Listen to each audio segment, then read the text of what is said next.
Welcome to the night shift, one and all. You have made it. You have survived this far. Congratulations. It's week 4. DDK and Jake, we had to bring out the prettiest faces we have on the roster because this show is now officially presented by Intel. We have a sponsor on the show, DDK, and that makes our lives a lot easier. How are you doing, bud?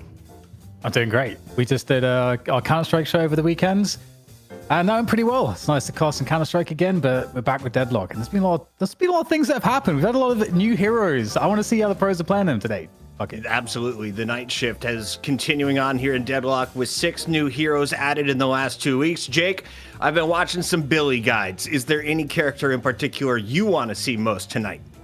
I'm really curious to see the 2 newest characters, right? I think Victor and Drifter, not only are they the last characters to release, but I'd argue that competitively they're probably the strongest, as it sounds like there's a delivery downstairs being scouted out by my dog.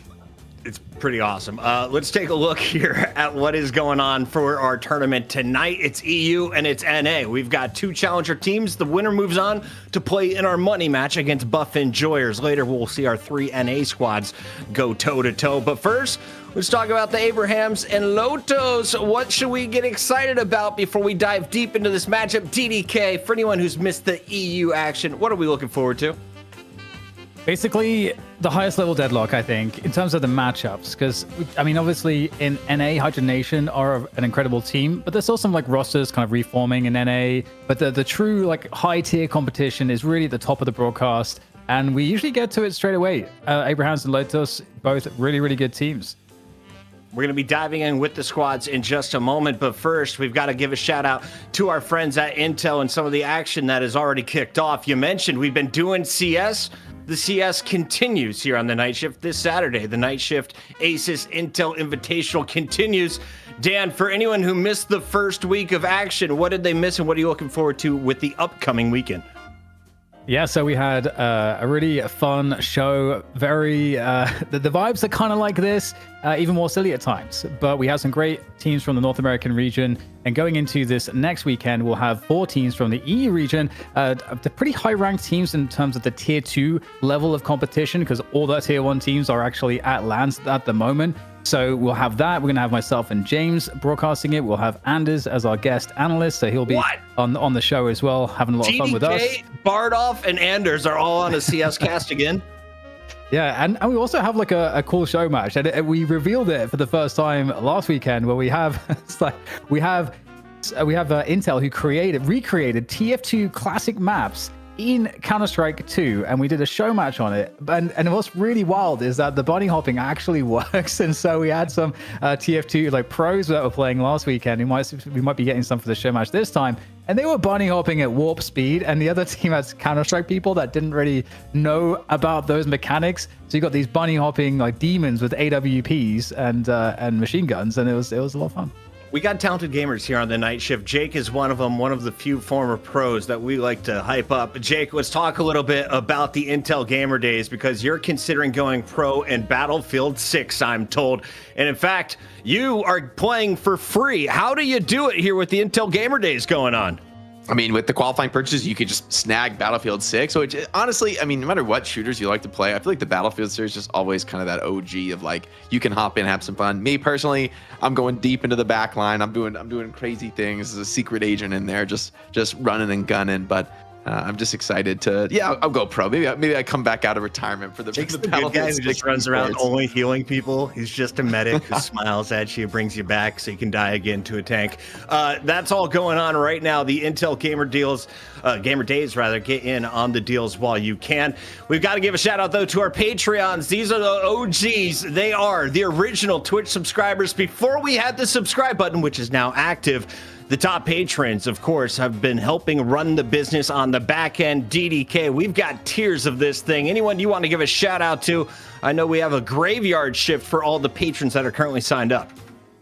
Yeah, it's been a lot of fun because of the graveyard shift. It's the show after the show, and we have a little pre-show, post-show, into the post-show. If that makes sense to you, then you probably want to check in with the Patreon and join us for the graveyard shift. We'll have pros today, but I believe we have Lord NM. Last weekend we had John.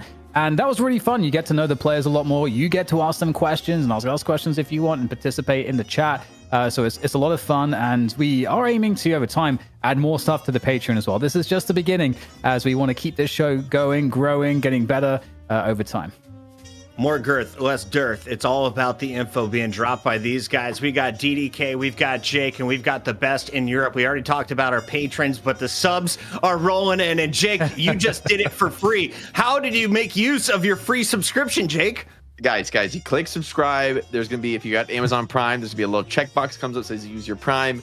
Give us your Prime subs, guys. It really does support, the channel. And as we have Intel sponsoring and being able to extend this for quite a while, we want to keep running this night shift Deadlock event. We want to keep having the community here week in, week out for as long as it takes, right? We want to just be here for the long haul and really build something. So if you're down with that mission, if you're enjoying the content, it would really help us if you subbed here on Twitch or on Patreon, wherever you do, it does help us. And all of those funds are going to go back into running more shows, more great content, and more of this key forum really in Deadlock right now for the best teams to challenge each other. If you're watching the VOD, this is the point you want to skip to. It's the time that we talk about the EU teams about to take each other on in our first best of 3, and we have some pick priority to discuss as well. DDK, who's been banned? Who has been the go-to? As DDK just made use of his prime. Look at these guys. They're on fire tonight. Sorry, what was your question? I was distracted. I forgot. It was something about our picks. Who have you seen? Who is getting banned? Who is getting locked in instantly? Yeah, I mean, Vindicta does seem to be the constant ban. The control Vindicta doesn't work as well with pub games as I guess seemingly it must do at the high level scrims.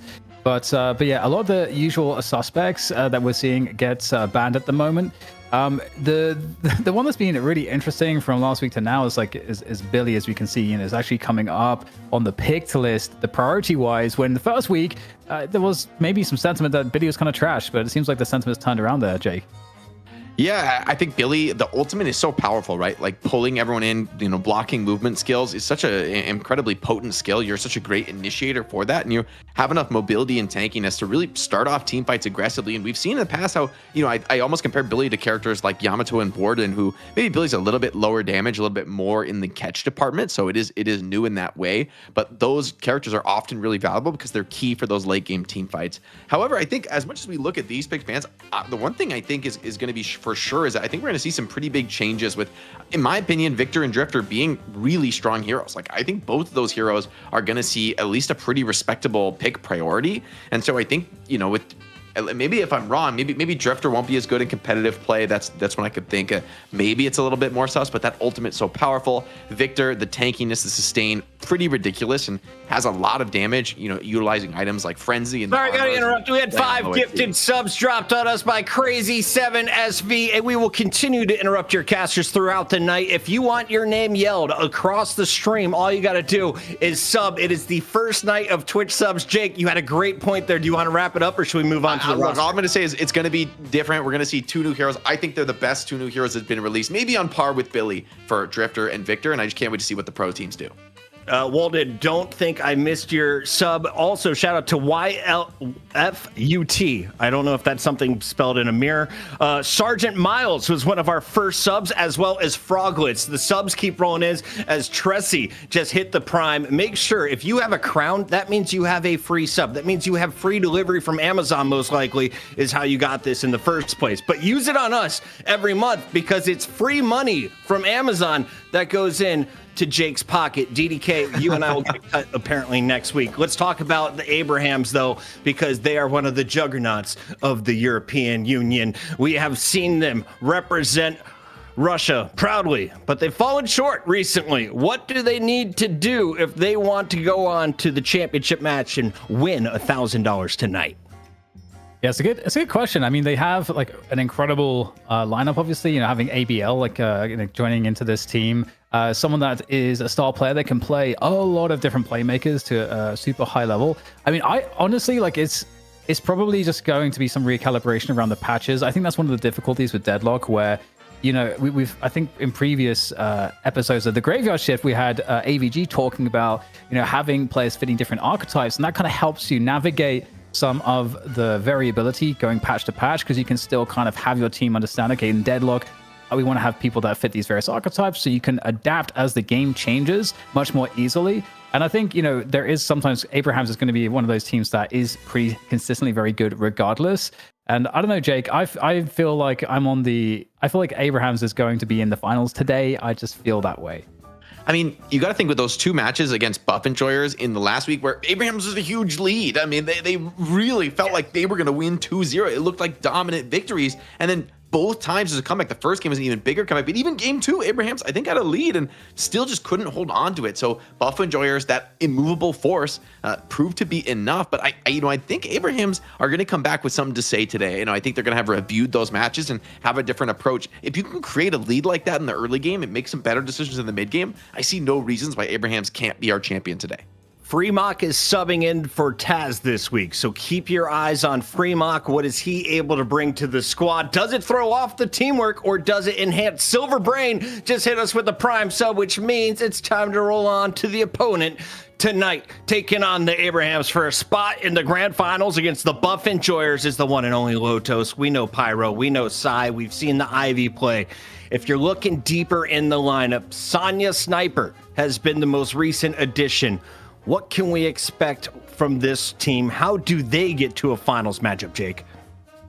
Lotos, they're definitely the underdog here today. I think they're going to need to come up big, especially with how strong. It's not like Buffingers got blown out of the water, or rather, not like Abrahams got blown out of the water last week. They looked like a really solid team in the money match. And so for Lotos, they're definitely going to be playing up against that tough challenger. So for Lotos, I think whether or not they can get this win in the opening match, it's more about putting their mark as a team and continuing to improve, continuing to show that progress, especially the laning phase. I think they need to come out of the lanes in a respectable spot. If Abrahams gets a big lead on you out of the laning phase, as we know they can against a lot of teams, then you're going to be in a rough spot. I don't know if they're going to be able to hold on the way Buff Enjoyers have been able to. DDK, if you're bringing out one of the new characters, one of the 6, who do you think could give you an edge in this game? Because I feel like bringing out something that your opponent hasn't seen a lot of may be the secret to success for a team that has struggled to make it to a final. Yeah, I mean, we already had notes of it from Jake. Having the addition of Drifter and Victor into the hero lineup, definitely, those are definitely ones that have been every game I've been in have been just absolutely wrecking people. Obviously, the pub games are not going to represent the same level of value and from the coordination you get at the high level scrims, but those are really, really good heroes. And I wouldn't even be surprised to see Billy. I think some of these picks obviously are going to be a little bit more dependent. But, Victor seems like a pretty insane carry going into the late game. So I'm curious how teams are actually going to value that. But I wouldn't be surprised if we do see Victor and Drifter. Drifter especially, I think, is nice because of the immense power you have with ganking, with a sort of ganking-based style, which is something that maybe you would have been using Haze for previously, trying to isolate heroes in the jungling phase, trying to disrupt that 7 that's farming, whatever it might be. So I don't know. We'll have to wait and see. What do the EU teams value this week? The Drifter Victor combo. Are they the new Mo and Krill? No, they're not. These are the originals and they're not going away. Jake, let's take a look at a duo. Mo and Krill versus Mo and Krill. We got the yellow one versus the blue one. We never know till the end who is who. So production, if you could chime in right away, that'd be great. If you're just joining us, this is how we decide who does the first picks. And was that a parry early on, or are they just playing awesome here, Jake? Instant parry out of the air. Always a nice one to grab. I mean, and there's so much metagaming in these ones, though, but I think it comes down to the mind games, right? Because you can't really react when the player either heavy melees and hits you, or they turn around the other way and completely fake you out. So I think this is all mental games. See a lot more jumping the last couple weeks, a lot more fake parries, but it really is down to the wire this one. No one's getting a decisive advantage. One parry could turn it all, but Blue Mo down to almost no HP, very little to work with. Necro Dancer, thank you very much for the Twitch sub. I think that is ZP on his secret account. It makes those dead bodies move, and the orange team wins. Who was orange? The Abrahams were. Nice. We should give them fleet foot next time so they can do heavy melee cancels and stuff and make it really next level. Dan's onto something. I think we should just remove gravity as well. Let's take a look here at our draft system for those that are just joining us here at Deadlock. I know we've got a lot of new people tuning in for the first time. Thank you for joining us from around the world. It's our first night live on twitch.tv. We have subs available, I should say, for the first time on twitch.tv/Deadlock Night Shift. So make use of that button as we kick the bans off. It was Lotos getting rid of the blue feet. No more Vindicta. Jake, are you surprised? We looked at the week 3 results. She was number 1 on first bans. Yeah, I mean, Vin is super strong, and also I think you really don't want to give this hero to Abrahams in particular, because I think Vindicta's probably one of the best snowballing heroes in the game to take an early game advantage and continue to grow it, continue to press that advantage, and that's been Abraham's calling card as a team. So stylistically, I like this approach. See what they go with first pick, though.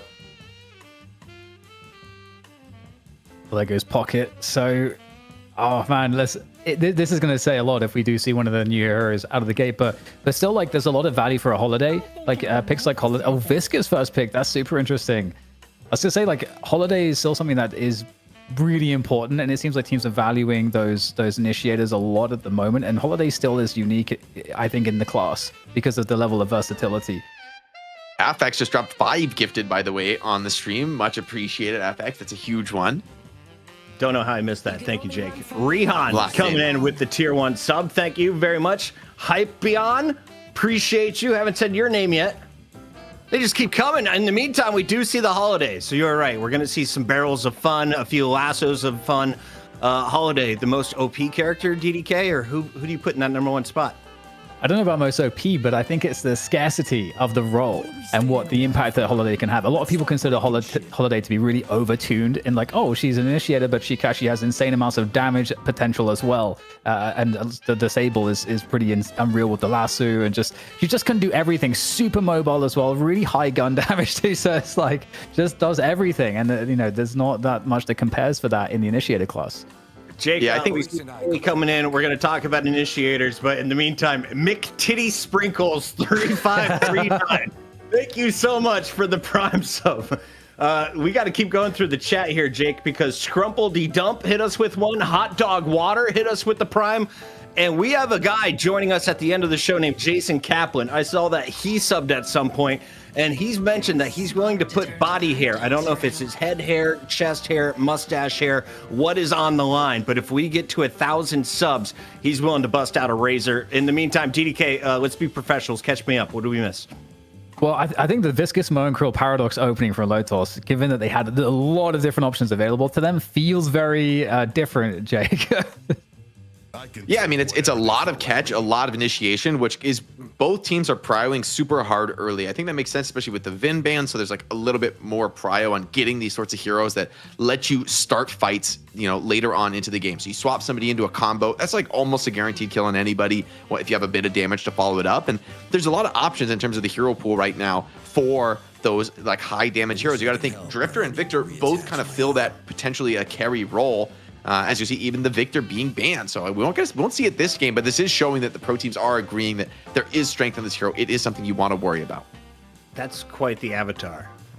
Poor guy. Yeah, he's a little Frankenstein guy. Frankenstein's monster. He's not too pretty. I love the animation for Victor when he's on the zip line. He's like hanging from the zip line like a dead body. It's so good.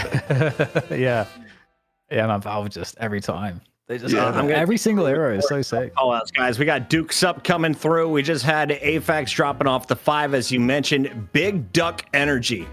Big fan of Big Duck, by the way. Welcome back to the stream. Thank you for the sub. Sukari hit us with a double Prime sub. Paddle, welcome in. Thank you very much for using the Prime as well. Reminder, it costs you nothing to make use of your Prime sub, and you probably didn't do it because you're lazy. You're like me. You've been watching on a TV. You haven't done it on your mobile phone or on your desktop. Just bust it out. Click the buttons. It's free. You'll get no ads on this show as well. So as we go to break, you stay tuned with us and listen to some jazz music over some highlights. Sketchy JJ, thank you for the sub. We've got a Warden and a 7 locked in. That's all you've missed so far, chat. Brick a Book, thank you for being here. First time chatter, as well as Jexy. Once again, you guys can use your Prime sub for free. It's really fun. Ellen F and T, thank you for the tier 3. That's F and T with the tier 3. DDK, you have to take your shirt off, but don't do it here and below because we'll get kicked off. Tier 3 sub. I'm ready. Both teams going back for the carry damage now, just filling out the draft. But honestly, I like that both teams getting like a big AoE team fighter in the Warden and the 7 respectively. I actually really think both drafts are looking very balanced, very competitive right now. Yeah, it's interesting how the drafts have changed. It's like so tanky. Okay, so Grey Talon coming back in as well. Really interesting.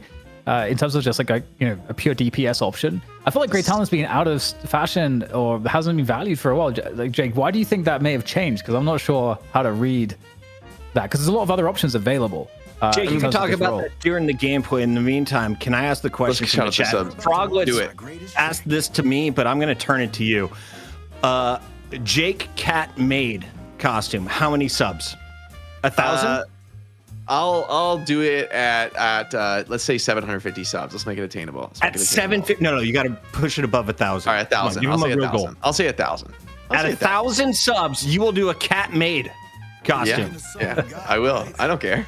Minto Massacre. Thank you very much. DDK, I know my numbers are way higher. I was thinking 2,500 minimum. Where were you at? I don't know, man. I have to cross-reference my in my shopping list on the my Only Dance. This is not timeless offer, guys. Yeah. We need to hit it. We need to hit it inside the month. Okay. Yeah, it's got to happen tonight. It's got to happen tonight. Fisher 42. If you want to see, I'll give him 2 weeks. I'll give him 2 weeks. We need 1,000 subs over here on Twitch.tv/Deadlock Fight Night. I'll make it achievable. I'll make it achievable. 2 weeks. 2 weeks from today. 2 weeks. Back 2 shifts from now, and we'll check in. If we hit that, we need to be at 1,000 subs. Jawlix just subbed. Afax is asking the community for more primes. Guys, you're doing everything right now. If you want to see Jake once again as a cat boy made, we can make that happen for you. The Tinkler Boy, BOI, just subbed. We got Milk and Baby Shark DL. Thank you all for the subs. If we can get to 1,000 tonight, drinks on me. Ladies and gentlemen, it is the first fight of the evening. Abraham's taking on Lotos for your casters. We've got the great DDK and Jake. Look at their jawlines. They're so chiseled. They're so good at casting. Go ahead, guys. Let's go. Yeah, this is going to be interesting, Jake. I didn't expect these rosters for both teams. I know you're commenting it's very balanced, but I don't know. There's just things missing. Like we don't see a Yamato, for example. We don't see an Infernus, for example. Common picks for damage that we saw or carries into the late game in previous weeks. Yeah, I do think Lotos have set themselves up. I mean, thinking about Abraham's as a team that gets off to an early game lead and snowballs, I feel like Lotos are really trying to match that tempo and pace with their draft, right? In terms of ultra late, it's pretty much just Warden and Hayes to kind of carry the day. You're really relying a lot on Mintil just dropped 10 subs to see Jake and a Katsu, ladies and gentlemen. Keep it rolling. I'm getting scared. I'm getting worried, chat. I'm getting worried. I thought there was no chance. I didn't believe in you, but huge gifted, as now we can check out the lanes. We have a classic pause lock. Gotta get people situated as we come into this. But I'm interested to see especially how the GT does in this game, because there's a lot of catch for GT. I mean, the Lash can grab you. You get slept by Hayes, get set up on.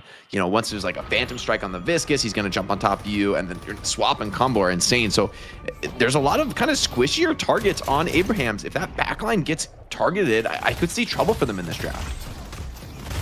Yeah, I definitely agree with that. I feel like Abraham's definitely have an edge, but we'll see how the early lanes play out. We've got, let's have a look. Right to left. So we've got the Viscous, Warden together on the right lane. I need my glasses, Jake. I can't read. It looks like Viscous, Warden, then it's Paradox and Lash in the mid. So a lot of nuke and poke in the mid lane.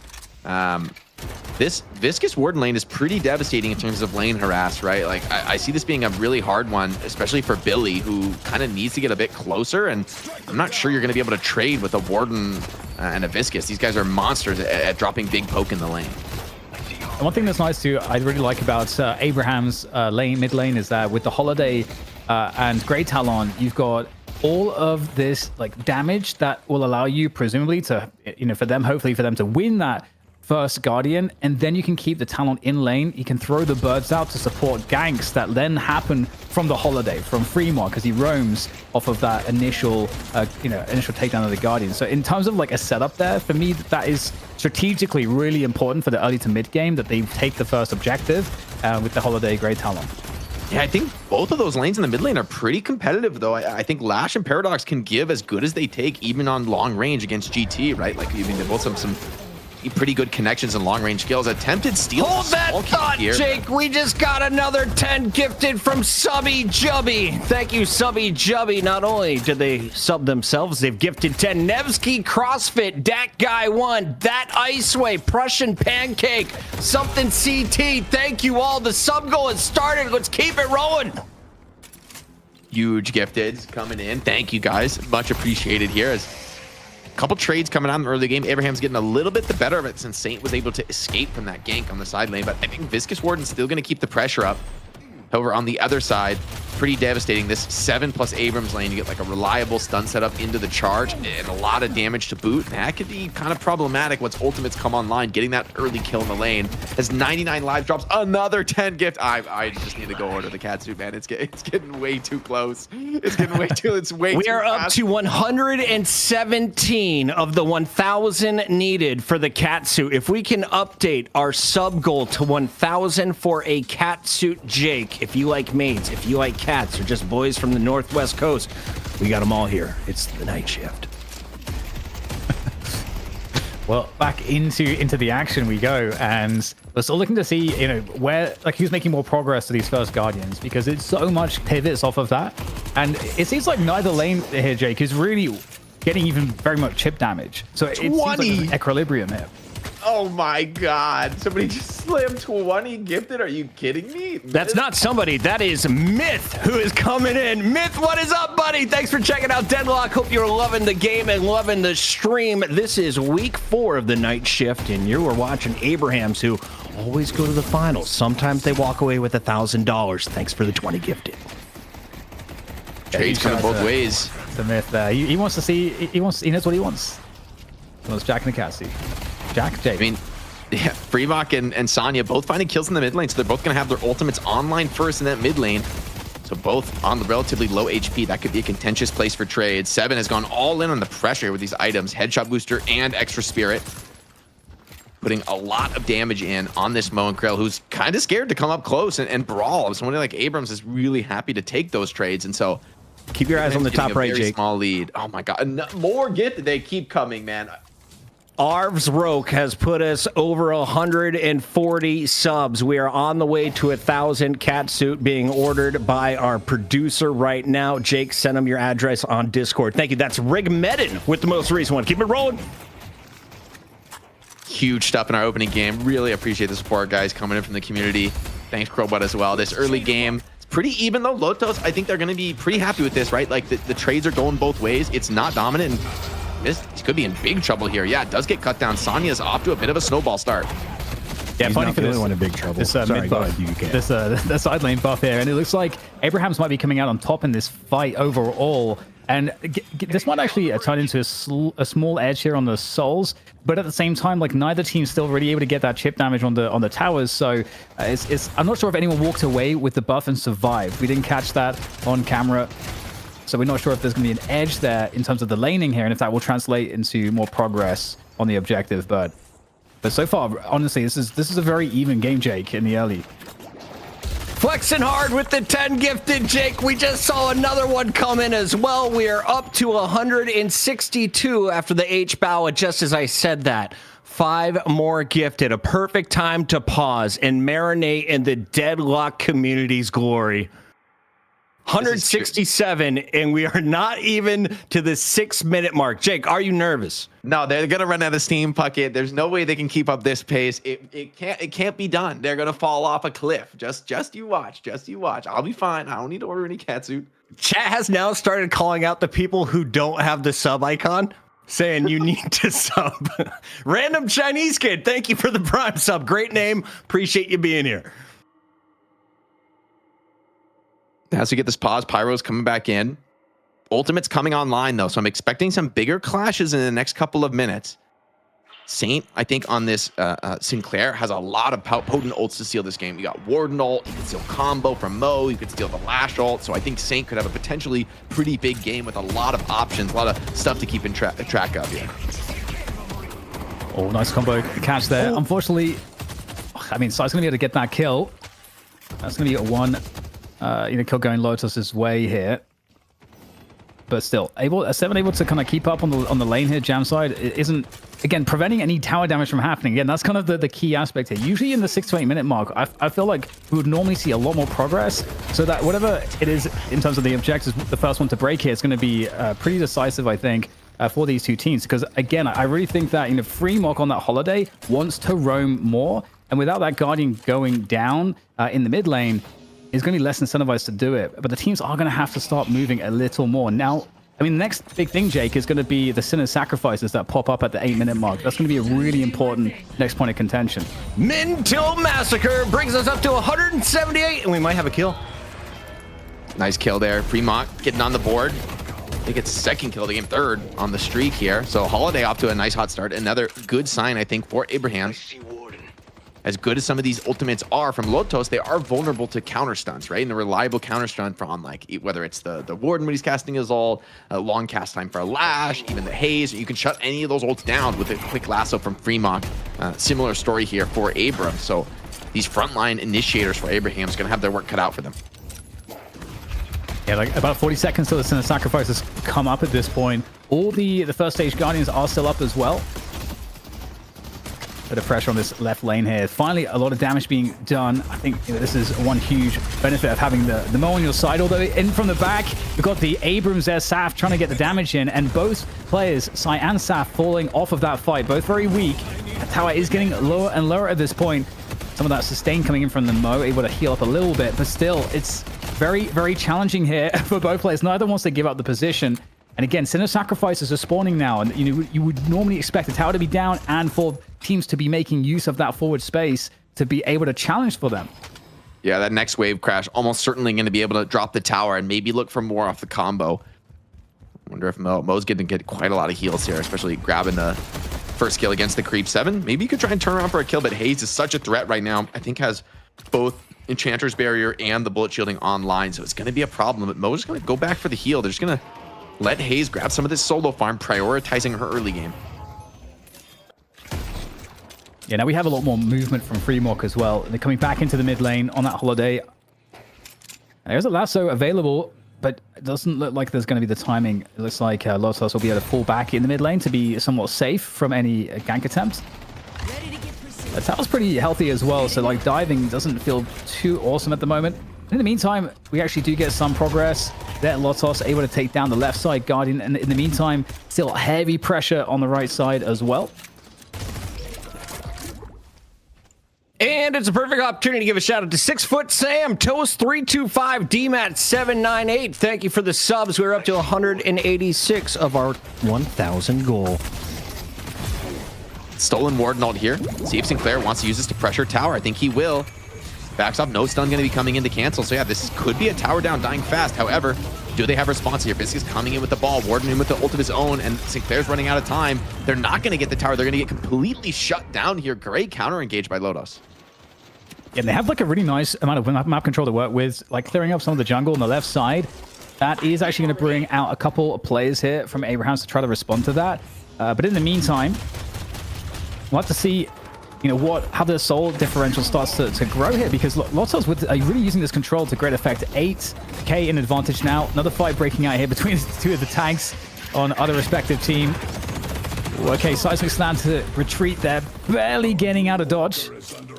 Very nice from Saf, but yeah, right now, Abrahams really do seem to be in some trouble, Jake. A lot of map control was given up.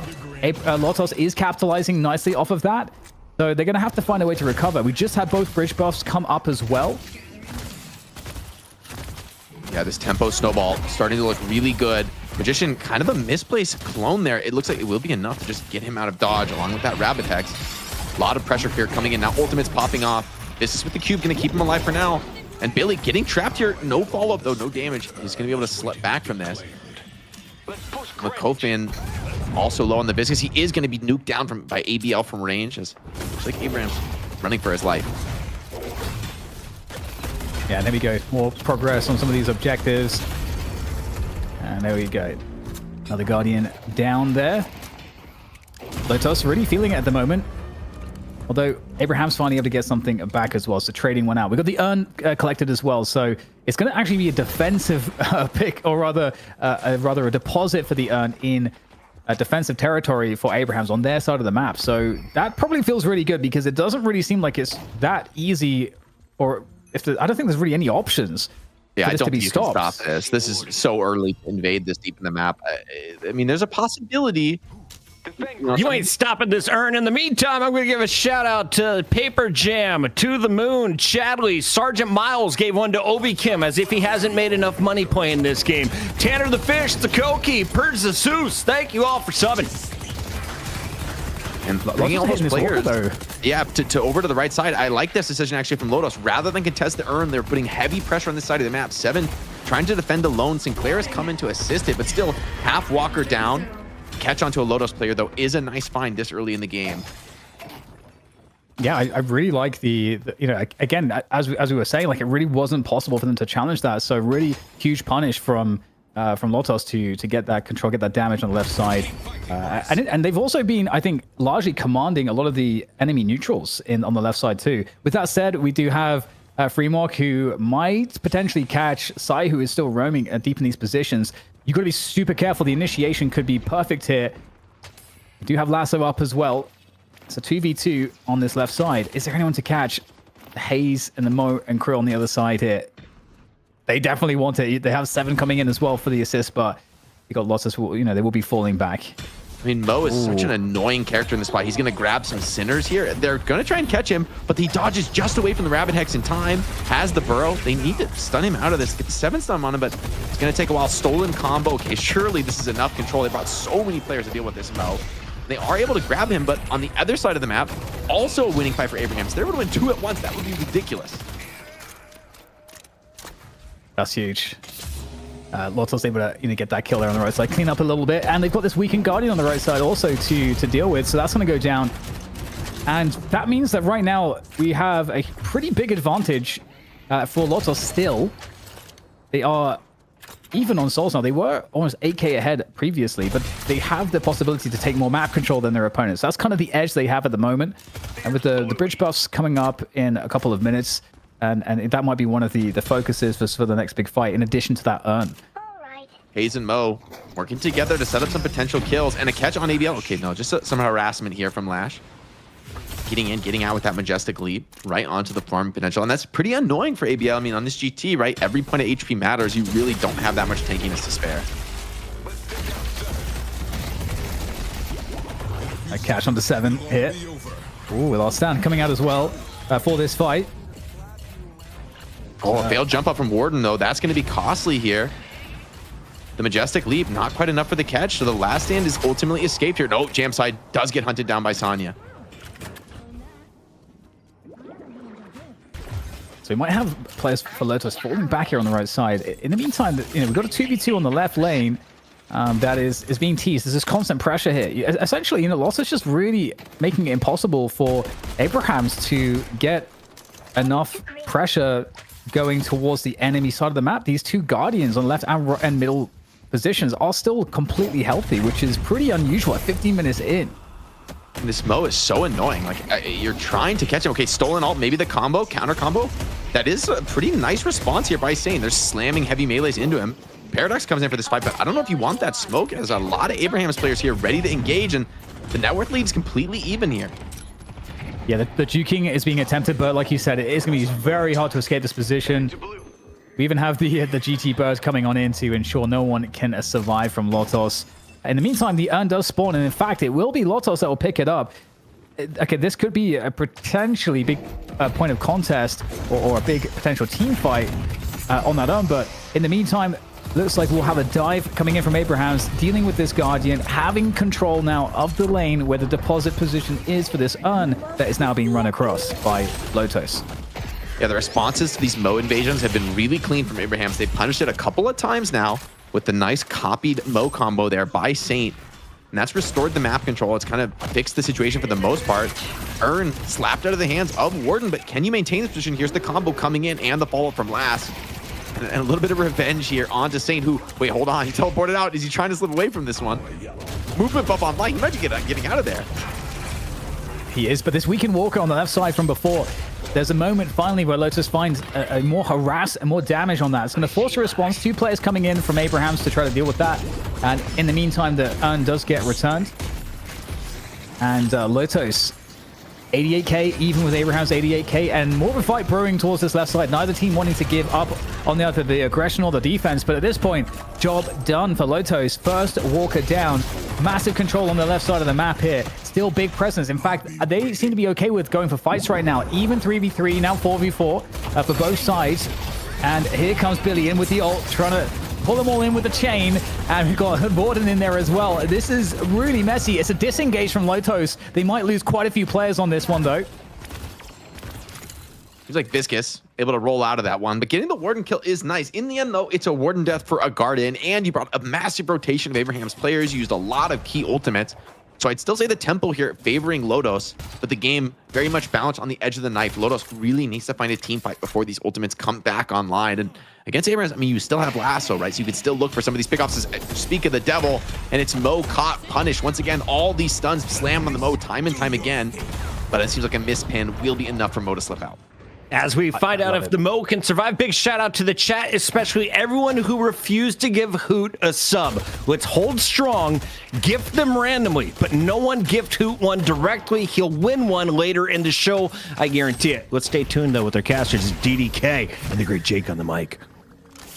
Yeah, the disruption actually from the Mo, you can see why the priority was there to pick that up, because every time that Mo is deep with a disruption and then finds anybody, suddenly you have to respond to that. And one hero early in the game isn't really enough. And Mo can seemingly almost always get away, especially, you know, with that Warp Stone online as well very early. I love that approach and the fact that it constantly forces hard decisions on the defense. Yeah, the pickup threat is very real, though, from this Lotos team, right? Especially the Haze, who's kind of had a quiet game, right? Has mostly been focused on the farm game, but now that's starting to pay off. But, you know, once you get this Siphon online, there's a lot of these tankier heroes on Abrahams that are going to start to melt down. And, you know, Haze would really love to get some early Siphon stacks online. Even went for the Tesla bullets this game, so maximizing her farm potential, ensuring that she's going to get up to that relevant fight. And already Abraham's down one in this fight, and they're bringing numbers to this engagement. Yeah, Abrahams, they are looking to try to surround in this one, but having to fall off, and it's actually going to be Lotos who are able to control and dictate the action, able to crunch on top of this Abrahams group, and again, now just looking for all the stragglers, and it's going to be mid-boss off those two. Indeed, yeah, this is beautiful. Oh, that's big. I mean, you don't have the Haze ult to expedite it, but you just have enough damage. Everybody, you know, a couple melee builds in here, and the Haze does such good work here on the mid-boss, burning it down with the help of the team, and that's a big one to find her. Sonya still has the lash ult, so a contest if you go for it. Very, very risky right now for Abrahams. Looks like they're going to attempt it. Yeah, they're going for it. Absolute chaos here in the pit, looking to try to capture those rejuves. We've got a couple going Lotos' way, though, so a little bit of an edge, but really good challenge. Able to take one player down, get rid of one of those rejuve. In fact, a couple, so the fight really being one hit by Abrahams, but can they sustain all of the damage and those extra rejuves that were bringing players back to life for Lotos here? Now 7 coming on into the mix, and it's a death ball from Abrahams that seems to be completely crushing this. Lotos now with 3 players dead despite getting those 2 reincarnations. I want to say it's a huge swing, Jake, but we're still at the same soul differential between both teams, so it's hard to say where this will go, but the map control is so sick for Abrahams now. Yeah, it's a big moment, I think, for Abrahams. That could have been devastating, right? If they gave up that full rejuve, I think the game would have really gotten out of control on them.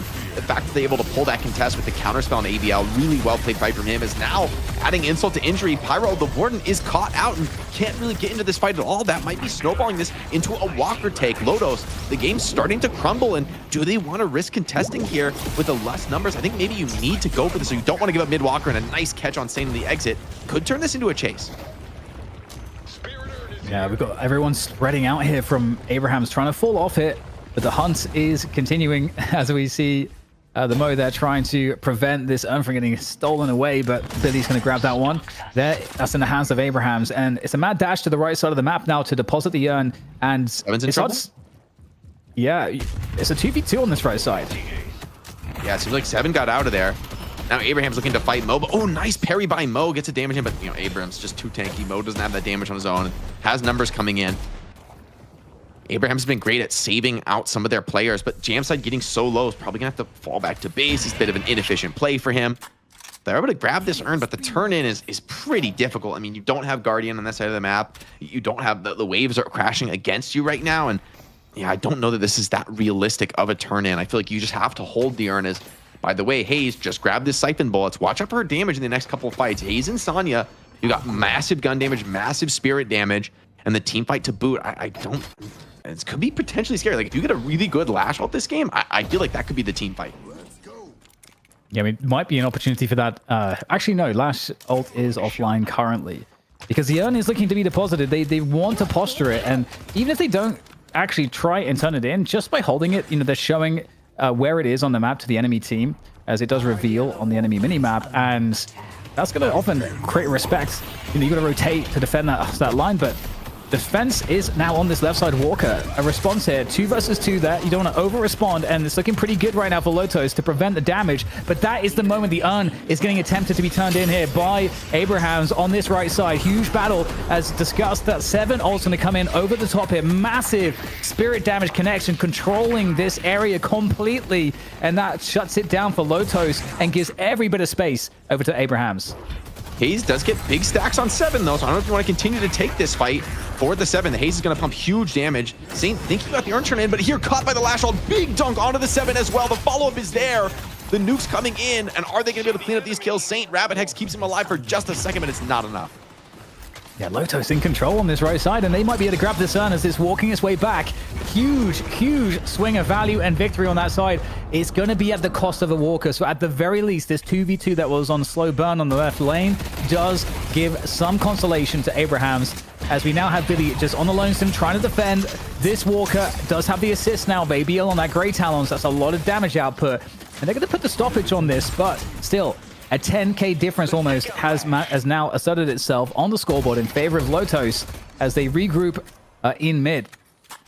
So Jake, as a noob, how big of a lead is 10k 23 minutes in? Or is this still anyone's game? I think this is very much anybody's game. I would call a 10k lead about the smallest at this point in the game, where I really even think of it as a lead, right? Like, it means, like, realistically, probably like every player has 1 or 2k extra souls, and at this point in the game, the items are so expensive, you're probably not making a huge difference here. As you see Abrahams making a confident push here into the double sinners, grabbing Sonya, I think the richest player here on Lotos, and a huge bag off him. So already, that's going to equalize a lot of that lead, as you know, Abrahams have been able to catch up just a couple k there. Jake, quick follow-up question from chat. Do you think you could fit in Deathy's cat suit so we could save money? We'll have to check the measurements on that one. We'll have to check the measurements, check the follow-up there. But I'm down to buy new, man. I'm down to get something nice for the people. Spend on the nice stuff. All right, back to you, DDK. Yeah, there's been Walker getting taken down here by Abrahams, going for a big push. They caught Lotos out of position. Huge punish to try to bring themselves back into the game. Now swinging over to see if they can take any of the neutrals, and then applying pressure to the enemy jungle, and finding Mo also isolated by himself. And they might be able to take down Sai. He's been really slippery here. And if he's able to get back to his teammates, and Abrahams don't back off, we're going to have another big team fight. Yeah, it looks like the numbers are coming in here. Chasing a Mo is always a bit of a dangerous game here. Hayes down in the lower, does get caught by the copied combo, but Cube keeps him alive, and he's continuing to fight out here. Big numbers in the low ground, and this is where Viscus loves to fight, man. Rolling around in the sewer. You see these Abraham players trying to just back out, trying to get out of that domain, that territory. Viscus is just ruining the team fight for them.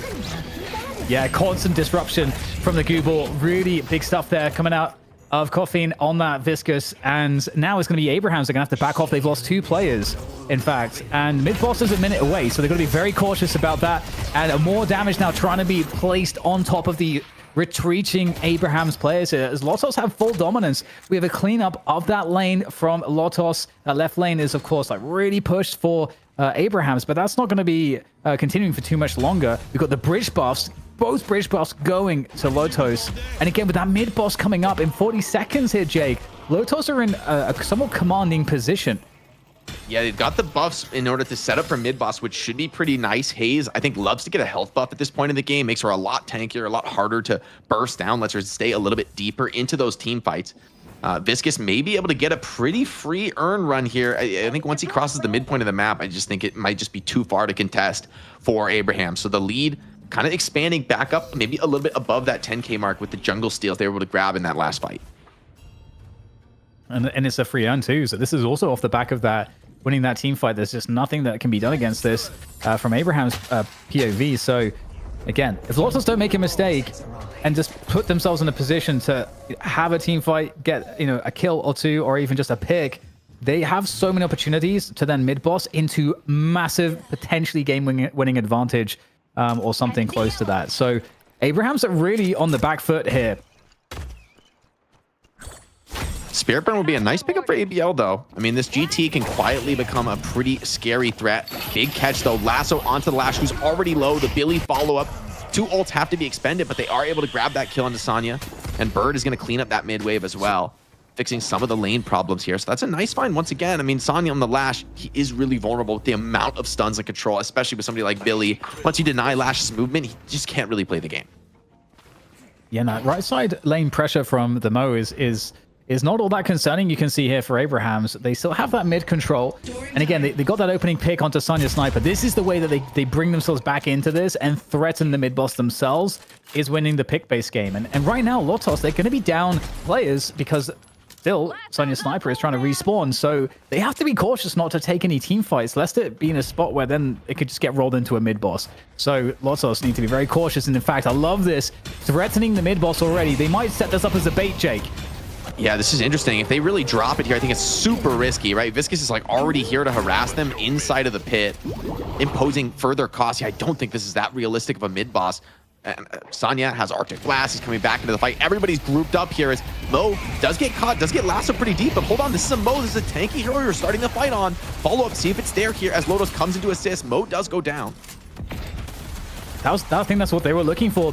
If the whole plan was a bait to force a pick, and they got the Mo, I mean, this is gonna be very difficult. Now, Sonya Sniper does have the Death Slam, and you can see Abraham's being really cautious. They know if one move goes wrong, if they overextend, get a little greedy, everything could collapse. But instead, again, the bait coming out of the mid boss pit into the fight, trying to isolate these Lotos players, and Lotos are trying to position around this, giving the space as Abraham's close space towards them to try to get another pick to close the fight. Lotos really, really good so far, Jake. They're not overcommitting. They're not allowing themselves to get picked again. And then we're back to resetting onto the mid boss, presumably here for Abrahams. That's what they continue to threaten. And a wave crash takes away one of the base guardians here. That's a nice find. Billy tries to get the initiation, tries to get the catch. Doesn't look like it's too clean of a start as a big lash out grabs someone, is canceled by the GT before he can slam them down. That's massive there.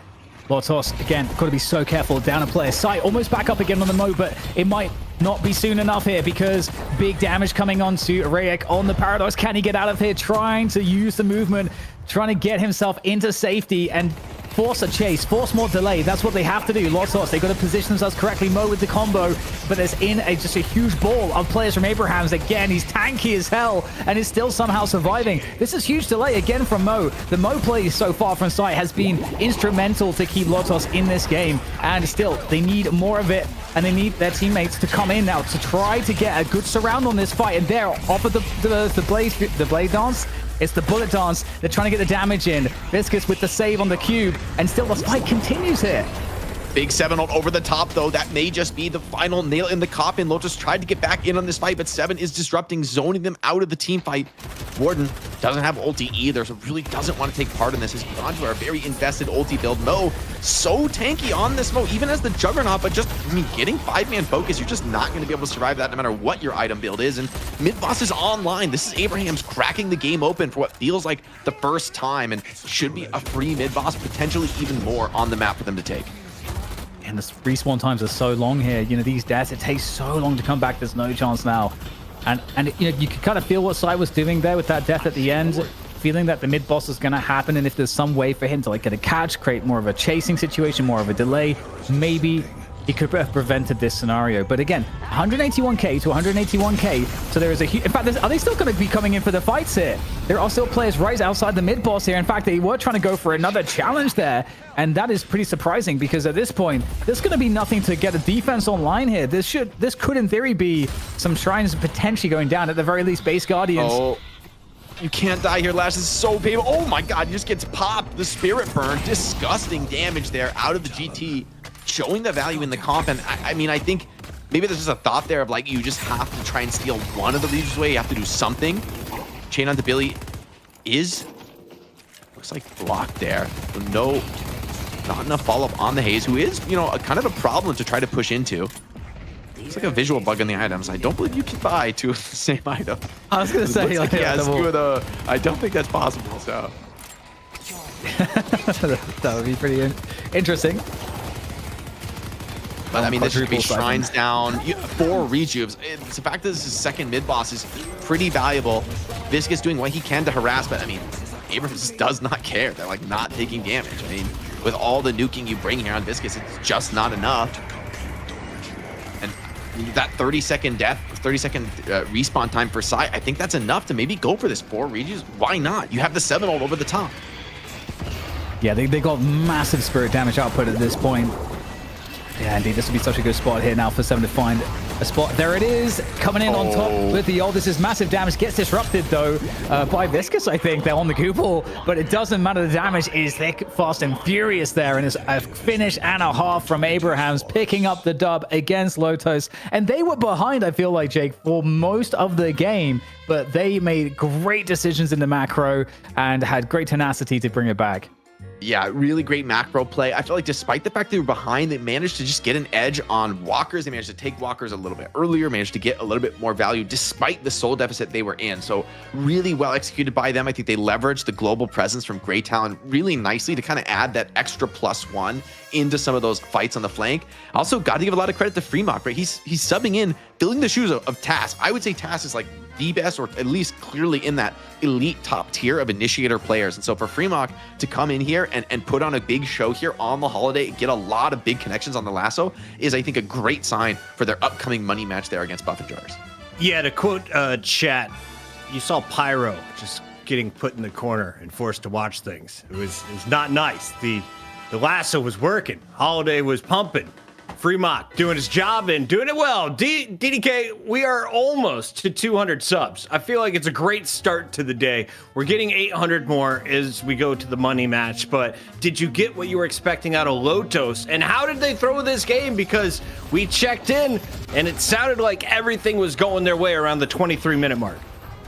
I mean, for me, I think there is a threshold where the longer the game goes on, you know, Abrahams, I feel like, have a bit better late game, like damage potential and carry and the death ball. And, you know, some of the value of, let's say, Mo, although he's very tanky and had, you know, the lockdown and everything towards the end, you still saw the most value that, you know, was garnered from Mo was in that disruption in the early to mid game, which worked out really well to create control, to create opportunities for Lotos to out macro their opponents in the early to mid, and that worked out. But again, you know, you got the GT that we could see at the end. ABL could almost one-shot Sanya Sniper with Grey Talon Bird. I mean, he parries not only on the reju, but he's also parrying the last shot right there. I mean, I think not only this fight where Lotos felt like should have gotten those rejus, felt like they had the advantage there, but instead they you know, end up losing the fight and going against them. And then once again, when it comes on to the next mid boss, they get completely stomped in that fight. So I mean, I think this really, the mid boss fights were the differentiating factor here for Abrahams, right? Like a couple of times they just have a really clean engagement, and that is one of the most challenging fights I think for top teams to play, you know, or at this level really in general, because there's so many angles of attack, there's so many things you have to worry about, and that mid boss can just go in a second, right? Grabbing those charges up, completely turning the fight with a couple of key parries. So the execution was really sharp from Abrahams there. Although I just was impressed by Lotos today. I felt like Lotos played a really good game. I don't want to take anything away from them. I just think Abrahams had the tenacity to hang on. Lonely piece of pie. Thank you for the 5 gifted as Jake gets ever closer to growing cat ears. This show continues on with the championship match here in just a moment. But first, we look at the numbers. And I got to ask, is there an early MVP candidate? Who are we impressed by as you take a look at who's got the biggest digits, DDK? Yeah, I mean, it's a tough one, honestly. It's a really tough one. I think, obviously, it's for me, often Holiday's impact is really, really important. But I don't know, Jake, in terms of Abrahams, where do you fall? Because for me, it's not a clear pick. Actually, I think there's two clear picks in my eyes for Abrahams right now. I agree. Actually, that was what I was going to say. I was going to say Fremont and ABL. I think the birds from ABL were so key this game, right? Like shutting down some of those lash ultis that could have devastated them, right? Like some of those team fights, I think it's like 2 or 3 times he shuts down a lash ult that is like, should be guaranteeing 2 to 3 kills, should be just decisively winning the team fight. If ABL's not there at that exact moment with the bird, the game goes another way. Also having that big parry on the mid boss in that one key fight to snatch a rejuve charge and big damage to boot, a great stat. So I feel like ABL making the GT really sing this game is key, but also I want to give credit to Fremont that like, okay, coming in as, you know, as a sub player on the Holiday and still looking really sharp. Holiday, it feels like it's such a team coordination dependent character. Like, yeah, you can hit the lasso, you can get the setup, but if you're not in the right place at the right time, you're not aware of what your teammates' follow-up potential is, you're just gonna get comboed by Mo and killed for like daring to come into at that enemy side of the map. So I thought both of them really had key moments in this game and were huge for the team. Incredible stuff. Finally, the Abraham stopped losing to Viscous. It was 4 games in a row that the goo got the best of them, but no goo this time around. Your MVP, ABL, taking care of business. We take a look at the total souls over 33K. We got 5 kills and, more importantly, 14 assists with 35K player damage. What makes this character so important in it? Will we see it in the grand final, or is this something that potentially gets banned out, TDK? Yeah, I don't know that you'd ban out Grey Talon, and again, it's hard to say if the value has changed amongst the top teams, or if this was because the thing with Grey Talon is that you need to have the ability to have like a front line. You got to have things that can get in front of you, and so you can just do the damage from the back and be somewhat unharassed, or have the ability to not get locked down by the opposing team whose heroes might have that specific job. But Grey Talon has insane spirit damage output, and the level of control you can get in combos with the bird in the early to mid to late game is really important, because in the early game it might be setting up ganks, in the mid to late game it might be clearing waves or chasing like this. So like Grey Talon is one of those that has an insane amount of value in terms of the spirit damage if you know how to play him. And ABL we know as a playmaker, someone that's always good in DPS roles. He can kind of take characters that might look somewhat average for most people to like the next level. So I don't know if this is the ABL diff or if this is the Grey Talon diff right now. I've seen eagles, I've seen falcons. This was my first time seeing an owl in action. Thank you for slowing that down for me, observers. The guided owl, the talons doing work, and we are nearly at, we're at 210 subs now, Jake. I just checked in. Lonely piece of pie, very first comment ever. This is now week 4, very first ever comment on this channel. I'm trying to see these cat suits, bro. We take a look at your scoreboard on the night. Abraham's 1-0 over Lotos means that we have a $1,000 buff enjoyers versus Abraham's rematch. Jake, you getting excited or nervous or both? What are we thinking? Look, these are the 2 top teams in EU. Abraham's arguably threw both matches last time just because they couldn't close out against Buff Majors. They were so incredibly resilient. This is the chance for Abraham's to rewrite that history, come out to an early lead, come out to these strong starts that we know them for, and actually close the game out, lock it down. But Buff Enjoyers are so difficult to do that against. We're going to see if they're going to be able to have that another shot at the championship. I mean, these 2 teams have been trading the crown in Europe for quite a while here in competitive Deadlock.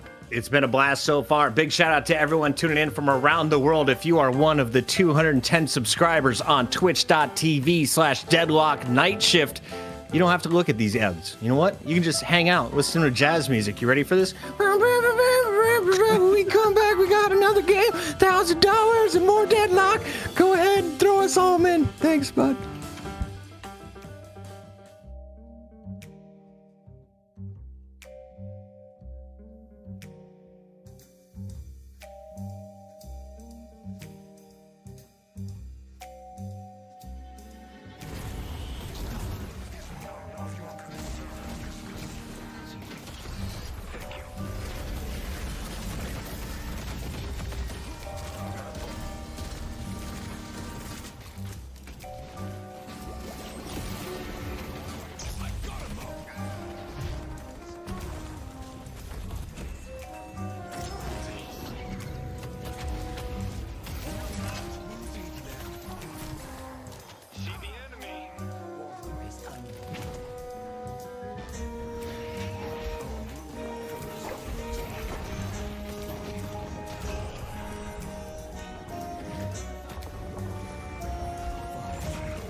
Ladies and gentlemen, I have spent the last hour designing artwork. If you want to see Jake in a cat suit, similar to this, but way sexier, all we need is 800 more subs. In fact, it's 790. Thanks for the big drop off. We had a 10 sub donation from Jax Libido. If you're as big as Jax Libido, drop off your own subs. If not, grab some macaroon and strap in. We got DDK and Jake bringing you some fantastic commentary. Deadlock is the game. This is the night shift. I'm your night manager. We're going off the rails early, but for good reasons. Jake, why did you agree to just 1,000 subs as your metric for wearing a cat suit or not with a camera? I keep it realistic. I'm a man of the people, all right? You could set a 10K sub goal, like make it impossible, not give the people a chance, but I'm even giving them 2 more shifts. I told it, this is shift 4.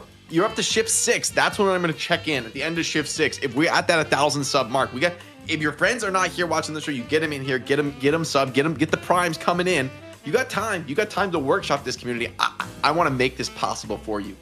Yeah, we want to give a big shout out to Intel for dropping $1,000 off for both NA and for EU. So the prize money is guaranteed, but the Patreons are wide open. And DDK, I saw Rudy Roots over on YouTube saying, I know that guy. He's the caster. He's given a CS2 weapon case for each stream as compensation. Is that accurate? Is that how you get paid here? You know what? No comment on that one. We don't have a case deal yet. Yeah, we don't have a case deal right yet. here. All right, we're working on it. He's going to sign some stuff. You're going to sell it later. Dragon Ball Mike just hit us with a Twitch sub. Shout out to everyone who tuned in on Kick for the first time. And Dustin Housworth says, wait, Chris Puckett and Jake? Jake was my favorite player. He turned me into a Houston Outlaw fan. I can't believe it's really him. He found the stream by seeing a comment on Deathy's YouTube. So the cat suit is what started it. Dustin, without the cat suit, you'd never be here. We're continuing that storyline, though, and I'm told we have to talk about the match. So let's jump into this one, DDK and Jake. Where are we right now? How did we get here? Because I thought Lotos was going to win game number 1, DDK. Yeah, we got here after an absolute banger. Lotos had a really great good approach to the game. A lot of disruption on the Mo, a good macro, but Abraham's too strong, too resilient, and managed to get their way to the end on those mid-boss fights and get a shot at getting it over the line against Buff Enjoyers, who, as Jake mentioned before the break, that's something that we saw was on the cards. They were ahead in their last best 3 against Buff Enjoyers in the previous week, but couldn't close it down. So today, I mean, usually, you say that in a fight between 2 teams, if they face each other in a tournament before, usually the team that's lost is the one that has the edge because they get to make the iterations, whereas the other team shouldn't necessarily change anything. So, there's the angle if you're a fan of Abraham's. If we look at this squad, I see Dimov, who has won our MVP award on the Viscus 4 times in a row against the Abrahams. Jake, do you think they let him play it today? Is there anything he can bring out if Viscus is removed? I mean, Dimov is a flexible player. You're not going to ban him out, really, and force him off comfort picks. But I agree that Viscus has been a big problem for them. It's a really strong hero in terms of getting these clutch saves and turning around team fights, right? Like if somebody goes on your ally, you cube them, you're coming in with disruption, with the punches, with the ball, and this new melee focused build where you're going for express shot, mystic shot, and a bunch of melee items is actually super powerful in the mid game, gives you a lot of fighting potential. And on top of that, you're a strong laner. So I wouldn't mind taking it out, but there's a lot of characters right now you got to be worried about when it comes to this ban phase. I also think Hoot has been skating the pocket super early prio for Buff Enjoyers. They know he's really amazing in this character, and I wonder if that's going to continue to be featured here, if we're going to see more Hoot pocket. Arguably, he had some pretty tough games on pocket, but I think he's one of the better players in the game on that hero right now, and I really want to see what he can do onto a really strong game. Solomon, are you ready to show that Jake photo that I put in Discord, or should we give a shout out to Radioactive Taco? God, don't do other subs. Because with the help of folks like Radioactive Taco, X Ryauti, Realist 9, some free ads on the internet that use face swapping technology, Too Much Stuffing, and Cyvart 300, we are now just 783 subs away and we're getting into the draft. I'm told we're going to have to wait to show the artwork until we get it cleared by our lawyers. This is a big money production, Jake. We got to protect ourselves, and you got to protect yourself with some bans. Abrahams, will they get the first ban? They will. They also have the first pick, so they could either ban Viscous or they could try to just snag it for themselves. So they do have two options here, if whether they ban it or not. But they are just going to open ban it. All right. So the people have spoken, and Abrahams, they've listened. They know not to play against the D-Mob Viscous. They've had enough. The question is Vindicta going to get banned? Because that's been like just everyone's perma-banning Vindicta. So, I mean, that's what I'm expecting to see here. Show us your feet. Show the feet. You got my hopes up. Okay. Holiday. Okay. That makes sense too. You know, Holidays, as we discussed, like super high priority pick. So, but the thing is, the Vindicta, like no one's, you know, I wouldn't necessarily see Vindicta as a first pick potentially. Like especially if you're not expecting it to make it out of the bans. I don't know if teams are gonna give up the first pick for Vindicta. It's like really good, but I think you might. It's pretty good. It's pretty, and especially with the way these bans have gone. It's like they go the Mo Krill very first pick. That is a little bit wild to me. I guess with Viscous banned, it's one of the only tools in the game that truly saves somebody from a Mo combo is the cube. And so, okay, maybe you just feel like the combo is going to be so value in this game. So we make it a super Mo is what I'm finding out here, DDK. Are we making a super Mo? You guys should do a Mo cosplay where somebody rides on the other person's shoulders. That would go crazy. I wasn't even thinking about that as in you and me, but who do we select? Like we being the Abrahams, but I like the Paradox pick on the other side. Average Jonas was playing this character. Is Paradox overpowered? Why is he in almost every game I see in solo queue? Yeah, I mean, Paradox is just really good. Like, really good damage, like gun damage, like really good outplay potential, good movement. Obviously, initiation, if Holiday's not in the picture, like the other initiator that can kind of run around and do so freely is Paradox. Whereas, like, you know, if you're looking at other initiators, you don't have too many other options that do the same thing other than Holiday and Paradox. Because if you look at Alash, he has it off of his Death Slam, but it's not as like easy and up as much as the Paradox, where you can get those single picks, which are much more targeted, and you can make setups around them way better. So Zergy I think gets his 7. It's a crucial one. Is what we're seeing here. On the other side, Abrahams are going to steal the pocket from Hoot. They used to play with Hoot. They know Hoot. They know what he likes to run. He's not getting it. I just came in late to an argument, but Gentle Breeze definitely won whatever you were discussing. Okay, dude, haha, go kiss your sister, I guess. It's a good finisher. There's no coming back from that one. Abrahams are going to select Abrams as well. Back to the game, DDK. Yeah, and you got 7. I mean, Buff enjoys with the 7, like Zergy. Obviously, it's one of his favorite picks. Talking about like best in class, there's like 7's also a best in class. Like if you on Abraham's side are not able to kind of take over the game and create pressure, then Zergy will farm and he will appear from the jungle at some point, just ruin your entire team and the game's over. That's kind of like the idea behind the 7, and Zergy's one of the absolute best players, perhaps in the world, at doing that role. So that's the worry always, and why they prioritize 7 for Zergy. I like the Billy though as a catch option for, you know, your Pocket, your Abrams. If you can get this Billy ult on some of these more mobile heroes, it denies them the ability to use some of their key skills, provides opportunity to burst them down. And the Kelvin ban comes in here from Buff and Jars, not wanting to deal with those cheeky free earns that could potentially come in. You know, interesting drafts from both teams. I feel like they both got a little bit of everything, a little frontline, a little late game damage carry, and a little bit of catch. So really anywhere you could go in the rest of this draft. I'm really surprised we haven't seen Vindicta yet. And it is going to be a ban on the Victor. So once again, Victor not going to see play, but clearly something in the minds of these teams. They know that the hero has this threatening potential to come down even later in the draft.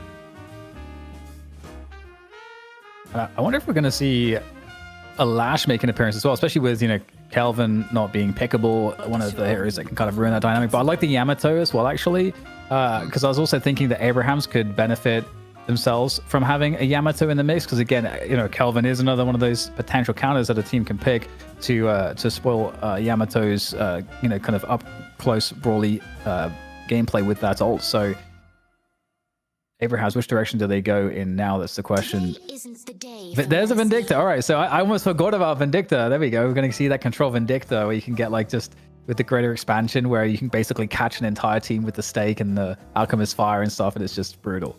Yeah, especially with Mo. Team up in lane with Vindicta. Abrams Vin is like a very classic team up because the stake is a really strong setup for Abrams to get a free charge out and a free catch into more kills. I also like that they get the Lash as well for themselves because Buff Enjoyers, I mean, I guess if the Billy can grab the Lash with an ulti, then it could be pretty strong, but Buff Enjoyers are lacking a hard stun interrupt right now. They could look for something here to interrupt the Lash ult. I think maybe they really need to in the next couple because we saw last game, okay, Lash gets interrupted over and over again by the GT bird, but if you don't have a way to do that consistently, Lash ult is one of the strongest team fight ults in the game. It's a huge stun. It stacks people up for massive follow-up from teammates.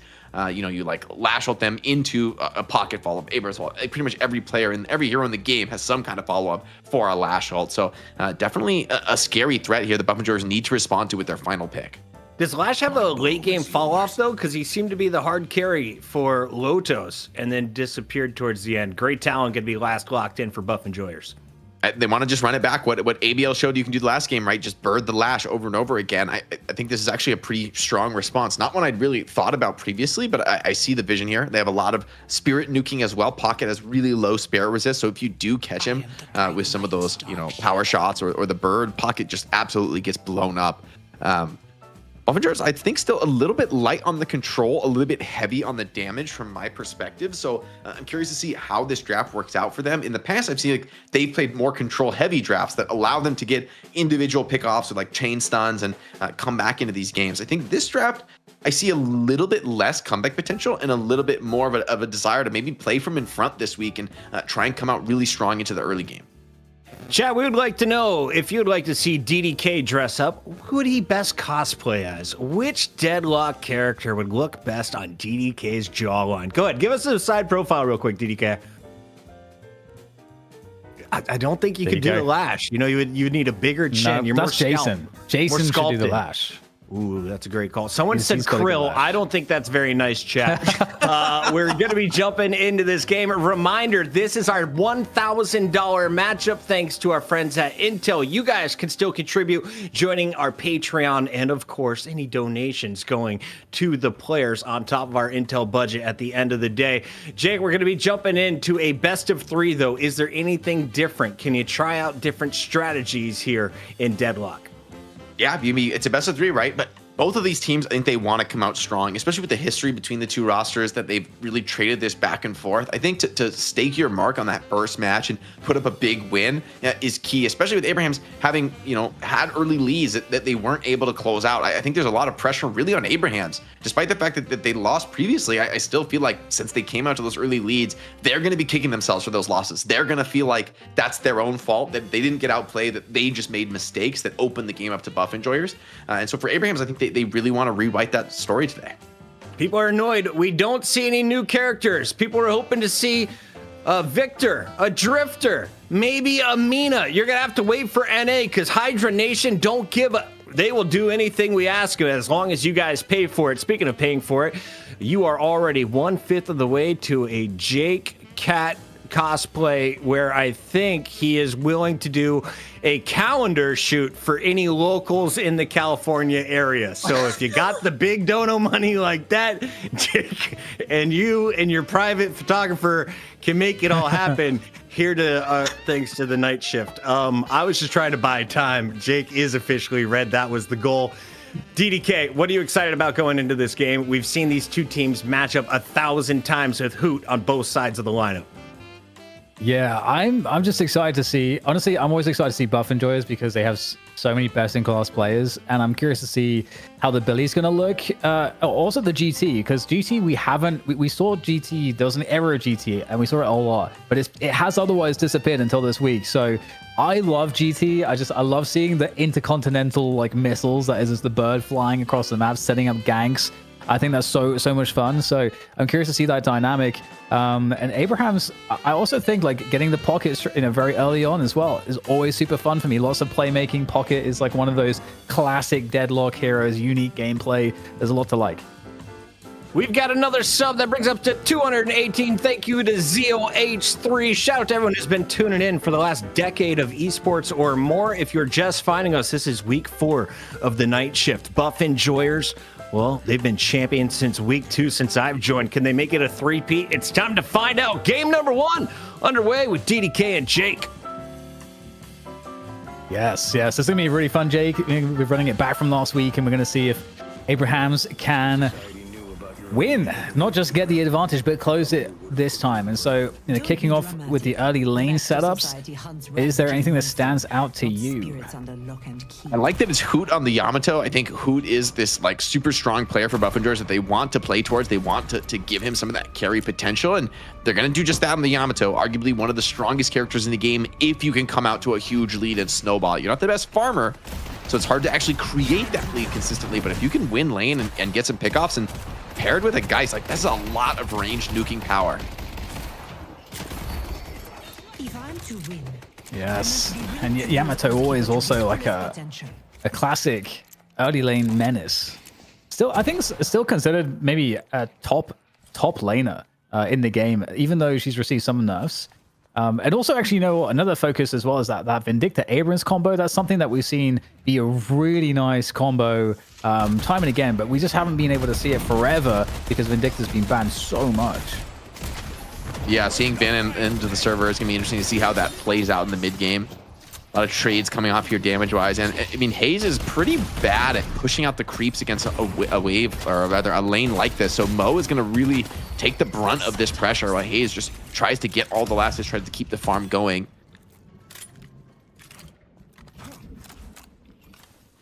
I'm actually surprised now that I'm just like reflecting on it a bit that we haven't seen any Mirage. Like, we haven't seen Mirage banned or picked at like any point, and Mirage is still really insane.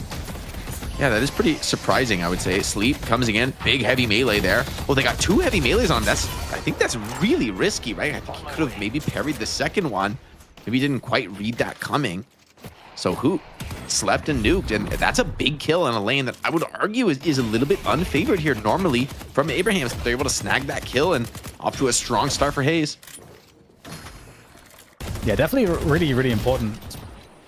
I'm gonna be curious to kind of like follow like the gameplay there from Jam's side, how he's gonna play the Hayes, because Hayes is like so good at coming in on the back line, trying to like just target down some of the squishies really quickly. He might be looking for heroes like a GT, heroes like even the Geist is like burst the Geist down like really early if you can get those catches, because the rest of the team is you got Vindicta that's going to be in the back, and then you've got Abrams and Mo and Krill in the front with the pocket and the Lash kind of like trying to play make in and around it.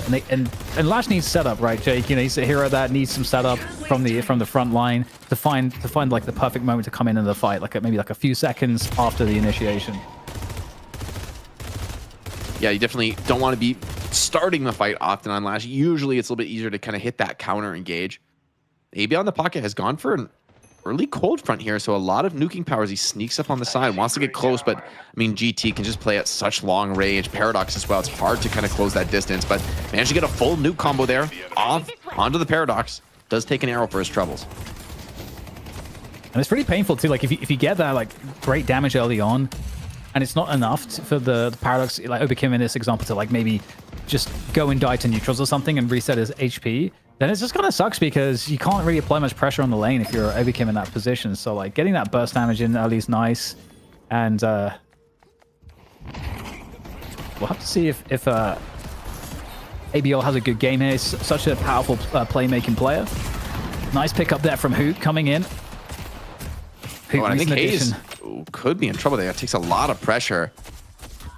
And that kind of trades things back. Like, it's one of those things that happens, right? If you give up the first kill in the lane, you feel pretty bad. But then when the counter kill goes back the other way, it's actually usually that second team getting the kills that has a bit of an edge.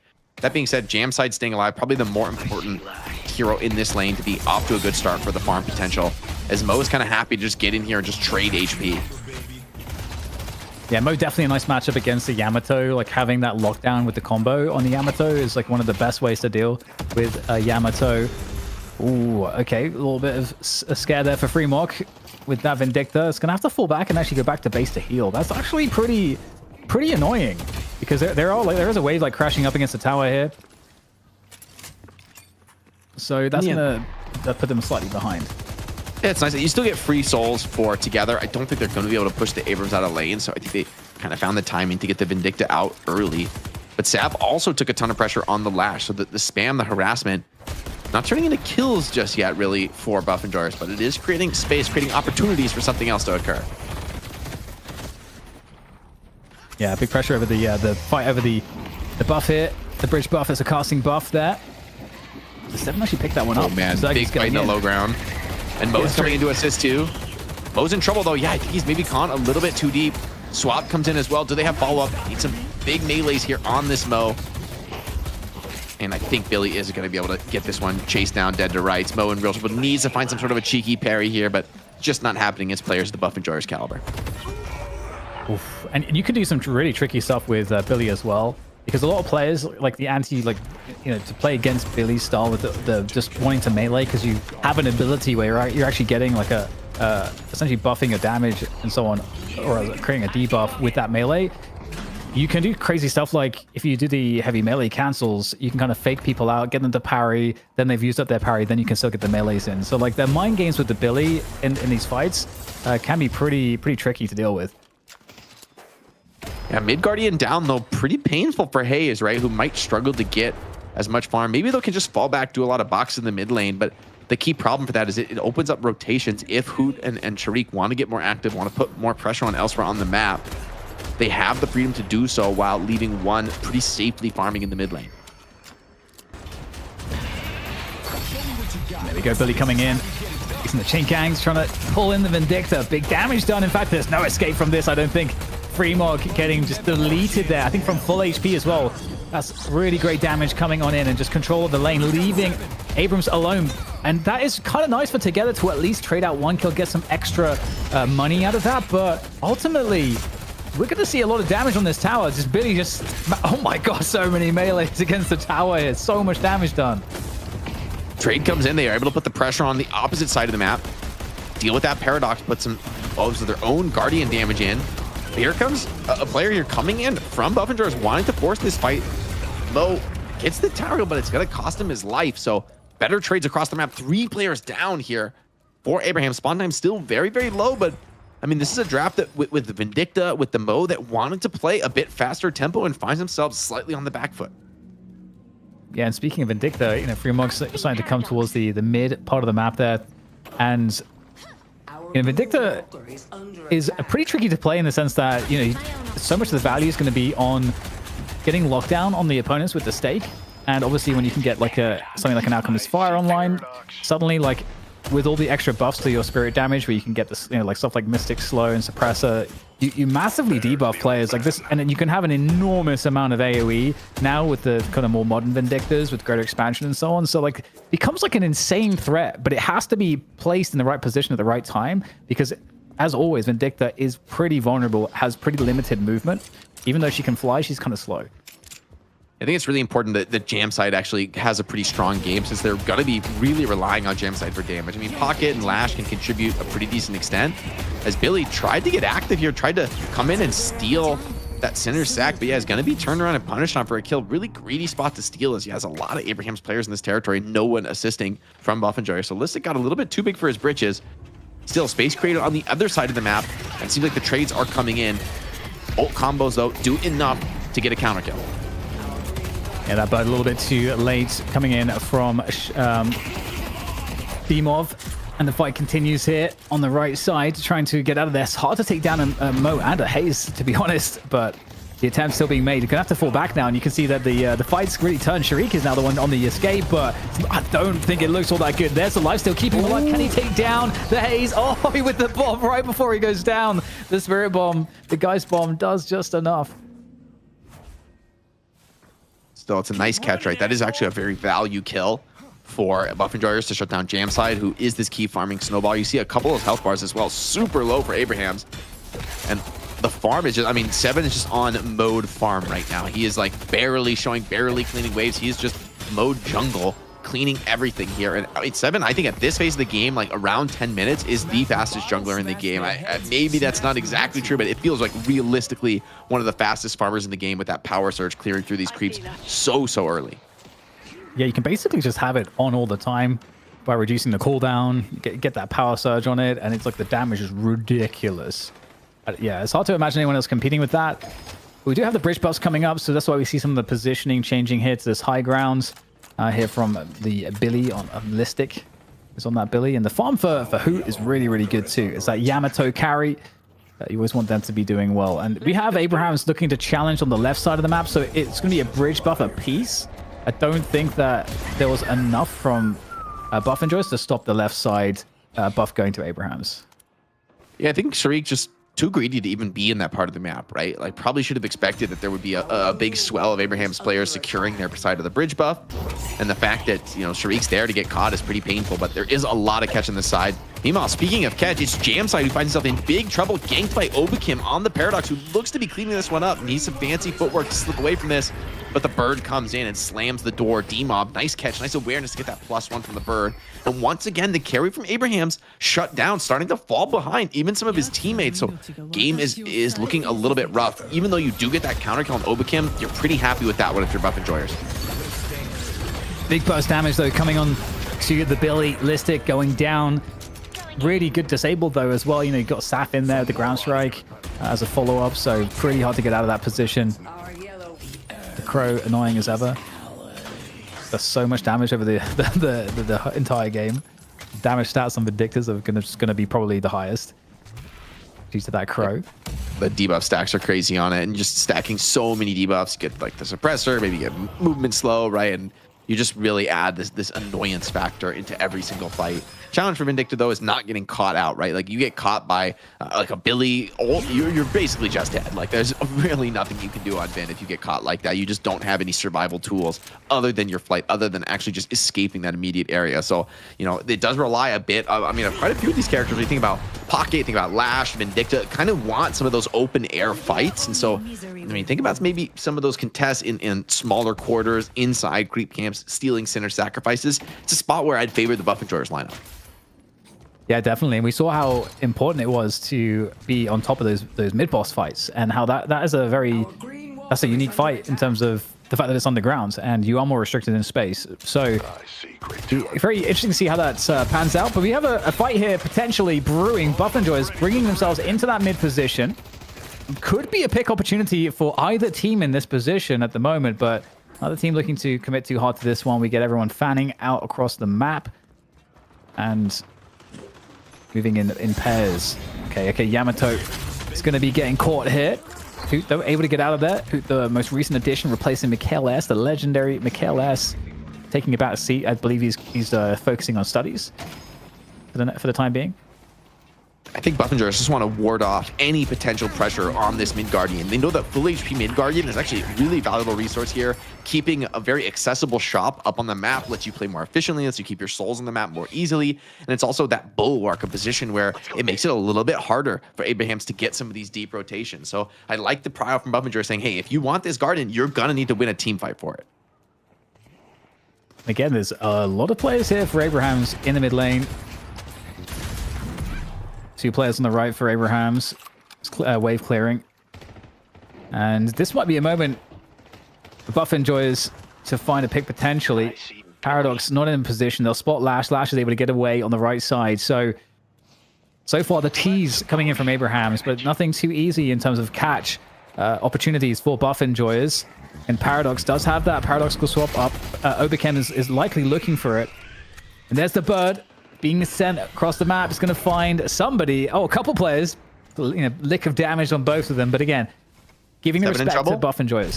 7 being ganked right now. Yeah, Mo on top of him does get the combo. Has the stun on him, but I think the damage may have been done. 7 just trying to rip the ult, trying to zone away. Is it enough? Putting a lot of damage down. And yes, the assist is there. D-Mob with the arrow. Burst down jam side. They save Zergy, bailing him out of trouble. D-Mob, fast rotation there, and the punish is brutal. Both of those players attempting the gank are going to go down.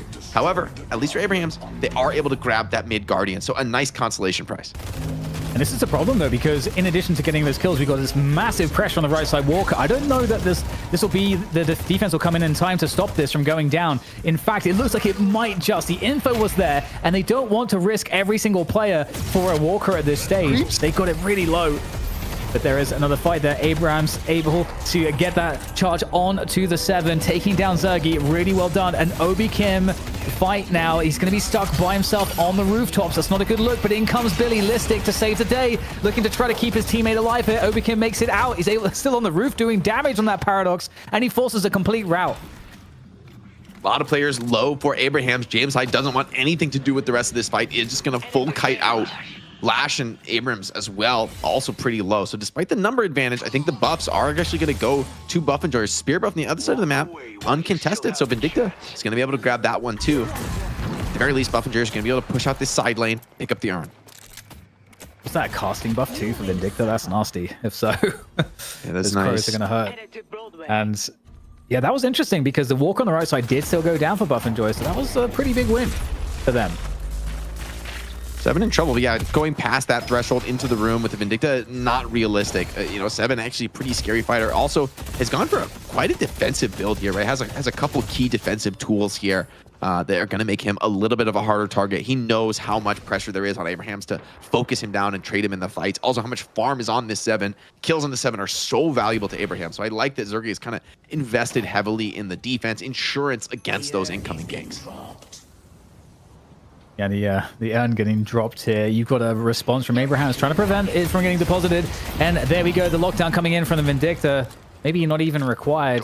So much damage so very quickly. And Abrahams going to fall back a little on the positioning.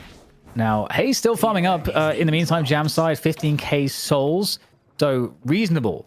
You know, with ABL at 19k, there is parity between these two teams. 91k overall in terms of the total soul differential. So I don't think there's any, anything that's too surprising, anything that's too worrying for either side. Although you might want your Haste to be a little bit further ahead.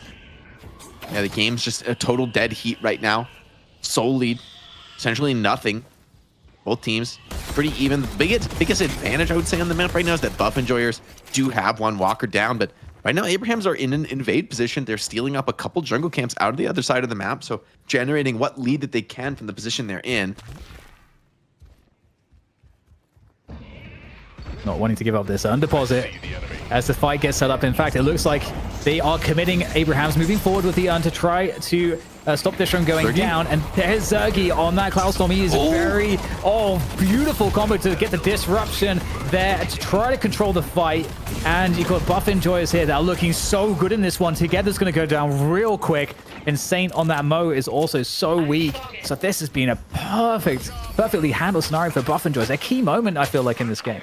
Yeah, you're able to jump in and burst down the 7, but not before you got a lot of damage off in the ultimate, and the rest of the Buff Enjoyers were just lying in wait. It's going to be a free walker for Jamside, who's going to be pretty happy in terms of his personal farm game. Getting that solo on the walker is a lot of resource, and Buff Enjoyers are going to gamble everything, gambling this tiny lead that they have on a mid-boss take. I think very likely the Abrahams come to contest and challenge, and they're a little bit low to a little bit late rather to the fight, so Urn is already dropping. Yeah, there's no affliction or anything like that. There's the Death Slam, though. It's going to come out here from the Lash. Is there... Oh, they're going to get every single rejuve Buff Enjoyers. No denial from Abrahams. They're like half a second too slow on that attempt there for the dive parry, whatever it might have been for Saf. It wasn't enough. It wasn't quickly enough. And with now this surge of players from Buff Enjoyers, they're looking to make good use of the rejuice and the player advantage by just pressing that mid lane. And they've got a lot of farm to fall back on, too. Saf's just like seconds too late to that. I think even if he goes for the Death Slam there, he's not going to get it off in time. He's going to give up all the rejuve charges. Even he might get a big slam, but if you give up those rejuves, I think it's the right move to go for the parries there. Just painful that it doesn't go his way. Zergy starting to get online. Like the next 6k item, you're looking at real trouble. He might go for a Boundless. He might look for even just like an Escalating or an Infuser if he wants to play a little bit safer.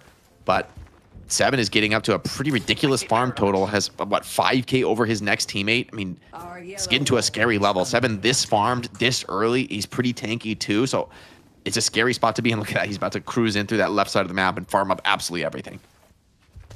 Yeah, it does feel like it's starting to get out of control. And just with all the rejuves as well, it makes it hard for Abrahams to create pressure that would then force Buff Enjoyers to be scared of something or to force them to just react to Abrahams, because Buff Enjoyers have the soul and rejuve advantage for the fights. And so this is really scary territory, because what all that means is that Zergy gets to do more of whatever he wants. And here he goes, looking to just force the Mo all the way back.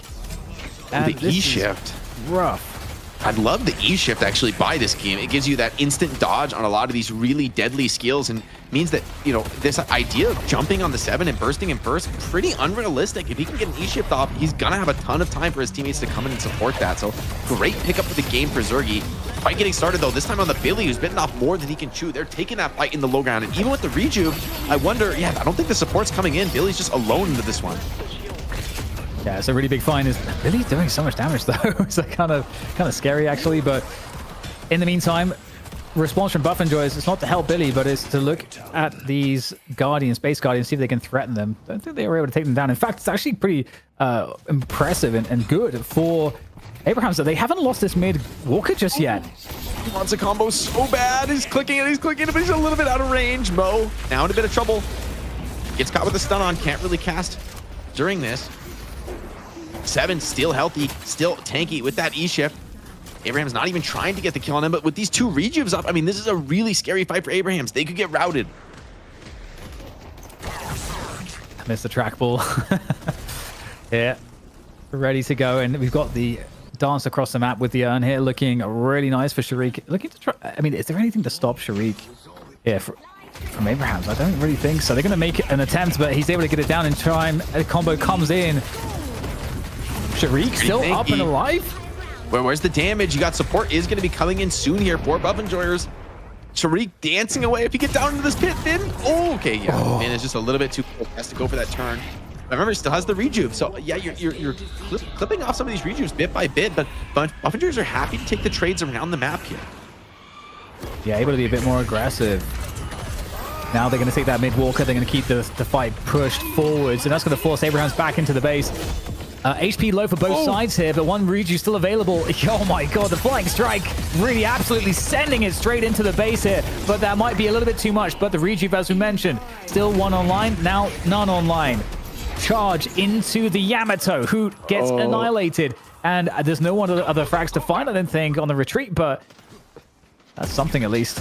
It's like the buggiest skill in the game is the Yamato dash. He did not want to get launched that deep into the base. No chance. It's just way overextended, but I mean, arguably not really his fault.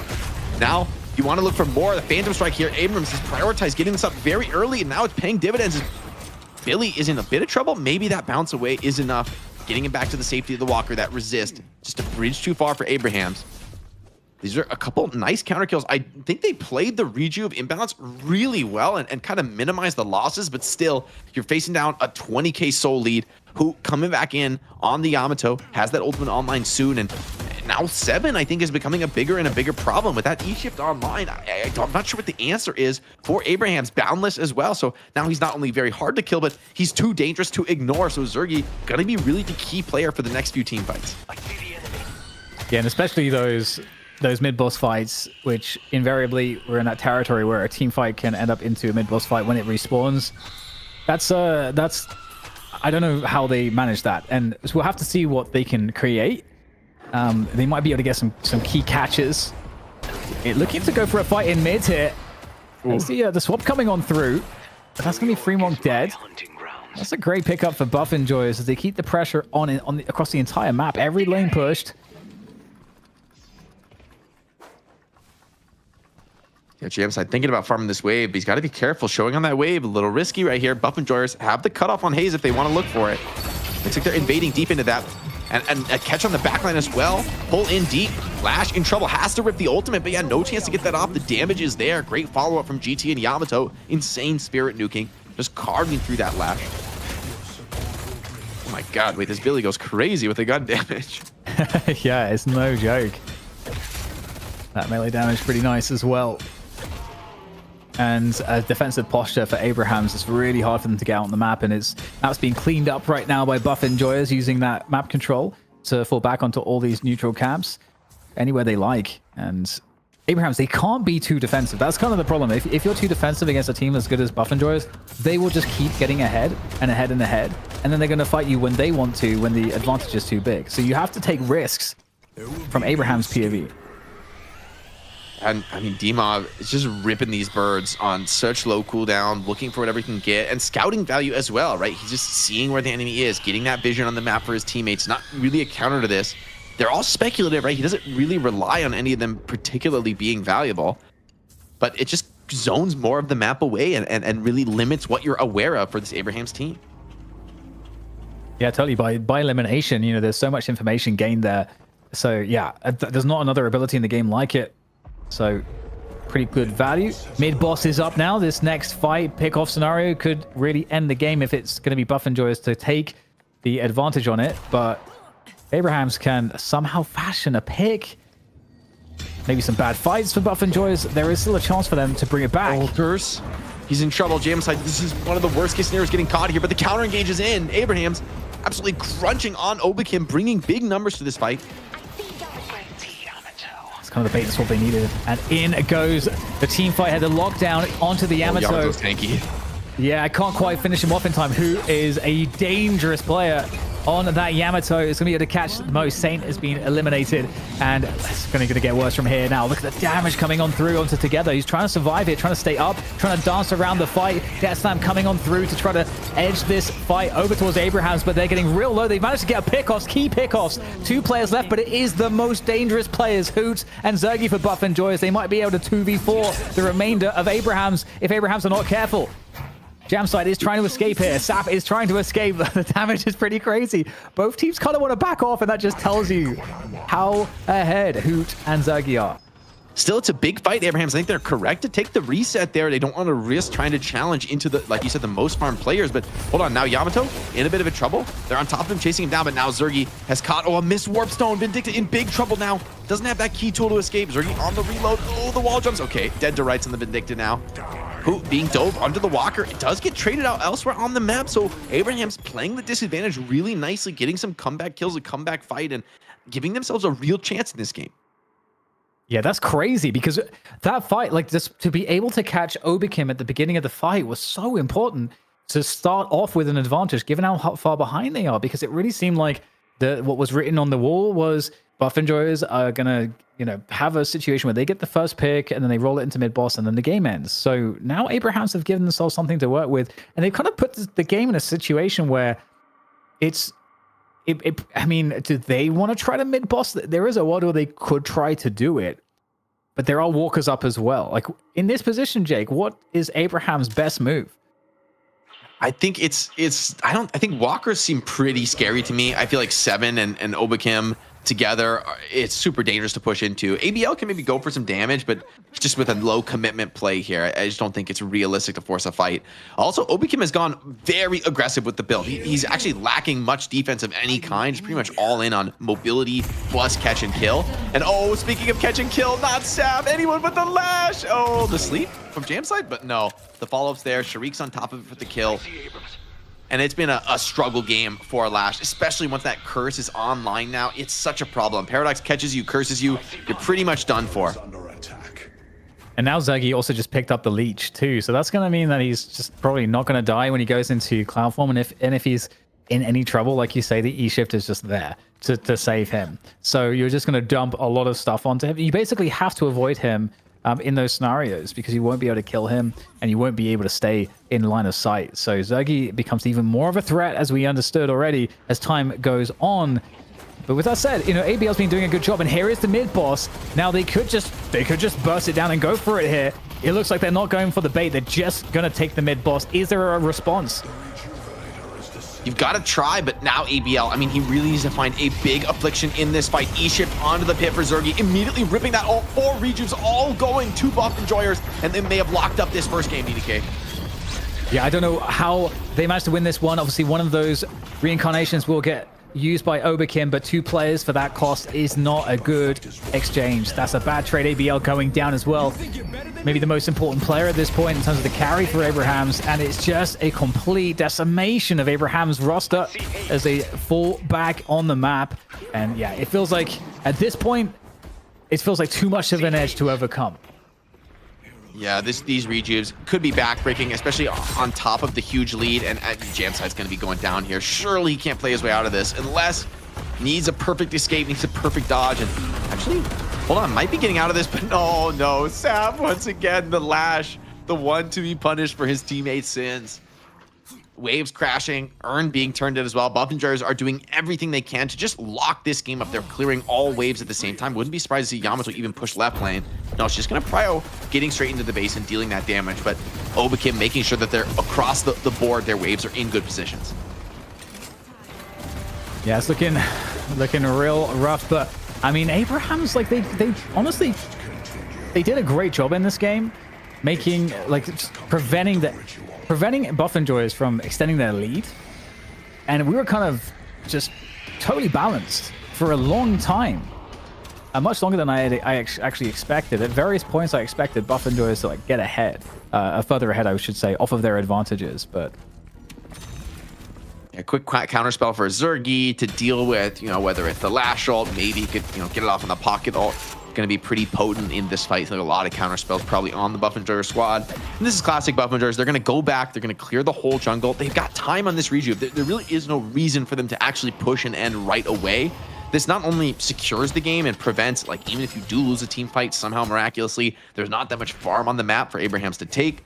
And you're still going to be able to push before the rejuve expires. The Owl ensuring as well that the Abrahams players are in their base. They're not trying to get up to anything fancy.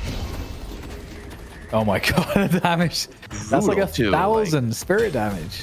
I mean, Pocket is just zero tankiness for something like that. So it is a particularly vulnerable character to get hit by the Owl with, how vulnerable he is to spirit damage. But this feels like it's kind of Pocket against the world. Jam side on the Haze, just can't really stay in and deal damage. And here's a catch immediately onto the Abrams. So tanky, he has all the tanky items, and that's enough to get him out for now. Just barely though.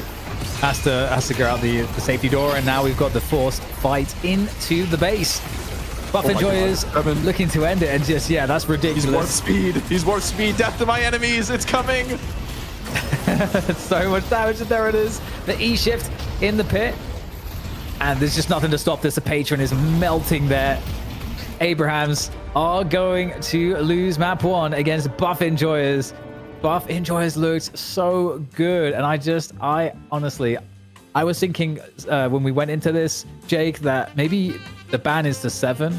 Because that's the thing where, like, if the game is close, you're still going to lose because of Sergi on the 7.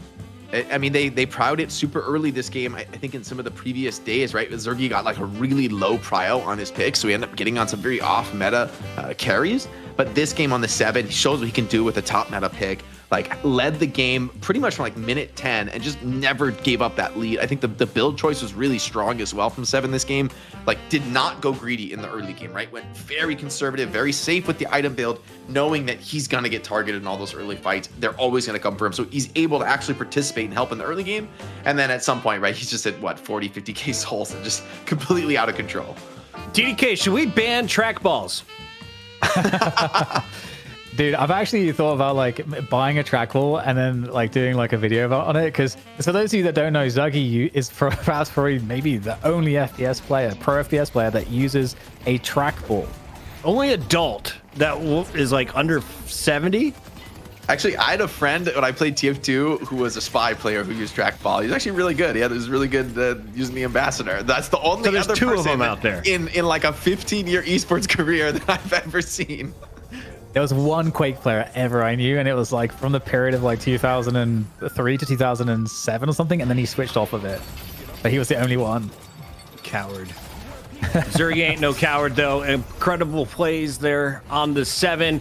I was very impressed by Listic. First, he showcased the Mina play that was 2 weeks ago. This week, bringing out the Billy showcase. This character is what Jake thought he was. It's going to be a bruiser, a frontliner, a melee dominator. Listic playing some of the best Billy we've seen yet. How do you rank his play, and who else popped off in this one for you, Jake? I think that's a great call out for Listic. I mean, I think Listic was a key player for shutting down Saf and Fremont this game, like catching them with those Billy ults, shutting them down early. And although you have damage on other players for Abraham's, like, that's your team fight. You need those players online to really be able to take a team fight, try to control people like the 7. But, I think just the execution was way too good from Buffmajer's this game. The pickoffs from Obakim, thick and fast. I thought Dima was really nice in the GT as well. Was always where he needed to be, whether with the Owl or just in position to drop some big guided arrows. Some people were very confused. They were like, isn't it Abrams? Yes, the Abrahams had Abrams. It got a little bit weird there for a moment. Guys. In the meantime, big shout out to Metro dropping 450 viewers our way. Thank you all for stopping by. This is our very first day having a sub button over on twitch.tv. DDK, if they have Prime, what should they do with it? How do you make use of your Amazon Prime? I don't know, Pocket. What new Deadlock channels and amazing shows could they use that on? I don't know. Maybe a night shift, Jake. That's where I would spend my free money. In the meantime, big shout out to all of the new viewers over on YouTube as well. I saw at one point we were up over 2,500 across all 3 platforms. We're on Kick, YouTube, and Twitch.tv. This is only shift number 4, and it's getting better every week. The Abrahams, I should say, not looking their best in this first game. How do you not lose by 35K, Jake? I mean, this is a tough one to swallow because in the last games, it feels like you're losing ground, right? Compared to last week where you were up in a lead and okay, maybe you got, Buff and George played the comeback on you. Maybe they played some nice fights and outplayed you there, but you had a lead, you were winning the early game. Your draft was probably pretty good that you were there in that place. Now from a game like this one, it's tough to come back from because you feel like you're losing ground relative to last week and you weren't able to get the win then. Like, why should you be able to get the win now? So this is a real test, I think, for the players as like leaders on this Abraham squad of how do you mentally reset? Like, what do you make the changes on? What are those game time calls that come out here to make the shift that actually gets you the win? I think actually target manning the 7 or stealing it away may be important. I think maybe that was a bigger part of their success last week than they realized of forcing Zergi onto some off meta carries. Let's take a look at the numbers when we have them. I think Listic popped off. Big shout out to ZP, one of our casters, alongside Jason Kaplan. That'll be joining the show for North America coming up next. But DDK, I have a feeling we're getting 3 games out of the Buff Enjoyers and Abrahams. It's not another 2-0 dominance like we've seen in the past because Bert Dangle is here cheering us on, and we are only 800. Make it 770 subs away from Jake being a cat maid live here on the night shift. It's going to get weird with your support. With that said, let's talk about the numbers that mattered. What do you see from EU, DDK? Who popped off? Yeah, I mean, it's obviously hard not to Thanks, Tony. throw it to Zergi, and for me, at least personally, with the MVP because he does his role so incredibly well. And I think, like Jake highlighted, he didn't go greedy to do it. He did it in such a way that he has good pacing with the game. He's able to be defensive, and it's not as though his opposition doesn't know what he's trying to do. So he's able to still come out in what is otherwise a very even game, and he is the difference. And that's his job. His job is to do that. And if he doesn't do that, they won't. I mean, Abrahams would likely win the game overall. We just got 10 gifteds from 2 different people, like simultaneously. October WoW with 10, Gosu Ninja with 10, and October WoW also with the personal tier 3 sub on top of that. Y'all are going crazy. Are you saying that cat made costumes on you sell, Jake? Because we only mentioned it like one time. It's looking more and more real, man. I'm getting more and more scared, guys. October WoW just added another 11 on there. October, we love you. Thank you for the love. This is our first night with the sub button as we ramble about the video game you love. We appreciate all the support. Dumb Duck 1547 with 5 gifted. Can we take a moment and talk about how Dumb Duck is amazing? Dumb Duck, 2 episodes ago, challenged a player to bust out the new heroes. They did so. The Billy was not pretty, but he backed it up with $150 after saying $100 if you win with Billy.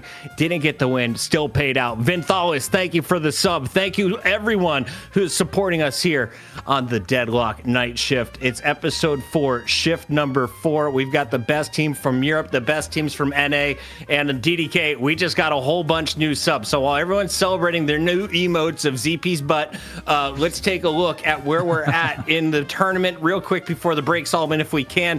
We are in Europe. We're going to North America. ZP is going to show all of his face. All of the cheeks will be on air for Melee Creeps and Lil Troops. We'll also have Jason Kaplan joining us for Hydra Nation, making their return as the title holders. We're going to a break now. With that said, it's Buff Enjoyers on match point. Abrahams trying to force a game 3. After this, it's Night Shift, brought to you by Intel, supported by Chiseled Jaws of GDK and Jake.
Meow, baby. We are back here on the night shift, shift 4, and that could be our own Jake Lion in just 1 week. You guys could make it happen as early as next week. We double checked on Amazon. These things are ready to rock. The Catmaid suit is ready to go. And thanks to you all, we are now under 700 subs for making it happen over on twitch.tv. Welcome to night shift number 4. Jake didn't think 1,000 was possible. He threw out a number with 4 digits, got a little cocky. The Deadlock community is insane, though. I mean, this is just the European portion of the show, DDK, and we're already at 300 subs on our opening night. Crazy, crazy. We love you guys. Obviously, your support means the world to us, and man, what a hell of a show we have here today so far as well. This grand final has been crazy. Jake, would you let him rub your tummy? How many subs? That's a we don't discuss that. We're not that might be a 2x violation. You're like the guy who catches the hand. I got you. All right. I will do the whole cast in the cat suit. No cap. I will do and I already said this earlier in the show. If you're just joining us, it's 2 more night shifts from now.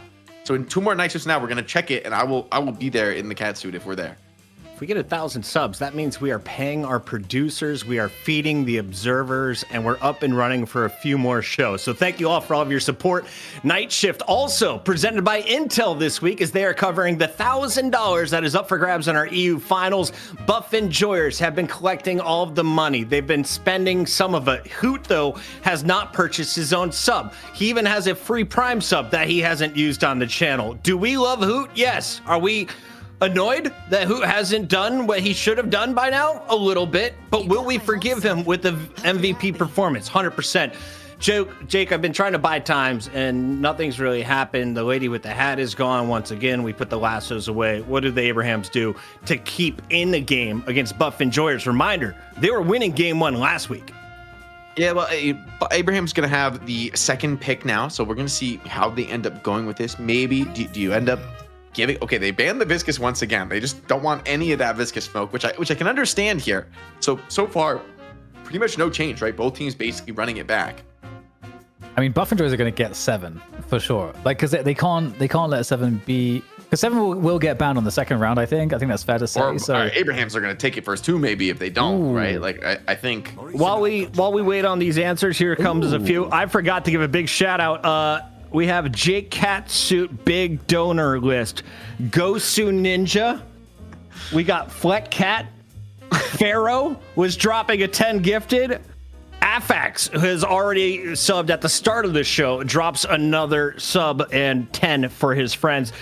We've got Neff, Raven Guy, and Ridiculous Ty and Dumb Duck all hitting the prime subs. Thank you all for the support. Back to you, DDK. I see a 7 and a Mo and Krill. Finally, Zergy's going to have to use something different to take him down. But does that mean... Yeah. I guess what other options? Are we going to see a doorman? Chat wants to know. Well, we'll see presumably something like Zergy is going to be on the heroes that farm and can be left alone. That's kind of like the style that he kind of performs best in those types of carries. So that's kind of the archetype that Zergy is on the team. But of the rest of those, I don't think they're high priority that we would kind of see Zergy be high priority on that in the early stages of the pick ban here. No more hiding. Sammy Snake, I saw you. Thank you very much for the sub. Jake, what are you witnessing? Paradox 7. You got some heavy hitters locked in early. What do you go next? I mean, right now they're basically draft swapping, right? From game 1, they're like taking each other's drafts, which theoretically should be really good for Abrahams, right? Like we were talking about some of the big problems being posed to them by Paradox and 7 last game. Again, Buffinger is saying, hey, we can do what you can do. We'll just do it better. We'll execute it much more cleanly. And okay, I guess it's literally a team swap so far. Can we confirm this, Solomon? Do we have the right teams? Or are they trying to just run it back and get weird with the last 3 picks? Here, we're double checking. Shout out to our ops, by the way. We didn't feed them. We didn't have subs last show, so it's been a long 7 days. They haven't fed at the end of this. They don't eat. Okay, yeah. Pretty similar. Okay. I also saw a big note. This is accurate, says our producer. This is for real. Thank you, Solomon. So we're going to see kind of a flip or a mirror match that's not necessarily a mirror. DDK, do they have the same skill set on both sides of the ball in this fight? These are the 2 best teams from Europe that we've seen so far in Deadlock. Yeah, I mean, with Buff Enjoyers, I think overall you're going to be probably looking at a grouping of players that have highest skill ceiling or like a greater degree of versatility. But I don't know how much of a difference that will make in this particular case. Because, for example, so we're not going to see the Yamato. So this is the deviation, right? So the Yamato was picked alongside Billy, Paradox, and 7 by Buff Enjoyers in the previous match. I mean, I do think that it's pretty interesting to see the drafts go this way because it means that both teams have very similar ideas about the game, right? That like, okay, like if you have first pick, we're just going to go for this first 3. And if you have second pick, we're going to go for these first 3. The fact that the 2 teams basically make the same choices in opposite positions says to me that they really have a similar draft. This is the ADP right now. You just gotta go with the average draft placement and move on with it. Top players. This isn't fun, Europe. Listen, we're trying to get to a game 3. Buff and Joyous, can I see a doorman? Can you show me some more Mina? Can we get Paige in the mix here? Let's get weird. Victor has arrived. Ladies and gentlemen, the new heroes, the new characters are in the game, and DDK is all smiles. Yeah, I was like, obviously that of course made sense. We didn't catch it because Yamato got banned in place of Victor. Victor was that ban previously. That's why we didn't see Victor, but now it's been opened up. So, and Victor's like is kind of like a mega carry, you know, if you get late into the game. So I could see Zergy playing Victor potentially. I feel like there's a world where, I don't know, I'm not sure. Actually, Wraith maybe makes more sense. Right? Yeah, excited for Victor. Go ahead and use that prime like Zergy, for sure. Just did. Jake, we've got 2 more picks, a Wraith and a Victor. What do you do, though, if you're the Abrahams to close things out? I think they're maybe looking for a little bit more frontline and catch. Okay, they grab the Geist. I wouldn't mind seeing a little bit more control here. A little bit of a prio, I guess, on some more lockdown. They have a bit maybe with the Billy. Maybe it is enough. I guess that being said, you could kind of go any which way with this last pick of the draft. Maybe something defensive. I would like to see something that can tolerate some things like Mo Krill, maybe a hard stun to break the Mo Krill ulti, as you're lacking those a little bit. And Ivy does bring that. Ivy is always kind of the pick that we. It's always a safe finisher, right? Kind of a little bit of everything, a little bit of global presence, a stun where you can, break some of these ultis. People were saying that 7 is really good against Victor, and I guess I see the vision with like the 7 ulti, like zoning people away, and Victor can't stand toe to toe against it. However, I'm a little worried because and the Page comes in too. That's really interesting. Thank you. That's why we're doing the night shift. Buff enjoyers know they're on match point. Even if they lose this, we're going to a game 3. Intel's got $1,000 up. We're already over 300 subs. We're going to keep it rolling. Shout out to everyone in the chat for the support. Paige or Victor, who are you more excited to see? Who do the obs need to start on? And true or false, DDK, Zergy is going to play the Zergter, as the chat is claiming. I think he's going to be on Wraith. If I had to guess, I think Wraith is going to make more sense for Zergy. Just his style of play. You know, he can go and farm. Like Wraith, it can be set up to like do the farming, get the test. Actually, isn't Zergy anti-Tesla bullets? I don't know. Surely you go Tesla on Wraith, but I don't know. I'm just a filthy pubber, abusing farming all the camps and showing up out of the jungle with too much farm.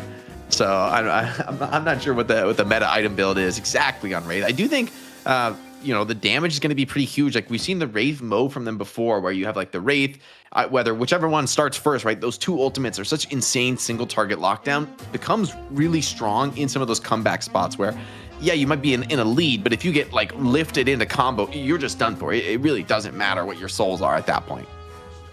Paige is a massive take, says Crazy 7SV. The 7 is not in the hands of Zergy, but the Victor might be. We're going full screen. And on the mic, it's DDK and Jake for your EU final. Here we go. We got there it is, the side-by-side, Paige and Victor, 2 of the newer heroes. I think both are really good. Obviously, they both perform very different functions. Paige, especially if you actually get the high velocity bullets there, it's like a 35% increase on the projectile travel speed, so it makes the default gun very usable, and it does a lot of damage as well. So it's kind of nasty. And then obviously like the lane control and the area control that you have with Paige, I think makes her like really have a lot of really good utility. And in the team fights later in the game too, she can be really, really annoying to deal with, and she outputs a lot of spirit damage. So I think Paige is pretty good, and I'm actually so happy that we get to see like a top EU team playing her.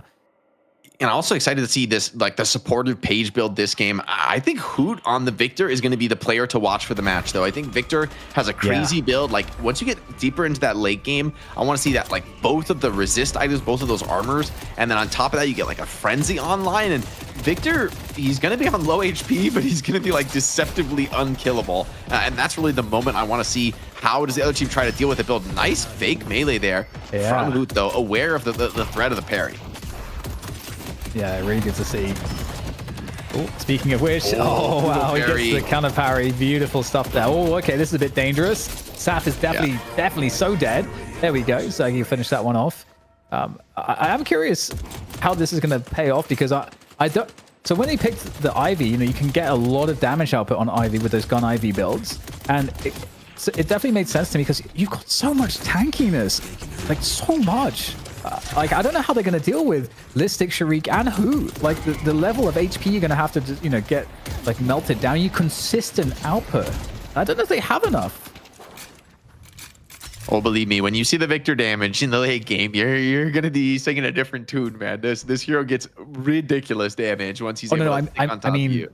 For Abraham's against it. Like, against the Victor. Yeah, I see what you mean. The Victor, the Mo, and the Abrams. So they have like because you have to like get so much consistent damage output on them, and usually I think an Infernus might come into play to kind of be an answer to that.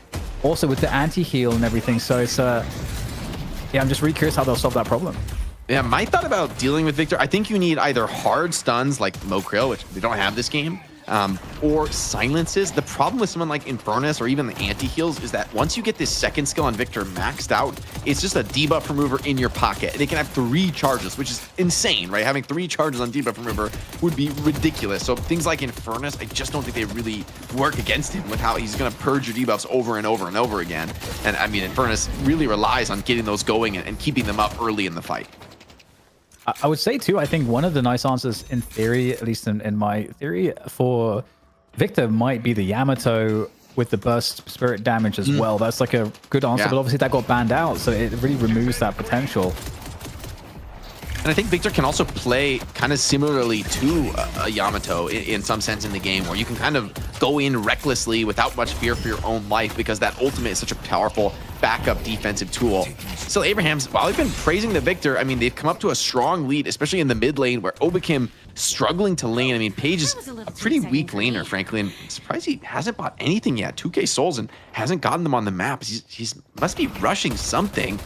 But that's pretty greedy at this point in the game. We'll see what kind of a build he's got cooking up for us. Okay, no, he's just grabbed that Guardian Ward. Maybe that's what he was waiting for. Got it. Yeah, something as a tool that's been really, really helpful for any hero that can reasonably apply spirit damage onto like 1 or 2 heroes with like low cooldowns is it's like the Mystic Regeneration. That's amazing for sustaining lane.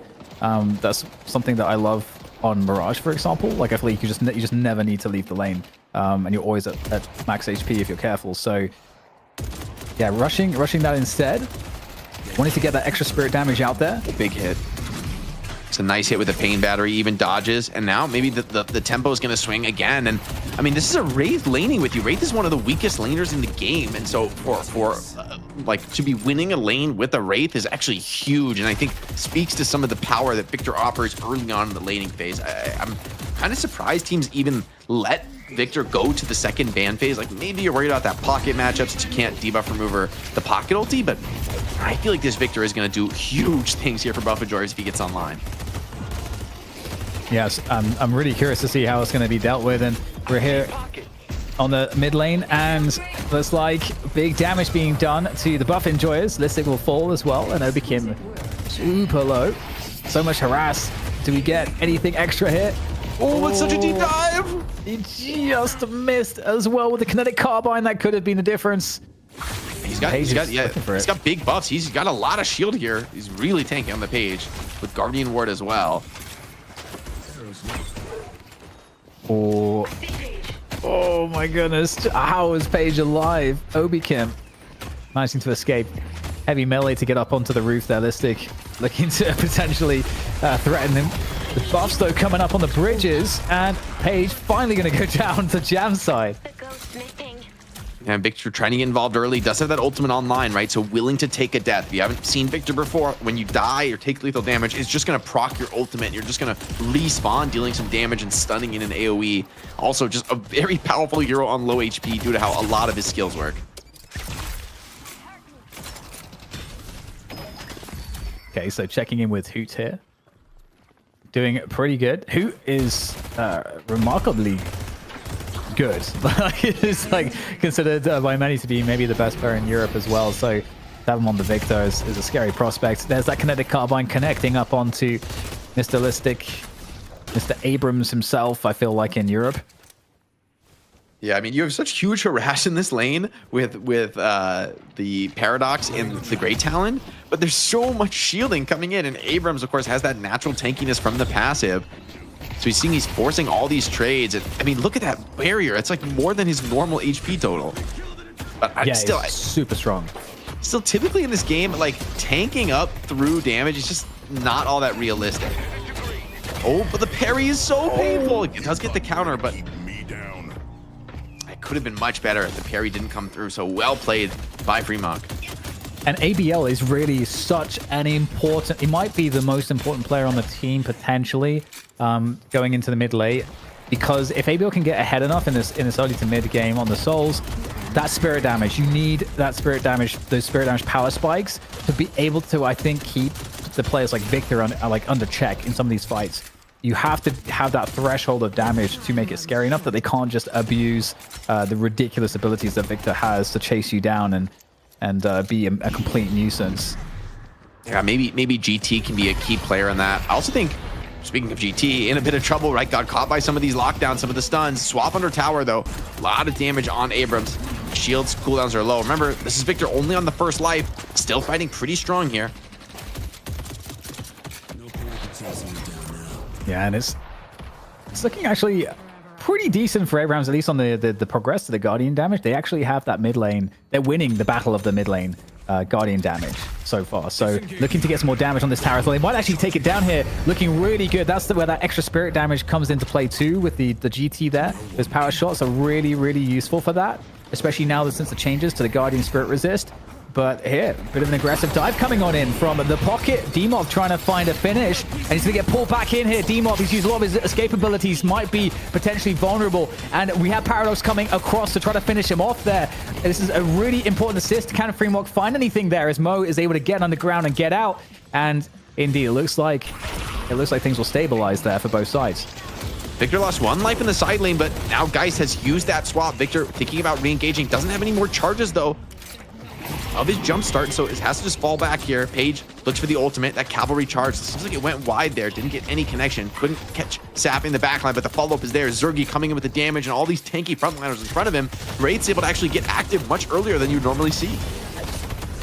And big damage back onto Victor again. He's getting critically weak. He's getting obviously some support again coming in from the Page. That makes the difference.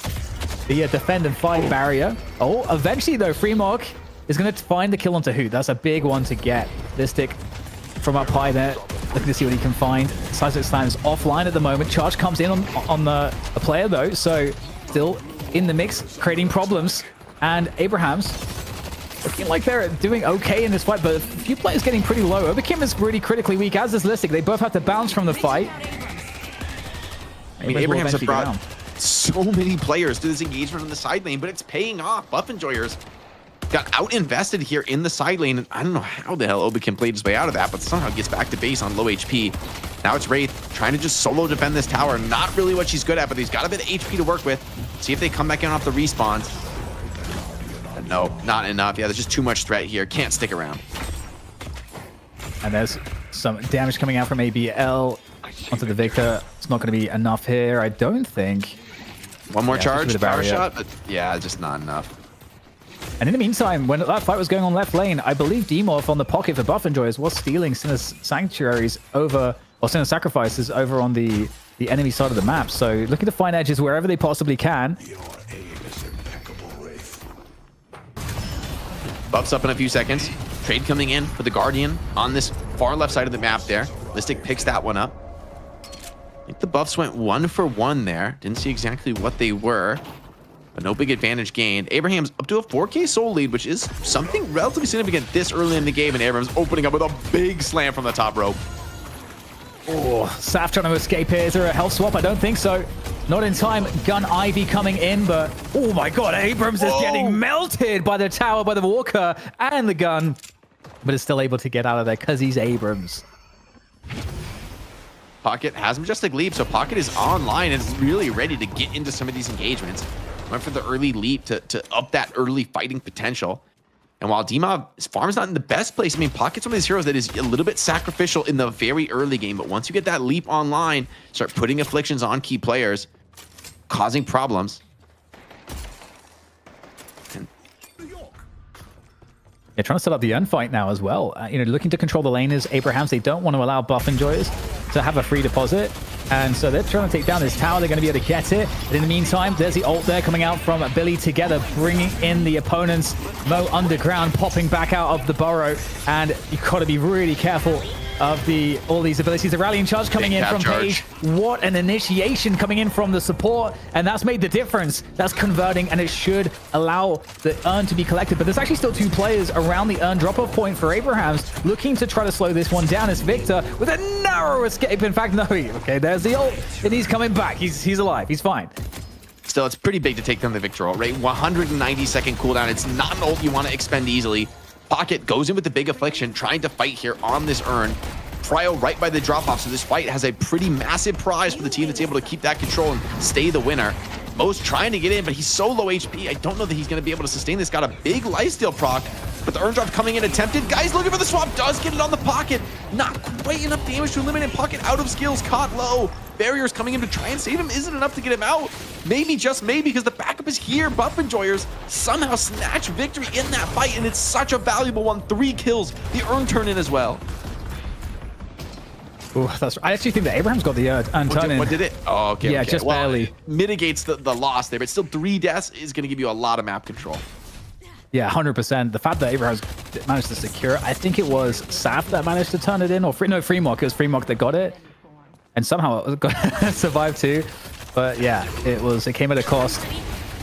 But pretty even still in the overall souls. But like you said, it was a bit of a lead. But you can see here, this is one of the reasons why Paige is kind of insane as a support. Like, has that insane clearance. It can get a lot of souls pretty fast. And also, that's insanely powerful as well for like defending the objectives.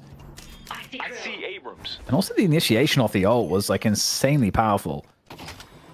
Yeah, that Pocket ulti I think was pretty huge too. Dima found a big connection there and somehow barely slipped away. Like, I thought once he got swapped, he was going to be done for, but the barrier was perfect from Obakim to, turn that one around. Now, maybe Listic has gone a little bit too deep. Chain pulled by Billy, shoulder charge, going wide, and big bag. Whoa, 1,300 back. That's a pretty significant swing back towards Abraham. So together, going to be feeling pretty good to find that one. I see Krill. Yeah, Abraham's looking to make this a 3rd map between these 2 teams. Now, taking stock of the situation, 15-minute mark coming up relatively soon here, as Ivy is going to save. Was that ABL that got carried away? He was dead to rights there without the Ivy save, so really great awareness. Gets him out of trouble.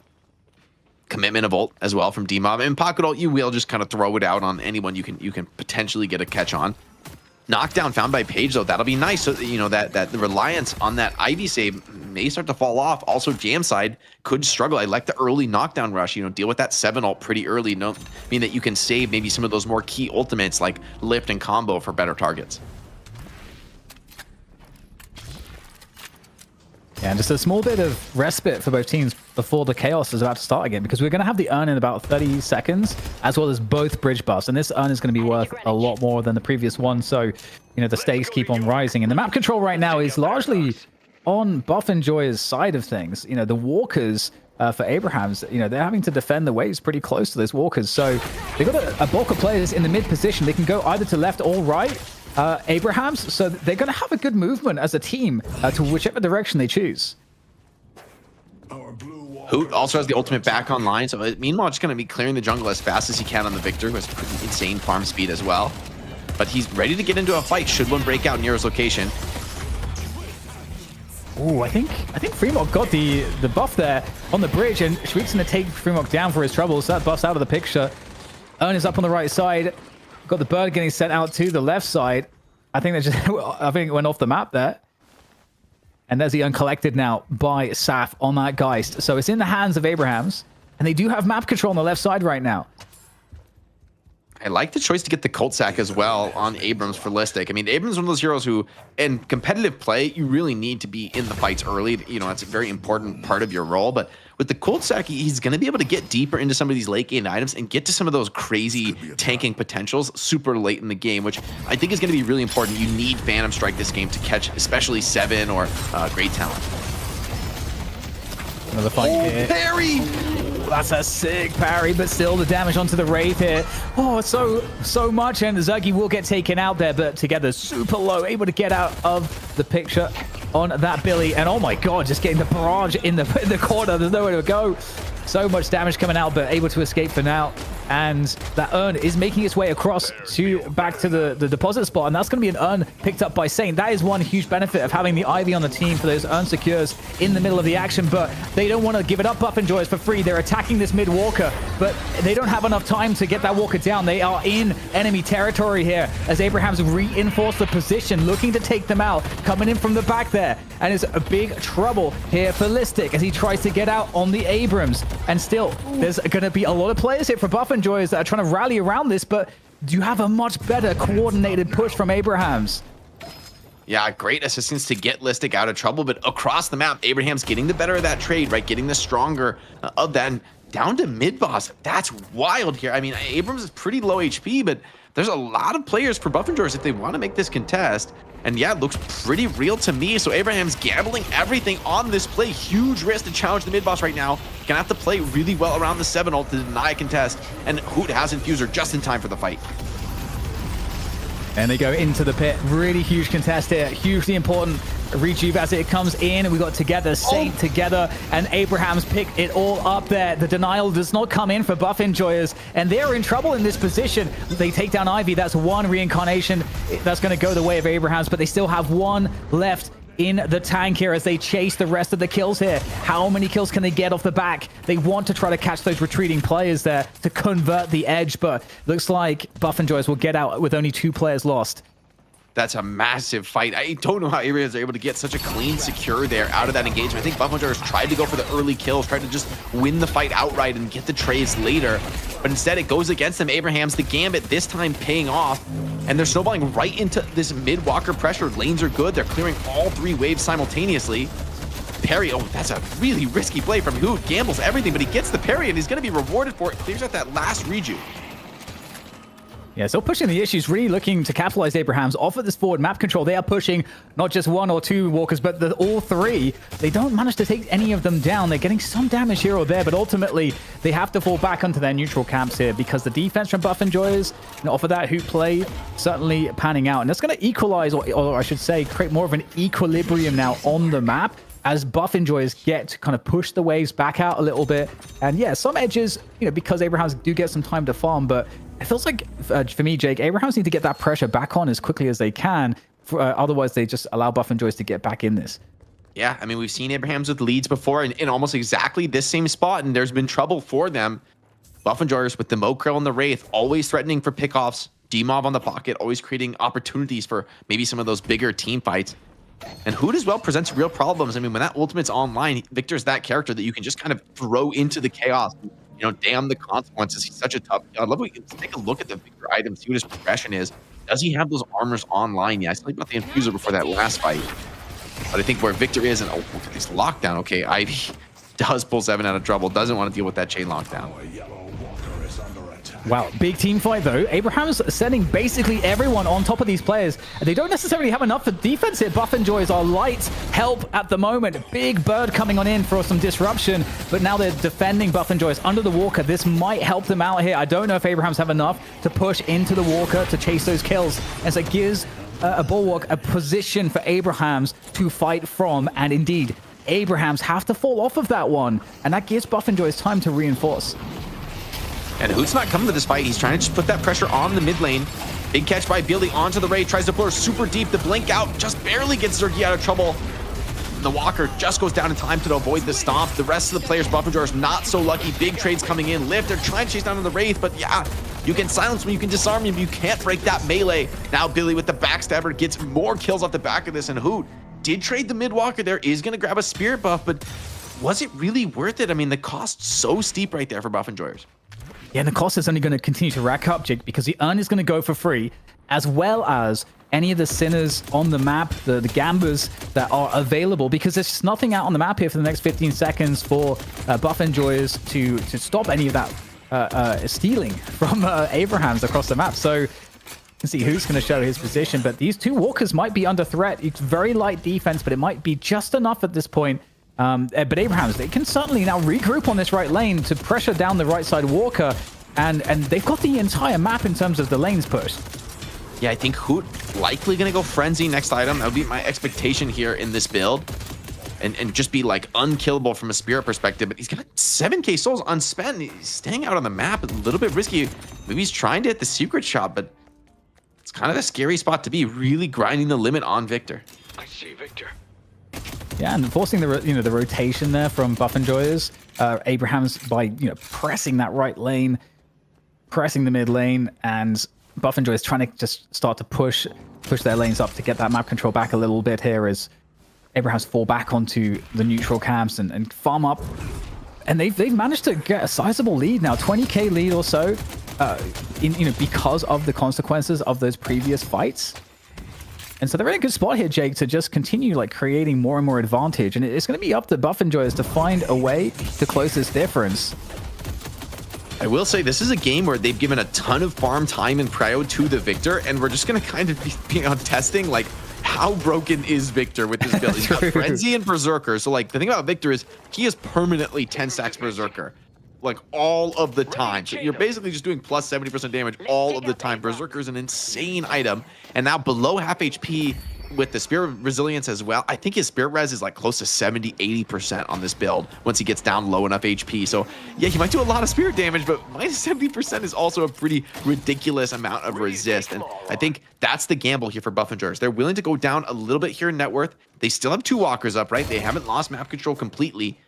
But the key question is, will Victor be able to actually carry the game? It's one thing to be tanky, but in the end of the game, your 1v6 is not going to be enough. You need to be able to win these team fights, and you really can't let the lead, I think, get much worse than this. And here's the initiation attempt coming on in, and they've got to be careful because Abrahams do have a surround type positioning. Now they're falling back in line, and Abrahams are in a position to potentially try to initiate. But there's this Victor just like jumping into the fight. Insane presence in this fight. So tanky. His health is barely moving, and he's doing so much damage as time goes on with these abilities. Getting into the fight. Finally gets caught there, comboed. Can they finish him off? Actually, no. Still half HP in this fight, doing so much, and everyone's just getting in trouble at the moment. But for Buff Enjoyers, despite Victor's presence, his teammates cannot stay up. I like the decision making from Abrahams, though. Kill Victor last, just deal with him in a 1v5 scenario, but I think they've got a little bit deep. He's got the Walker Resilience on him here too. No debuff removers left though, and the reanimation is forced out. And he's not going to be able to purge this 7 stun as well. Is going to have to tank that. Walker's going down, getting surrounded now on all sides. Victor in serious trouble. Needs to play his way out of this. That's the last charge once again used, and he just wants to slip away back to the base. But another team fight goes against Buff Enjoyers. And they're using the Medusa strategy, familiar with Dota 2. Just deal with the unkillable hero last. There's no build in the game that's going to make you tanky enough to 1v6. And it is really well handled by Abrahams because they're not being greedy. They could have tried to also try to press the other Walker. There was an opportunity, I think, to do that, but they just focus together on that team fight, and they're in a good spot for this mid boss. But at the same time, Buff Enjoyers, everybody's up right now. Buff Enjoyers can get here. Oh my God, they can get here in time. Is this a bait? How are they doing mid? Okay, it has to be a bait, surely, right? This is a wild call to do mid here. I guess there's no Victor ult. A Pocket's putting some harassment on. They try to put the catch on Pocket, who seems a little bit happy to take this trade. Yeah, Silence not going to be enough to get the kill on him. This fight's getting a little bit awkward here. ABL's going to be putting the damage on, and there's that Klaus on that dude. So, oh my God, picked out of the air with the combo, and that's a massive pick to try to get. But it's, oh my God, somehow Jamside stayed alive here just for a moment longer. Gets chased down into the mid-boss pit, all the way down by Listic. And Dimov, he's on 1 HP at this point. Buff Enjoyers, they don't have much left. It might be Abrahams that have just enough to take down the mid-boss post this fight, because at this point, there's no more resistance. They've got 4 players up here. They're pretty healthy. They can finish off the mid-boss. Yeah, the mid force pays off, and I don't see Dimov and Zergi coming back in for this contest. Yeah, they're both splitting. They're just trying to send waves, crashing on these outer walkers, impose as much of a macro cost as they can on this fight. And Abrahams come away with a big win there, just gambling their soul lead there, trusting that, like, hey, look, as long as we force fight, we will win it. I also feel like the Page is on the struggle bus at this point in the game, right? Page, while it's such a good support and really adds a lot of value in the fights, in a chaotic engagement, man, you just die on Page. It feels like you just can't live. Like, your only real survivability is your ult. I mean, that barrier is just not going to do much when you're building full support on Page. It's not really going to be a difference maker. And I think Abrahams are really targeting and punishing Obafemi, and I'm not sure what he can really do about that other than just like play completely off map, off vision, just not that realistic. Yeah, it's such a good spot now for Abrahams. You talked previously about last week where they got big leads, are unable to close them and win the game. They're in such a dominant position right now. Obviously, we talked about how powerful Victor is, but we're not really seeing that come into play based on how Abrahams are handling the fight. Really effective approach so far. And right now, Buff enjoys. Every lane is pushed against them. They're trying to win just some space on the map, clear some of those lanes out. But Abrahams, they've got 4 rejuves up for reincarnations, and they've got the bonuses that come with that, in addition to the soul advantage, in addition to stealing all the boons with these sinners. So this is a problem. Earn going to be attempted right now. I don't know if you really want to challenge us as Abrahams. You've got another player across the map, Billy clearing the walker.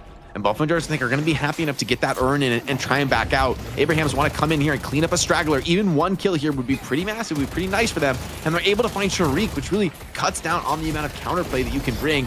Zergy down as well, who struggling, trying to stay on, trying to continue this engagement. But I think Abrahams, they're just overwhelming at this point. The soul lead, enormous, almost 30k souls in their advantage. And Gun Ivy is just cleaving down buildings. Yes, yeah, the Gun Ivy is going absolutely massive. That sustained damage that is insanely high rate. Oh my god, it's so crazy. Victor is actually like 1v5ing right now, and they can't kill him, but they are just going to end the game and siege the base. Yeah, there we go. Look how fast that patron is melting. That's going to be a wrap, and we're going to map 3 here. Abrahams making this a true fight for the title here at Night Shift.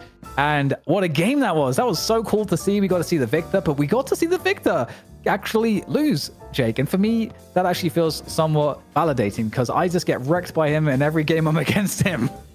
Yeah, I think Victor's one of those heroes that's really hard to deal with in a pub format, right? Like one-on-one, you're just not going to be able to deal with this guy when he's full farmed on tank. I think the real key to him is the way that Abrahams focused down other players first and then went back to deal with the Victor when the numbers were just ridiculously in their favor. Fun game to watch, and our first time going to a game 3 in a very long time, gentlemen. So congratulations to both of our squads. Can we start here with the Ivy? I saw a lot of people in chat say early game, this is my favorite Ivy build. What did you see from the Ivy, and what was the end game impact? Clearly shredding through anything that was in their crosshairs. I mean, Gun Ivy is one of these weird builds where, like, you're kind of not that good in the early game. You really need to, like, hit your scaling to really become relevant. But once you get to that point, then you do become a huge threat, especially building clearance. I mean, Ivy has pretty insane building clearance because you have such good escapes, right? You can go in, siege a walker. If things go bad, you've got stone form, you've got your ultimate to fly away and get out of dodge. So that mobility is really your value, I guess, as a gun character into the late game, the survivability, the mobility. But I also like that, you know, he got active in the early game, playing that supportive role. Saint got a lot of nice saves in the Ivy in the early game, ulting some of his teammates out of tough spots. DDK, the Victor didn't work out. The Page also kind of didn't play out as expected towards the end. Is it too early for Page in competitive play? Because Victor doesn't seem to have an issue. I don't think so. I think Page's abilities are really good, and I think especially with the team fight is really good. I think it's one of those things where maybe it's going to be a little harder to just plug and play into some of these comps. I think the theory kind of like works out for me though, in terms of just like the massive spirit damage and clearance that you get, the control that you have, you know, for defense or offensive capabilities. I think Page in theory is really, really strong. I think, you know, but we know Victor's really strong, but Abrahams played a really good game. They had the right counters.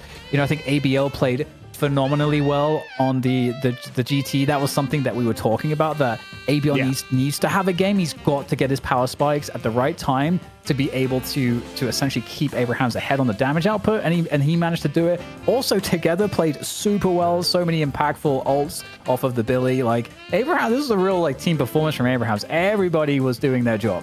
And I think most impressively, they didn't crumble. Last week, they were up, similar situation, around 30K. The souls ended up in the favor of Buff Enjoyers, who went on to go to a 2-0 final victory. This time, we got a game 3 underway. And Jake, if you're looking for early MVPs, who did you like this time? From Abrahams, we called out Saint, we called out ABL. Anyone else you saw? I'm also impressed with Freemock this game. Look at those very, very low death stats there on the Paradox, who, can often be vulnerable to some of the counter engagers, given that you might be walking out pretty far in front looking for those swaps. But the fact that he keeps the deaths low, the assists high, I'm just really impressed with how well he's slotting in. Remember, this guy's a sub, right? So he's in I would say, the toughest spot of anybody in the server, of coming in and not being as familiar with the team and the game style and the communication. And it's not looking like that. It's looking like this guy's a well-oiled member of the squad. And that impresses me a lot from Abrahams right here. Especially, we talked about it, like game 1 was rough. Mentally, there's a lot of teams that just, the way game 1 goes, with his history between these teams, Abrahams could just crumble, and I wouldn't even be that shocked by it. But the fact that they make such a statement comeback victory here in game 2 really speaks highly to their mental fortitude. Solomon, in the rundown, it says break only if map 3. It's on you if you need it or not. I know these guys have been rocking. DDK, we're going to take a short break. When we come back, how many subs do we need to be at? Because if you look at our grand total, we are well over 310. They are slowly trickling in, and Jake is starting to meow from afar. Yeah, let's send it, guys. Let's send the subs. Let's get the hype train going during the break. And let's get Jake his. I don't think it's really a punishment. I think he asked for this for a reason. Right? He's like, can I make he accepted it too easily. He definitely has one picked out. If you guys have one, a link potentially from Amazon that you think we should put to use, please drop it in the chat, as well as your subs. Thank you all who are also on YouTube. We're over 1,000 viewers. If you're here for the first time, hit that sub button, hit that like button, help spread the gospel of Deadlock. It's night shift. Shift 4 will be back with your final matchup from EU.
Welcome back. It's the most handsome trio and a man who could be in a cat suit with just about 670 more subs. Thank you for all the support. It is our first night of subscriptions on twitch.tv, and Jake put his cat suit where his mouth is, or his foot in his mouth, or some cat litter in his teeth, or something like that. Kate, Jake, can we call you Kate once we get you in the cat suit? How are we feeling about this potential? We're like, what, 2 weeks away from this? I like to look deadline? at this one, man. I want it to look like the freaking Sasquatch suit, man. Like I kind of like this vibe, actually. That's really powerful. This I don't one's know like if we can too afford this disturbingly one. realistic. That one's disturbingly realistic. If you were the Photoshop wizard who sent that over to us on twitch.tv, we appreciate it. Our Patreons have also showcased some of their phenomenal art, and you too could become a patron. We'll tell you about that in a moment, but first we got to shout out Intel. This show is presented by Intel, and Intel is doing some big things. Dan, you were involved last week with some CS, and I love to see it. You're going bigger this week, bringing in some of the biggest names in the business. What's going down this time around? Yeah, we do. We're doing CS on the weekends. It's going to be myself, James, and Anders, and we're going to be doing a little, just a 4-team invite tournament for Europe. It's going to be some of the tier 2 teams, so like ranks like 20 through 35, I believe, and they're going to be in a slugfest for $10,000. It's a winner-take-all battle for them across Saturday and Sunday. And we also have a super fun show match on Sunday where Intel have a crazy map maker that rebuilt TF2 maps in Counter-Strike.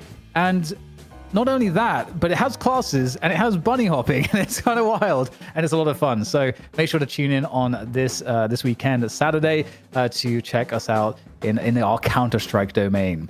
Amazing stuff from Intel, Asus, Republic of Gamers, and of course all of our competitors. Shout out to the casters though. If you were watching esports 10 years ago, you may have heard about this Counter-Strike event on television called E-League. I spent 10 weeks with DDK, Bardoff, Anders, and crew in Atlanta. It was fantastic. I wouldn't do it again, but I would do it for television time. DDK, let's talk about what's coming up though, because this is the EU finals and people are asking, will we see a doorman? He's been missing all night. Does he make an appearance? Will we see a luggage cart in play? Yeah, I'm actually really curious about how people feel about Doorman, because I'm still not sure like where he fits in terms of the archetypes of like what you're looking for, because he has a lot of utility. He can be really good in lane, but I don't know how well he scales at the top level in terms of all of that. I don't know if you have a take on this, Jake, but so far we haven't seen the teams valuing him. Yeah, actually, I sort of think Dorman and Page have a bit of a similar problem where, like, in theory, if you're landing, like, the full suite combo skills, you're going to just, like, crush people, and there's a lot of potential there. But I just think the consistency is a little bit too low at the top end, right? Like, think about, in the end, Deadlock is a movement shooter, right? There's crazy movement potential on not just on the heroes, but the fundamental, just like the stamina, the sliding. There's so much ridiculous movement you see these top players doing. Oh yeah. Any skills that are like not that consistent to land tend to be kind of problematic for me. And I think both those heroes, at least in their current form, kind of have that issue. All right, once again, the goo ball is gone. Viscous removed. You're going to see Holiday removed as well early on, as the lasso will not be in this game. Will we see new characters? Do you go with the tried and true? Because this is the $1,000 matchup. There's not a ton of money in Deadlock yet. It's early in the game's build, and I feel like you're going to see Zerg say, give me 7, lock it in, and we will win. He hasn't lost to the Abraham since I've seen him on this character, Jake. This is a death to my enemies situation. You just had to go for broke here in game 3. You had to pick up the 7. It's been pretty strong. It looks like clearly the best of these like late game carries right now. Not only insane farming potential and consistency, but just such a valuable team fight presence. You know, whether you're using your primary fire with that power surge or you're just ripping the ultimate and zoning off a huge area of the map. DDK on the other side, Billy is used for a first pick. Is that something that you're surprised by? Maybe a little bit. I guess it's like one of those things where we're still seeing what the value of Billy is. It still seems to be high, like, and with Moa as well. As we're seeing like a really dangerous front line where you're able to pull everybody in with the ult. It's actually really, really powerful, because the thing with like Dynamo ult, like Dynamo ult's really, really useful. It kind of does a very similar thing, although it immobilizes people for longer, but it's really hard to land, and Dynamo's kind of he's very vulnerable when that's happening. With Billy, I feel like you get a lot of the same utility, but without a lot of the downside that Dynamo might have, and you get a lot of damage threat as well. And Billy is hard to kill and does, so it just seems like a bit of a better way to deal with that, and teams are going pretty frontline heavy, and having a brawler like Billy that can kind of suck everybody in with the ult, I think is really powerful. So I think that's one of the reasons we're seeing it more. Thank you for the sub, Boss B. Thank you for all the subs and likes over on YouTube, and for all the new subs for our first night here on twitch.tv. I saw the NA audience is here. We are hitting peak viewership on the channel. Let's make use of it, guys, while we're waiting for the rest of the drafts to play in. Hit those buttons down below. You'll get a notification every Wednesday as we kick off the show at 4 p.m. Eastern. That's about 10 o'clock or 11 o'clock, depending on where you live on the other side of the pond. As we take a look here, Kelvin, Mo, and Krill have been locked in by the Abrahams. It looks like we got some comfort picks from the previous weeks. Billy is the surprise for me. On the other side, are you giving everyone from Buff Enjoyers their best characters? I feel like you got 7 for Zergy, you got Pocket for who? What else could you ask for? I got better things to do than getting shot at. You know, I think I like the ban on the Abrams. I think it would have been a Listic. Abrams would have been a pretty likely choice here, you know, to follow that up in terms of the comfort picks. And now it's both teams are going to kind of throw some attacks at what they think the rest of the other team needs. And I also think Buff Enjoyers have set themselves up pretty decently to maybe run another Victor game if they want to go that way. Like, they have the Pocket for themselves. I think Victor could be nice into Kelvin.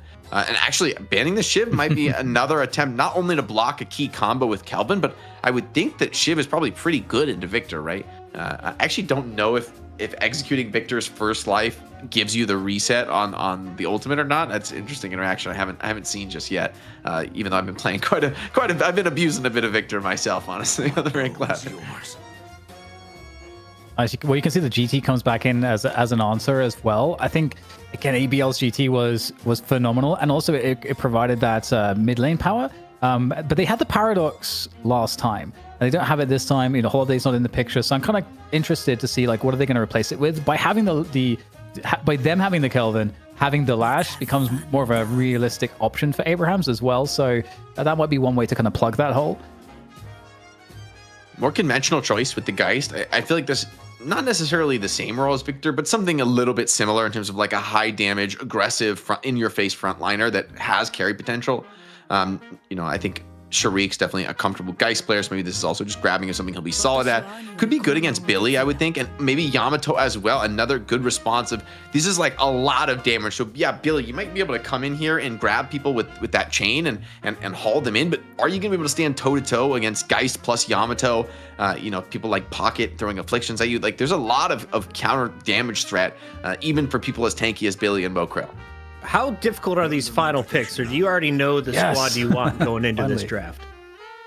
I mean, I think things have changed so much with the new heroes. I still feel like even the top teams are figuring things out, and the drafts are changing game to game. So I mean, like Mirage, I don't think we've seen Mirage picked or banned all day today, but it's historically been a super strong hero with the global teleport, giving you great map control. I mean, GT Mirage is an insane combo for global presence. Like, and they add Vindicta on top of it. So Abrahams, I kind of see the vision of this draft. There's a lot of early game catch and snowball, and a lot of global presence for the high damage carries. Like, GT and Mirage are going to be in every fight with their ultimates, and the rest of the team can kind of just run around from gank to gank. So Buff Enjoyers, if they get to the late game, they're looking pretty strong, but are they going to be able to weather that storm? I could see Abrahams kind of running the table on the map, and they do take the Victor as well. Victor, there was somebody, let me scroll up for this. $20 donation if you prove Victor is OP. This is coming from Chimmy_AZ. It was a first time chat. I keep receipts, Chimmy. I caught you. Let's see if the Victor is going to earn an extra $20 for our players. We got a dono on the line. Buff Enjoyers always collect our $1,000. Can the Abraham steal the money this time around and the title of the Night Shift Champions? We are moments away. Before we get to that, big shout out to all of our co-streamers. I heard Deathy, the original Catsuit Man, Cran, Buds, Colaris, Hapex, and Big Duck Energy are all watch partying. We allow it. It's free to do. DDK, they should get involved if they haven't already. If you're streaming and you're playing Deadlock, you should get in on the watch parties, right? Hell yeah, let's do it. Let's put the spotlight. This is the best teams. Why would you play the game yourself when you're just going to be an inferior viewing experience? I mean, play the game all week. This is Wednesday, baby. This is the night shift. This is when we clock in. All right, yes. We clock in. We're clocking in for the night shift. And as we wait for this game to load in, some questions, Jake, about expectations for early game. Which team has the better composition to take the edge in the first 10 minutes? What happens there in the second 10 minutes?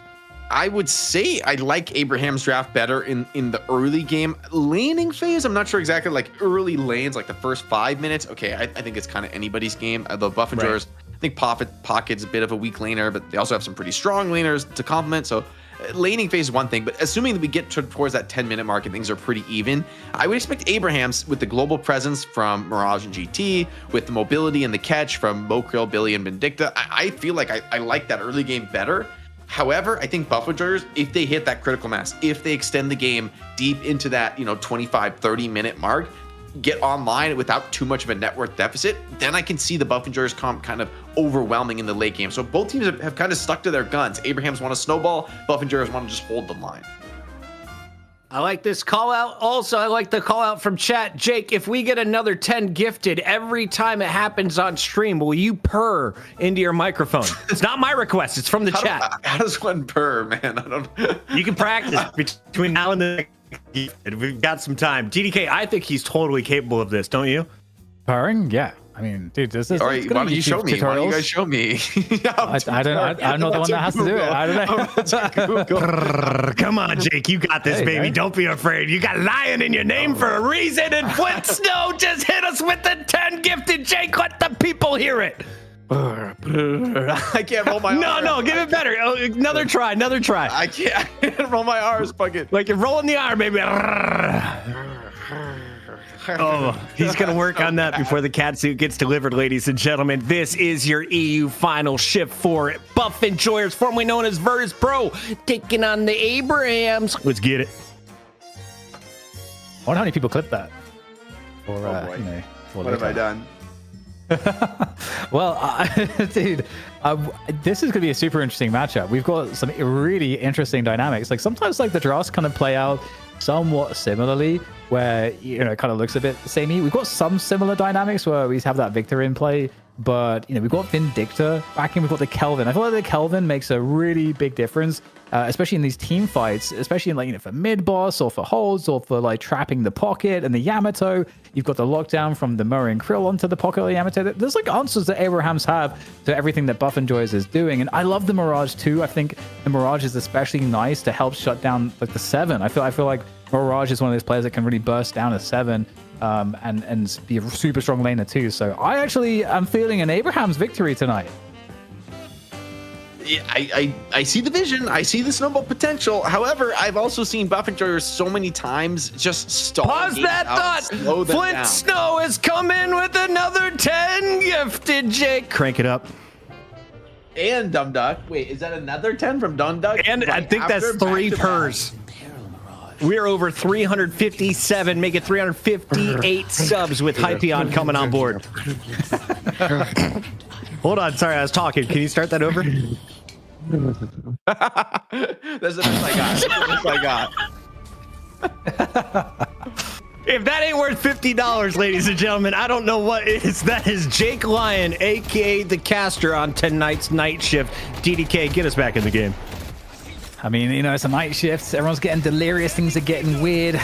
Stuff happens on the night shifts. And here we go. We're into the matchup. We got a Mirage on a. Are we on a side lane? We're on a side lane with Mirage. He's paired up with the Kelvin. This is a nasty lane. And I'll tell you, Jake, all you have to do as Mirage, get that first item, Mystic Regeneration, and you will never have to leave the lane. Yeah, it's a lot of sustain in the early game. And honestly, he's up against a pretty weak lane. So, I mean, D-Mob and Zergy, I feel like they're just going to hide and clear creeps. Like, I don't see any chance of them really fighting back in this lane. Early trades. Who on the Victor, taking those battles with ABL. And I mean, for Victor, you're really happy to get down to low HP and take those early HP trades. Like, that's always going to be a winning one. The way your second skill works, if you don't know, Victor, that second skill, you do a little bit of damage to yourself, but it's based on your current HP. So if you're low HP, it doesn't do that much damage to you, and then you get a nice amount of regen. So despite taking a lot of damage in the lane, you can kind of stay on this low HP for much longer than I would say any other character in the game. This is deceptive. Now, this mid lane, I think, is going to be so important. Again, we talked about ABL's importance as like a potential damage carry, especially with burst damage. I think that's where the kind of unique offering is there. And so this will be another example of that, where you want, if you want Abrahams to win, you need to see the GT have a strong game. We've got a dive coming in already. 50 HP on the Billy together is staying alive for a while, but gets plucked out the air with the Yamato bombs. And that's going to be a wrap for him. Ooh. Okay, scary there. I like that Listic doesn't risk a melee there, just takes the patient reload and is able to get that finish. Also going to quickly steal this small camp, getting maybe all 3 here. So, I mean, this Yamato lane off to a very hot start. The 7 pocket might be struggling at some point, but they're just playing pure defense from the beginning, and the other 2 lanes look really good for buff enjoyers. Yeah, which is definitely a different dynamic than the previous matchup, where Abrahams, I think, had they had the edge. I think it was like somewhat even across the board, but they generally had the edge in the mid lane, especially because they had the GT paradox. I think was the combo that they had going there. That was pretty annoying for buff enjoyers. But we'll have to see how things develop. So long as the towers don't go down too fast, it's okay. If the towers go down too quickly, then you're freeing up a player to go gank other lanes and snowball the early lane advantage, and that's when I think problems really start to happen. But as long as you can survive, I think towards that 8-minute mark, I think you're all right. Ooh. Yamato trying to dance her way out of this. The trade is good though. Obakim's there punishing. They were trying to just deal with Listic, but it wasn't enough. He's got Mystic Shot. So the counter damage is pretty oppressive here as Billy trying to just bounce away with this. Creeps crashing on the tower. I mean, this could be Guardian down. I don't know if it's going down this wave, but like maybe next wave it's going to go down. And that's a devastating scenario. They'll hold on. A counter kill could really change the dynamic. Maybe Listic overstayed his welcome. Great movement there. Yeah, that wall jump there was really nice. Kept the momentum. And here we go, though. Still the damage coming back in to send them back. But the problem is, actually, not getting the kill on Yamato is actually probably net better, because although if you get the kill on Yamato, the kill is not worth that much money to you at this point in the game, and they respawn him very, very quickly and just get back on lane straight away. So this is actually a much bigger delay. And the Yamato is going into the mid lane, and in fact, we're having the Victor coming across from mid here for buff enjoyers to backstab this lane. I like the idea of a lane swap here, right? Victor can tolerate some of these close range trades so much more effectively. It's going to really neuter what Billy can do aggressively. And I think they also want to mark ABL swapped into this lane too, right? Like he was originally in the mid. So they want to keep this matchup of keeping the Victor here, trading with these high nuking heroes, creating space now for maybe Paradox to be a little bit more aggressive. And wait, is that a lane swap in the mid as well? I think Mirage came over to the mid lane. So a lot of emphasis on these early laning matchups from both teams. Yeah, pretty interesting dynamic. You know, it looks like buff enjoyers are still a little bit definitely like edging this early game, but it's good to see that Abrahams are forcing some respect. Vindicta, Kelvin combo, a little bit annoying to deal with. And then Mirage getting chased down there. Saf got those bridge buffs, and so Saf was able to avoid getting taken out. I don't think we saw exactly who got the buffs just yet. I think it's a 1-for-1, but yeah, just who got what. I mean, these teams take the buffs so quick. Hopefully at some point we'll get like a HUD for that in Deadlock. Yeah. So Yamato is happy to take some big trades. A missed disarm here from Mo. A bit of vulnerability now. And Saf came into a much more challenging counter lane, right? Where these heroes that don't necessarily need to stay in the open and trade with you, but just come in and pop you with big nukes. That's kind of what you exactly struggle to trade against on Mirage, especially without lane prior, without being able to stand up on that high ground and poke. Oof. Yeah, Saf's pretty low right now. I wonder if he got the Ristic regeneration after I talked it up so much. Oh my, okay, the swap, the HP swap punishes Mo brutally for going in. Oh, it gets to the burrow damage here, but there's the Shadow Transformation coming on through, and that's going to likely be a kill under the tower here. The combo comes out for extra damage. Mo still able to stay alive just for a moment longer. The heavy melee to get him back up onto the ledge, into safety, out of line of sight. That's so close. And the tower stayed up as well, as she wasn't too damaged, but it will in fact be Saf tasting down Listic after the fact. So Abrahams, they turn a very precarious situation, Jake, into something that works out for them. I believe ABL came in with the bird there for the assist. This side lane though, Poot starting to get active. That cold front, big early game power spike, and that tower's already low, right? Thanks to the early pressure that Listic and Obakim were able to put on. Cold Front does just a little bit out of range there, as Billy wants to get in with an ult here. Trying to trade, but he just can't quite connect the distance. Hoot trioing heavy lane push right now. He really wants to take this tower. Yeah, and obviously Victor has the ultimate now that will res himself. So really want to try to deal with that if you possibly can as early as you can. In comes Billy there. Looking to target down the Paradox. Is looking like, oh wow, ABL from up top with the shot. The power shot, the spirit damage. And that is going to send this push attempt back. Hoot's going to have to wait a little bit. So good defense there from Abrahams again. They're holding on. Yeah, once again, just ignoring Victor as the tank. I mean, I think this is actually a really good lesson for a lot of people who've been playing against Victor and struggling in the matchup, is like the key is dealing with his teammates first, right? If you focus the tank first, yeah, of course, you're going to be in trouble. I think Victor just kind of baits you because he looks like he's on low HP. He looks like he's killable, but actually he's got, crazy efficiency on low HP. He's got the ultimate as well to back him up. But if you just burst his teammates down and he's left all alone, you can see even Hoot knows, yeah, okay, he just doesn't have the power to stay in and 1v2. And, right now we're going to have the Sinner's Sacrifices spawning in about 20 seconds. And that's when things get interesting. Oh, big damage there. Found onto Sharik there, trying to escape on the Geist. Looks like here is the hot pursuit coming through. And the arrows are good from ABL to take it down. A tower picked up by Buff Enjoyers in the meantime on the right lane. And you can see going in aggressively for the Sinner's Sacrifices of the other team there. Is there anyone to prevent that from happening? I'm not sure. That's going to be picked up on, by Victor. And in the meantime, mid tower going down for Abrahams. And it seems like the Sinner's Sacrifice edge is slightly then with Buff Enjoyers. Yeah, if Hoot's able to get more than just the one Sinners, I mean, I wonder if he's going to go in for the double. That would be a little bit wild here. I think he might just grab the one on his side of the map too, but already got +1 Sinner advantage, which is definitely nice. He's also going to be free in the solo lane with a full HP tower, which is a great way to get super farmed up in the game. Oh, the catch just barely catches with the frozen shelter, and that's going to be Demock down. That's a beautiful move, and Freemok actually got away after getting bursted and afflicted by Demoff as well. Or rather, yeah, by Demoff. So that's a really great save. This is why we like Kelvin. Yeah, Together finds another kill onto Listic, and Listic is really starting to struggle. Couldn't get his ultimate off in that engagement. He got bursted by the combo across the map. Victor is going to get super farmed up, but it's going to be a lot of pressure on Hoot and Zergy to really get into the game maybe earlier than they would generally prefer, because I think they're going to be forced to show up and bring some of this farm to bear in early team fights. Yeah, we've got Zergy coming out towards this left side bridge as well as he's farming, maybe looking for an opportunity towards mid now as he's rotating over there. 2 players in mid, maybe 3 soon for Abrahams. First urn spawning in 40 seconds, as well as 2 more bridge buffs at that 10-minute mark. And we've got the potential disruption from the Mo here. There it is on camera. Saint looking for a potential gank. Doesn't have combo up though. 30 seconds until the lockdown of the combo, but at least can help to try to deal with this tower. Just dive straight in, parries the melee of the tower. Big forward presence here for Abrahams. With Vin here, they're really going to commit for this. Mo might cost his life. And then with Kelvin here, too, this is a pretty strong early fighting force. See, ABL showing up as well with the bird. So effectively, like 4 players into this fight. And they're able to punish, take down Zergy, who was trying to just get a cheeky tower defense there.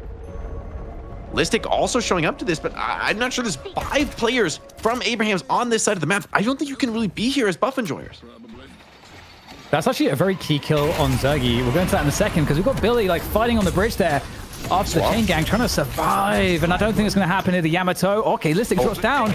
There might be a chance after all. Billy, Listic taken out by Jamside. The assist was there for Abrahams. Great move, and they're going to get the bridge buffs. They're going to get all the rewards here. They're in a great spot. More kills potentially. Demov trying to cloak his way out there. They can see the potential catch coming in from ABL on GT, and Jamside gets it. And I think also the snipe came in too, so lots of aerial damage. This is that moment where the comp really coming together for Abrahams, right? They need to keep this snowball rolling, keep this momentum going. We know how good buff enjoyers are when they're behind, when they're clutching and turning fights around. So they're definitely not out of this yet. But Abrahams, they want to expand this lead. They want to keep it growing, and they have to ride that exact balance of keeping the pressure on without overextending. And they've got the urn threat at the moment too. So the other team at this point can see where the urn is. And are they respecting it or not? You know, this is hard for Abrahams to truly understand. Abrahams know that there are some players left lane and mid, but they don't know how much is on the right side. So they're going to have to figure it out because they also don't want to waste their own time too by just holding on to that. I mean, it's interesting. Abrahams aren't going for the turn in. They just don't realize, I think, that there's so many buff enjoyers elsewhere on the map. And so I feel like Abrahams could have gotten a free turn in there pretty much. It's only Obikim defending. I don't think he would have been able to stop it. So Abraham's maybe a little bit too passive, a little bit too scared there because Hoot and Zergy are just clearing jungle. They're not defending that urn at all. And they kind of get away with that because Abrahams don't force a punish. It might be because they saw Obikim. Maybe it's just if it was anyone other than the Paradox that they spotted there, maybe they just go for it. Because the threat of the swap. The counter engage, yeah. Yeah. And well, so that's a small edge there for buff enjoyers, also getting that mid tower. But we got a GT ult coming on through there on the right side bridge buff area as there is a fight. You've got Saf also on the Mirage chasing that fight down. It looks like a really good amount of players here. They're going to grab the urn here, Abrahams. They're going to take it across and they're going to cap this. And in the meantime, it's a defense on the left side Guardian where Jamside is alone on the Kelvin. He's going to have to probably give up that tower. He will. He stays alive. He's not in danger. And it seems like the right side tower will go down for Abrahams against buff enjoyers in return as well. But they also pocketed the urn. So Abraham's definitely in a good have a good edge at this point. Yeah, and Jamside on this early fighting Kelvin has a lot of damage. So, you know, like, this is a pretty scary guy to be pushing up against. If he isolates you in a frozen shelter, he's kind of going for that gun build. So he's actually going to be able to potentially solo kill you if you don't have the farm to keep up in that spot. Hoot's getting huge, but it's coming kind of at the cost of some of the other players' gains. Listic falling behind the game a little bit on Yamato, and we know Yamato really struggles in that spot, right? You pretty much all damage as a hero. You're tanky, but you don't have stuns, you don't have control, you don't really set up for your teammates. You need to be bringing that heat damage-wise, and you run the risk when you fall a little bit further behind that you just become irrelevant. Oh, they're looking for like a catch or a punish. The combo of Vindicta Talon is actually kind of nasty for burst damage potential. Yeah, they are trying to target Zergy, you know. Yeah, snipes and bow shots, pretty scary. Definitely going to need some spirit resistance with the amount of damage his team's bringing. But the fact that it comes into all those extreme bursts, right, could even be trouble for somebody like Victor, who Victor, by the way, super low, is getting ganked by multiple players on the other side of the map, already forced into that shocking reanimation. And they're on him. They got a bird coming in on this. Yeah, I think he's just dead to rights here. Oh, yeah. Nothing you can do against that. Abraham's looking actually insane right now. And one of the usual... You know, the trump card is going to be your 7, Zergy, but he's been getting pressured so much this game, he hasn't had the space to farm up. He is behind on farm. He's going to be able to pick up that 1 kill before getting traded out. And here we go. Vindicta in on the action. Obikim is absolutely dead. And the dominance across the map right now in favor of Abrahams it just feels so clear. And, you know, the fact that Saf has been playing really well in the Mirage too is such a big boon for Abrahams and their prospects, because as we get into this later game territory, Saf can apply so much pressure by himself on lanes because he has the Traveler, and it creates a lot of rotational issues for buff enjoyers. You know what this buy is going to be for Saf? He's saving, looks like, for a 6K pretty early on in the game to be going for a 6K item. And so there's a chance he could go greedy and grab something like a Ricochet to secure late game. Looks like a fight, though, breaking out. Potentially trades coming in on the other side of the map. Listic already getting poked down. Maybe forced just a pure defensive ult. This is a really rough spot for Yamato. Oh, bird. Scary, so you can hear it. Oh, he gets it. Manages to find the entrance, and it's enough. That must have been right out on the edge of the radius of that explosion, but it is enough. Big swap coming through to try to slow down Jamside, and he's getting bursted. Speaking of burst damage. Oh, the parry. He's still afflicted, though. He's still in trouble. But, oh, man, if he slips out, this is so painful. This is starting to look pretty scary now. And another catch. Oh, the warp stone. Perfect there by Saint. Grabs the combo for the catch. Yeah, Assassinate coming in just in the nick of time. This lineup has been played just so absolutely well for Abrahams. Because, again, it's not as though they had the easiest early lanes. No, I mean, and some of those early trades coming in really nicely for buff enjoyers looked like it was setting them up for success. But I think Abrahams, they've also got a ton of cult sacks on their team, so they really do have like a lot of like late game farming. I would say Buff Enjoyers scale a little bit better on a pure lineup basis, but in the end, Abrahams, if you create a big enough soul lead, it doesn't really matter if your lineup quote unquote scales better. If you just have plus 20, plus 30K net worth, you're just going to overwhelm, right? And active items can also solve any kind of drafting problems you end up having, right? Like maybe you don't have the best late game damage, but if you're locking people down in an Alk Fire from Vindicta and everyone's following up, I also like wouldn't have thought the Kelvin would be a gun Kelvin this game, but also mitigates some of the late game damage problems. And this is a mid boss being attempt. I mean, Abrahams have made this their calling card, right? Like really risky attempts on mid boss, but a lot of key ultimates are down for Buff Enjoyers. Listic has the power to get some big parries though. The Yamato ultimate, famously really challenging to steal mid boss against, but she's not even close to this fight. They didn't see this coming. Yeah, just like no, like you say, no affliction, no cloud for Zergy. Like they just don't have any way to challenge it. So smart from Abrahams. Again, the macro and the awareness is really, really powerful from Abrahams. They get out of that just scot-free. What a huge edge. They're already in this period where it is very comebackable if Buff Enjoyers find the right fights. But now the fact that, you know, they get reincarnated themselves, they can be more aggressive if they want because they can get the res and they have the extra stats too that you get from the rejuice. This is a problem now because the Walker assaults are going to be coming, I would imagine, thick and fast. Yeah, the Vindicta especially, right, able to do a lot of laning pressure, really clear out the area around the Walker. With that Alk Fire, you see the wave's going to go down instantly. I think this Walker is pretty much just dead. You know, there's a player hanging around here, Obikin, maybe going to try and throw a time bomb on the wave and slow things down for a moment, but you're going to need to bring a lot of players if you want to really secure this Walker defense. And you're already showing both Seven and Victor on the other side of the map. So, you know, this is a clear signal here for Abrahams to force it. Yeah, Saf doesn't have TP, so he can't go to the left lane, but it doesn't really matter too much. They're going to get that right Walker, no contest. The pressure is still being applied to the left side Walker too, so that means that Buff Enjoyers kind of have been made to keep two players there, and they've not been getting any value whilst they've been sitting there because it's just been a threat from Abrahams whilst they take that right side Walker down. And now what are Abrahams doing? They are stealing all of everything. Everything from the enemy jungle, they are stealing it, and in the meantime looking to reinforce the pressure on the left side, and then they can pivot that into the mid lane after. They have full control. The Blink combo is just phenomenal here, and it's just going to crush this defense.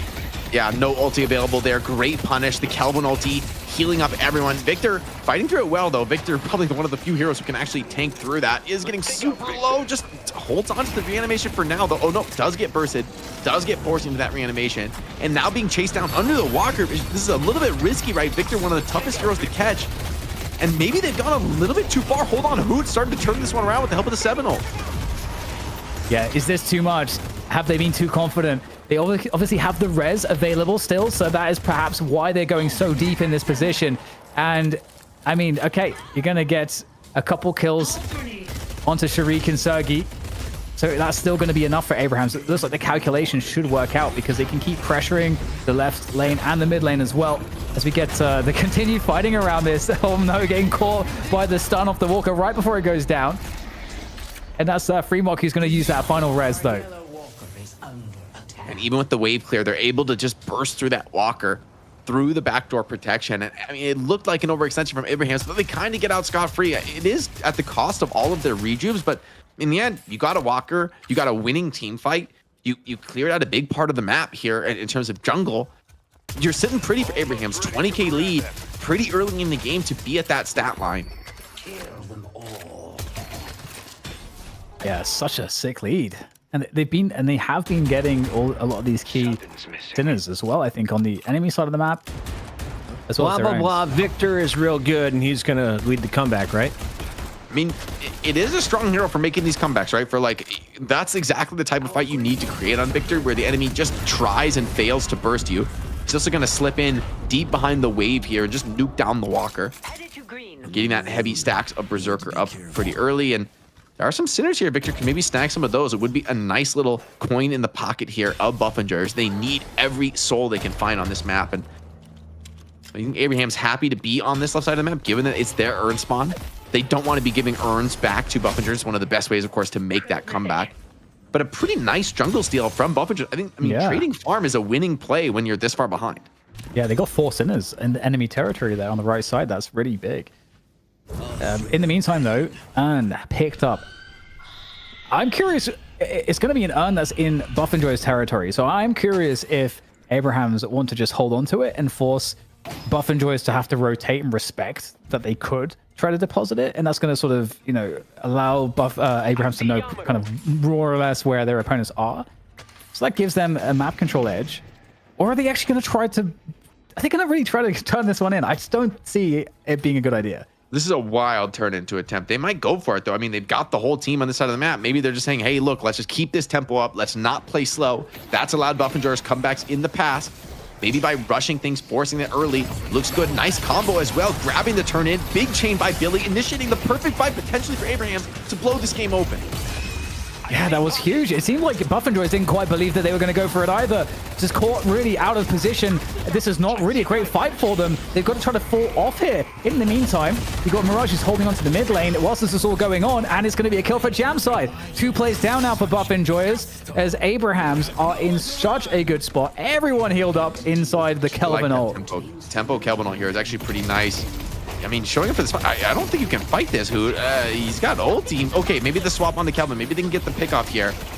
But remember, you're still up players. You're up massive soul lead. D-Mob bursted down by ABL on an age streak here on the Great Talon. And Abraham still fighting at full strength. And I have to say, it doesn't feel like that was a bad idea to try to go for that play. Just as your opponent is sort of fanning out, starting to retreat, not expecting a fight, that could be a good moment to get a pick. Because you can't just sit back. This is what we've learned in Deadlock, you know, time and again. If the other team is getting ahead, they can hold on to the lead. You have to force spots that are risky. But sometimes, you know, if you're skilled, it's going to go your way, and that's your way back in. I think coming back against this high global presence strat with the cores of ABL and SAF is really challenging because they're always going to be there in the fights. I mean, Jam side, I would say, is the other core, the Kelvin. He's going to lead the charge, but you're always going to be coming in for the assists with GT and Mirage. And the front line is just really devastating right now. Like, you don't have an answer to this Kelvin and Billy running it down on you. Listic, he just can't stand toe-to-toe. It's really up to Hoot, but I think Hoot also knows, like, look, he's not going to be able to, if he just gets Mo comboed, you're not going to be able to press your skills, right? You're not going to be able to pop those debuff removers. And again, you know, going back to that 7 point as well, you know, usually the saving grace for Buff and Joy is they just didn't have the ability to deny the pressure enough. And it just forced Zuggy to have to respond in moments where he wanted to be farming. And some of those moments, they dived him and he died. And he lost the farm because then they had map control on that side of the map and they took his farm away. So it's like, it's really good counterplay on Zergy and like knowing what you have to do to dismantle the 7. Good catch on the Vindicta, though. This is the right target to potentially start on, but a power splash miss. Yamato forced into that ultimate. Kelvin doming and just dancing with the damage here, willing to take that frontline trade. Hoot also in here, though, proving to be a bit of a problem on the Victor, doing a lot of damage on very little HP. Abrahams still fighting, though, and the Buff and Joy's players starting to get low, starting to run low on some of these key ultimates. I think the clapback is coming, DDK. Yeah, Abraham's managed to fall back and regroup, and now it comes from the distance. There's power shots, and 2 players just assassinated. And this is now another mid boss going to Abrahams. It was the perfect setup. Again, you have to respect Buff and Joy is attempting to do this. They've got to do something, but this is the risk at this point in the game, the mid boss. Yeah, you saw your chance to jump on the Vindicta, but you're lacking a little bit in control. It's kind of all in on Obicam, and that's just one swap, right? Like, you don't really have much follow-up lockdown behind it, and it's a baited mid-boss for now. They're trying to see if they can bring Buff and Joyers back into another fight, especially one down numbers in this kind of a soul lead, and I think they've done enough. D-Mob in a little bit too deep. Had to take a look, right? Had to check, okay, is this mid-boss for real? You've got to contest that. And Abraham's doing a great job of putting their opponents between a rock and a hard place, playing mind games with them. And Buff and Joyers, they're on to some sort of crazy rejuve snatch here. Zorgi just ripping the ult, trying to make what space he can. Parry's going to be attempted by Hoot. Everyone trying to parry. One rejuve, but still a nice grab for Buff and Joyers, but I don't know that it's enough. Yeah, and Zuggy's going to get up straight away again. Can he do anything with his life here? He doesn't have enough teammates around him to help him be in the fight for any amount of time. So it's going to get annihilated. And then it's like a multiple on one situation against the Victor, who gets also melted. And it just, oh man, it had potential. Again, I like these risks they're taking, but of course, as you expect, like it should be going Abraham's way here. They have every advantage. Billy off finds Overkim. Nice, nice melee to get back onto it. Yeah, he's in trouble. This is No. potentially game over. I mean, he's got to try something. He just felt like he had to take a gamble and try to snatch that buff away. I mean, there's so much damage. This Walker is going to just absolutely crumble. Billy putting the pass on, just monster DPS. Not even going to get a second stomp off there. Earn turn-in being executed by the same time. Abrahams have learned their lessons from previous defeats, previous comebacks. They're not giving any window back into this game. They're staying grouped. They're staying ready for the team fights. Yeah, and so much difference has been made. I think it's so hard to put it onto any one player. Obviously, everybody is performing a role, but I think the Kelvin sneaking through on the draft and for it to get picked up by Jamside and the place Jamside has had with the ult and the sustain and the catches with the ult as well, it's been really instrumental, I think, in slowing Buff Enjoyers down in that early point of the game where Buff Enjoyers needed to be ahead to create space for Zergy.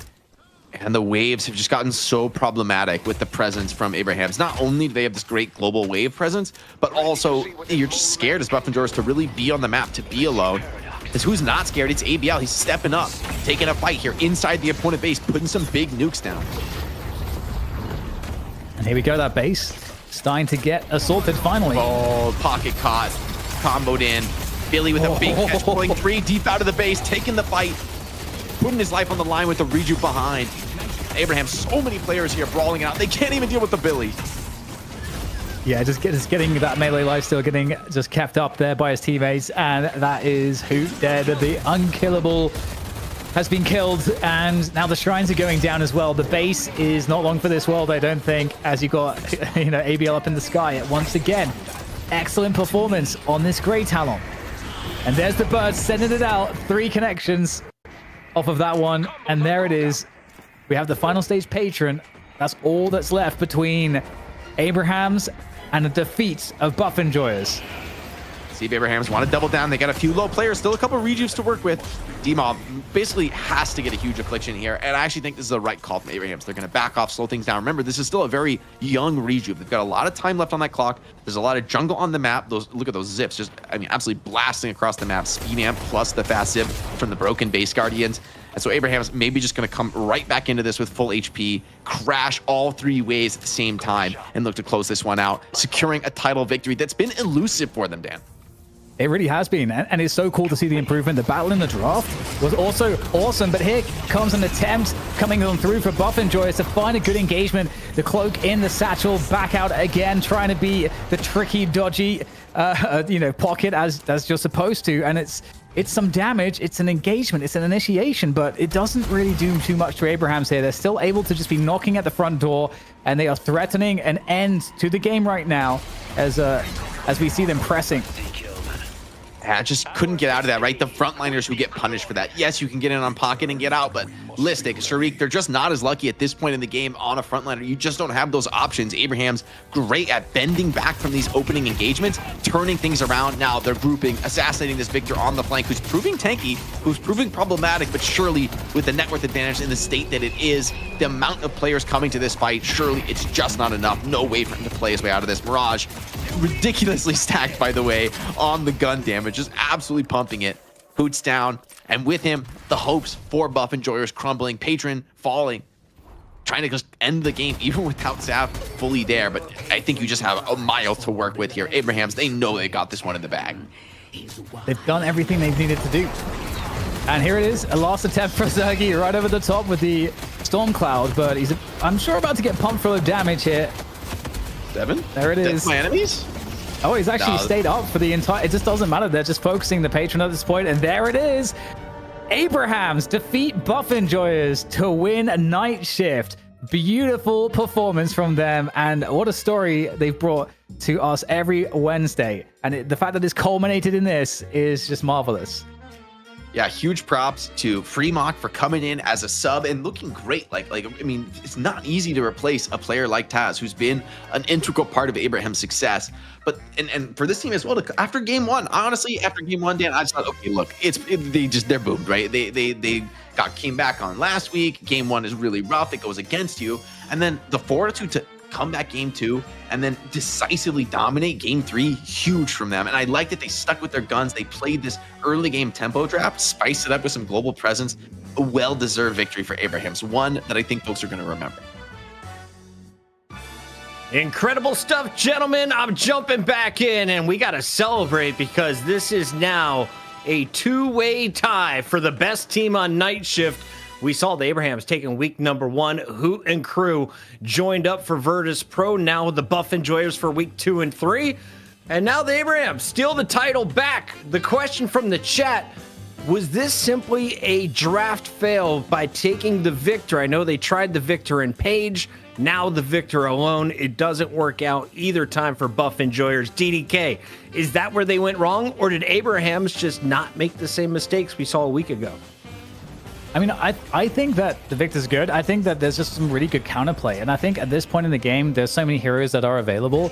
There are actually a lot of options. And we saw that Abrahams kind of had a good interpretation as to what they needed to do to deal with this. And one of those things is I think there's a theme where you see both for Seven and for Victor. These are heroes that really come online massively into the late game if they aren't pressured enough in the early to mid game. And we saw that Abrahams had a lot of burst damage. They had a lot of lockdown available to deal with these scenarios. And I think when Kelvin came in as well, the sustain that was provided during the fights and the pick that you get uniquely from a Kelvin dome, I think there's just a lot of options that Abrahams were able to find for themselves to once the threat of that Victor was known. The Billy highlights are endless here, Jake, as we take a look. One of the most annoying ultimates, according to the chat, also dumping out the damage. I was questioning the first pick, Together making it work, but Saf also caught my eyes towards the end of the game on the Mirage. What did you like about the Abrahams win? I was just really impressed with the way they executed. I thought the fact that they, not just had the lead, but they kept pressing it. They kept pushing it, kept trying to expand it and look for more and more objectives. Maybe in the past, when they had those big leads, they were playing things a little bit slow in the last couple weeks. But I think this week they really showed that, okay, no, we know our strong suit is the high tempo play. I also was impressed by Jamsite on the Kelvin. I think that's a key factor that they're able to bring out this gun Kelvin. It makes them really annoying to draft against because you really have no idea when it comes up in a draft pick. The Kelvin could easily go support, could easily play in a conventional way, or he comes out here as gun Kelvin and his top objective damage, 7 kills, 1 death, 11 assists. So, I mean, Jamsite on this carry role is absolutely huge on the frontline Kelvin. He can execute it so well. It really plays to that early game tempo style that Abrahams love. Now, earlier when we gave away an MVP to a Grey Talon, they had 5 kills, 14 assists. I saw ABL on an 11 kill streak, 17 assists for this game, and you look at player damage, 40,000. Is this what we can expect out of Grey Talon in the future? Was this a specific build or just a great game for him individually, DDK? I think ABL is one of the best carries that there is in Europe, so I'm not surprised to see this. And I think, it's actually, I didn't realize how few deaths there were. The fact that no one has more than 1 death is actually insane. Right. When watching that game, it felt so close, obviously until we got to that point where things really came over the line towards the mid to late game. But wow, I'm so impressed. And I think this really reinforces for me also how well Jamside played, and also reinforces how well the coordination was for the entire team to be in these fights that were so close so often and still be able to manage the macros so they're not overextending too much. And because they also chased for a lot of kills, but it was always with a plan. They had a really good intuitive sense as to when they could chase and when they had to cut and run. And so yeah, I mean, are you shocked by this, Jake? Just 1 death, that's it? I mean, this game 3 was a beatdown, right? I will say though, the way the drafts went, I feel like this was always how, if Abrahams win, this is always how it was going to look, right? They were going to tempo out the game and just blow Buff Enjoyers out of the water. I think Buff Enjoyers were really gambling on coming out a little bit stronger, a little bit more even in the early game, and then maybe having that space to farm and really come online. And I just don't think they were allowed that in this game. Maybe draft-wise, I would have liked something a little bit more safety and catch, but you got to give it to the boys at Abrahams, man. They really know how to put that pressure on in the early game, and this week they really figured out how to convert that into a victory. ABL on the GT is a key factor all night long, even in that opening match against Lotos, right? Huge performances from ABL end up being key to what was a comeback win for them there in that opening map of the night. One of the strongest lineups we have seen returns back to the throne as we welcome the Abrahams to the #1 spot for EU this week. We take a look back at some of the best highlights, and The first game 3 we've seen for a while on this show. I had a great time, DDK. What did you enjoy most throughout this best of 3? Ooh, I think I really like seeing the evolution of the draft, because we obviously had Buff Enjoyers winning with their draft, and then Abraham's kind of copied that draft. We saw the importance of 7 and just seeing, you know, Abraham's having to craft answers, and also not just that, but I think, as Jake pointed out, in the second draft, seeing that both teams, there is some parity, like maybe significant parity in how both teams interpret the game, which is not always the case, because Deadlock is a game that can be played in a lot of different ways. And so it was cool to see like who could do it better and who could react better, and you know, who could come up with the answers to the Victor, the answers to the 7, forcing Buff Enjoys to pick 7 first pick on the third map. That was Buff Enjoys putting, or rather that was Abraham's putting Buff Enjoys in the back seat, and Buff Enjoys were like, oh no, we have to pick 7 first, and then they had the counters for it. So just seeing the back and forth there, I think it really delivered for me in this series. 3 clean 2-0s tonight. You get a 2-1, and it's the reverse sweep coming in from the Abrahams. A lot of fun in our first half of the show. The MVP ABL tonight, the $1,000 going to the Abrahams as a squad. Jake, what are you going to remember from EU? I'm just going to remember, honestly, seeing the Victor being dealt with, right? Like, I've been playing Victor in my pubs. I think a lot of people have been seeing Victor and think, okay, this hero's completely broken. It needs a nerf. There's no way to kill him. I mean, kind of got dismantled in this series, right? Got dealt with, even without, I mean, some people have said, okay, Pocket's a really good counter. I don't think that was even the case here, that like Victor didn't even have to play against Pocket. They just responded really well tactically and really understood how to manage the threat that Victor poses, even though who got, you know, really farmed there in game 2. So impressive performance. I think good response that hero, and I'll be definitely taking that into some of my pubs. All right, it's a special time on the show, and you don't have to be a patron for this one. We've got a free interview coming up for you. It is our EU winners, and Saint joining us. Saint, congratulations on the dub. How does it feel to finally take the throne back? Saint is coming. Do you hear us, Saint? But I don't think I see him in the Discord, guys. I see him in the Discord. Oh, okay. Saint, can you hear us? We're noobing it. SOS, Saint. Man, a few words. Don't you worry. All right, we're going to set that out, guys. In the meantime, we're going to take a short break. Much love to DDK and Jake. And of course, we have a lot of NA coming up. Lots of fun here on the night shift. We're just getting started. We're not even halfway through the show. Go ahead, say it again, Solomon. Do we have them? Hello, guys. Hello. Hey, okay. Saint is here. There we go. No commercial needed. Excellent stuff. Congrats on the win tonight. How does it feel to go back to the top spot? Thank you, guys. I don't know, like it feels super good because I don't know, it was super hard game against Lotos for some reasons. It was, I don't know, super hard first game, and win after this is, I don't know, super good. I don't know how to say it in English. No, you're great.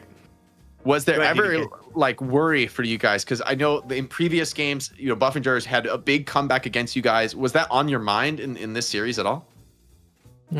Like actually no, like we were watching our demos and thinking about drafts, how we can win them, and I don't know, everything went good. Like we made a good work. So Buff Enjoyers seem to value Victor pretty highly, and it seems like you guys kind of knew how to deal with it. Do you think Victor is high value, or like is it something that you would want to pick, or and do you feel like Buff Enjoyers made a mistake going for Victor?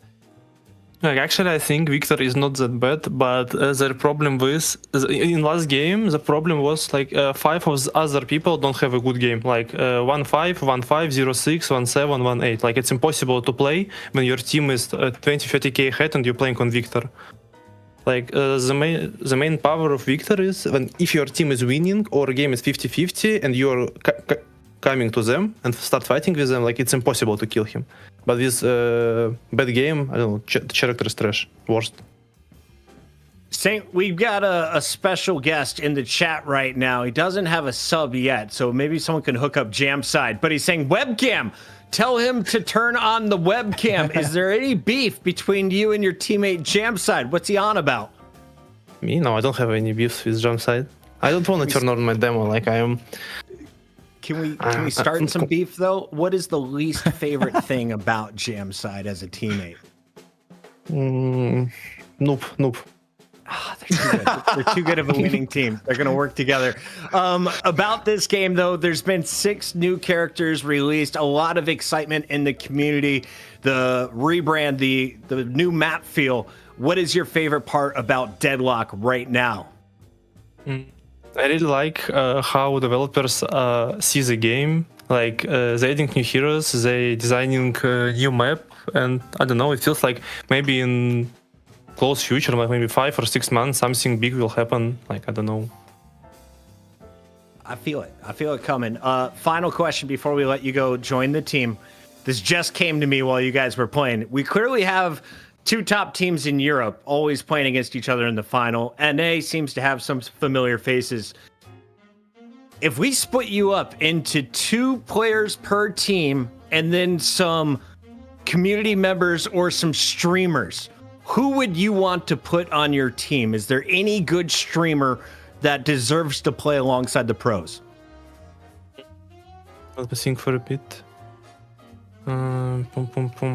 Actually, like at this moment, I don't think that streamers are good enough to play in in Abraham's or Virtus Pro because they don't have enough scrim experience and competitive experience. Like I think that's the major problem why they can't do it right now. Like, yeah, maybe Wolf or Sanya Sniper, but others, like I don't know actually. Fair call out. We have a very special guest, Mr. Kaplan, the original host of Fight Night, aka Night Shift. Now, what do you got to say for us, Kaplan? I'm just curious, actually. Saying first of all, hello. Hello. How has the team adjusted with Hoot coming out and ABL come in? Have you had to change anything, or does ABL kind of slot into what Hoot provided for your team in the past? I'm really curious to how you guys have changed things up since. Like actually it was pretty hard for us to start playing with ABL because first of all we start speak Russian. Like when we were playing with Hood, all our communications were in English and our voice chat was super clear, like zero spam because you have to think to say something. When ABL joined, our first screams and first Deadlock Night Shift was, I don't know, it was our voice was like you're in school in 2nd grade and kids are screaming, like that's how it's feeling. How it's feeling. And actually ABL and Hood are very, very different players, like black and white, yin and yang. And we have to change our play style. What is the biggest difference between them? Actually ABL is, I don't know how to say it in English, but he's egoist. Like he's playing for himself, he don't give a fuck about his teammates and you have to play with him. And Hood is trying to balance against solo plays and team plays. Like it's my own opinion. Like maybe I'm wrong, but for me it looks like this. Such play style pays dividends. At the end of the day, you guys got a big dub. We saw an 11 kill streak. Moving forward for Deadlock, do you feel that Europe is clearly stronger than North America? Are you excited for the day when we pit you guys against each other on LAN? Yeah, I don't know. It feels like Europe is better because in Europe you have more strong players, strong teams, and that's the major reason why NA is weaker because like they don't have enough experience in competitive, like against each other. Like I don't watch NA, Deadlock Night Shift and Fight Night, but it feels like only one team is winning every Fight Night. No? Yeah, basically. Yeah. Like I don't, how much 20 or 25 Fight Nights and Deadlock Night Shift, and only one team is winning. Like zero competitive, how to say? Yeah. There's been a couple teams that have upset them, but Hydra Nation has won a ton of games. Like, and they have rotated their players, so they've like changed the roster sometimes. So, but I think you're right. It's just like the competitive scene is so much bigger and stronger in Europe right now. Yeah. But I know the fans all, everyone wants to go to see a LAN, see the global competition. That's sort of the hopefully in the future, like you said, hopefully something big can happen. Yeah, I'm really waiting for this moment when LAN is gonna happen, meet everybody, play good games. I don't know. I'm really waiting for this.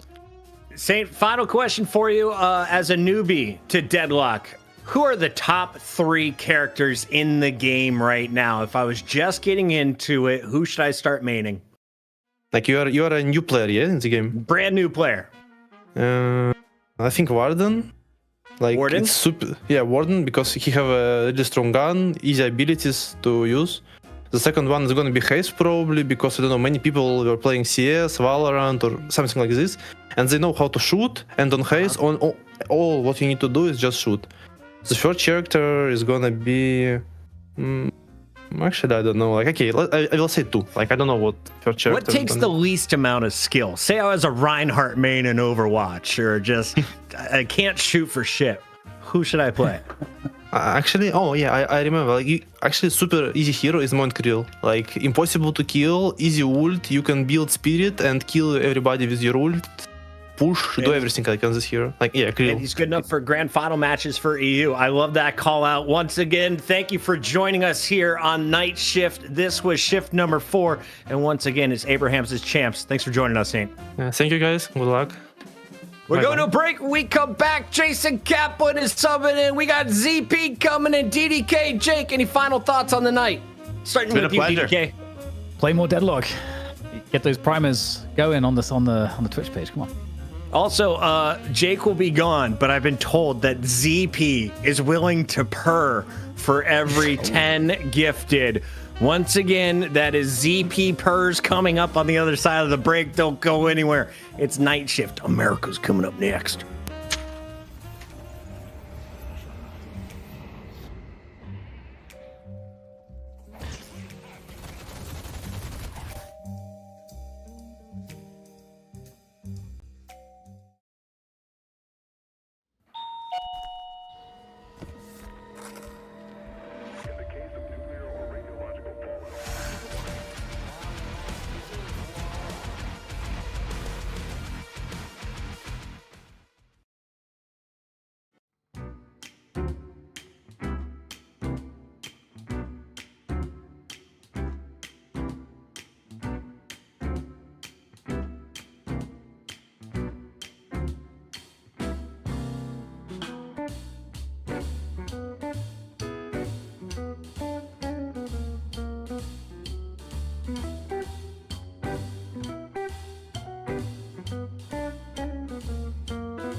Welcome back. It's time to meet the guy with the hottest mom in all of Minnesota. He goes by the name of ZP. We also got Jason Kaplan with the mustache back, ready to rock.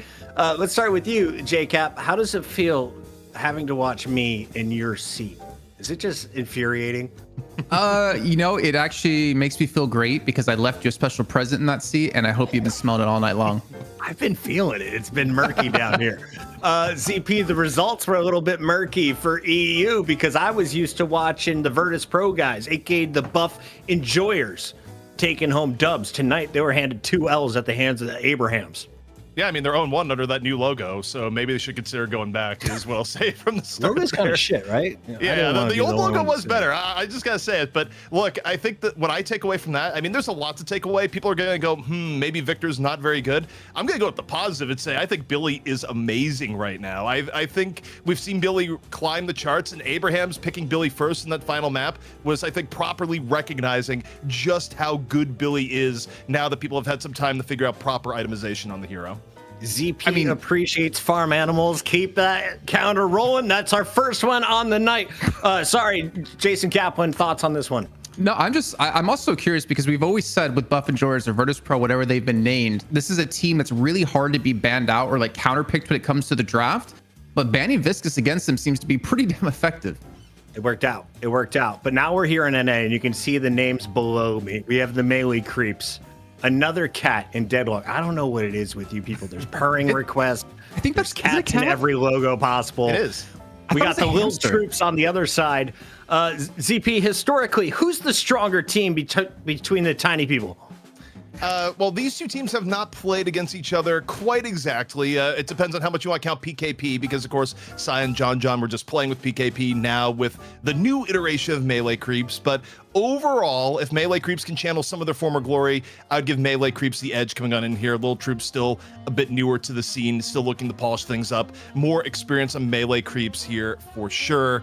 And I'm excited to see what they're going to bring to bear here because, John was kind of hyping up the new iteration on the last Graveyard shift about how Melee Creeps is coming back. So I'm curious if we're going to get one of those epic Melee Creeps versus Hydra Nation finals once again. Kaplan, we had John on the show last week. Is he the star to look at on this squad, or who do you have eyes on?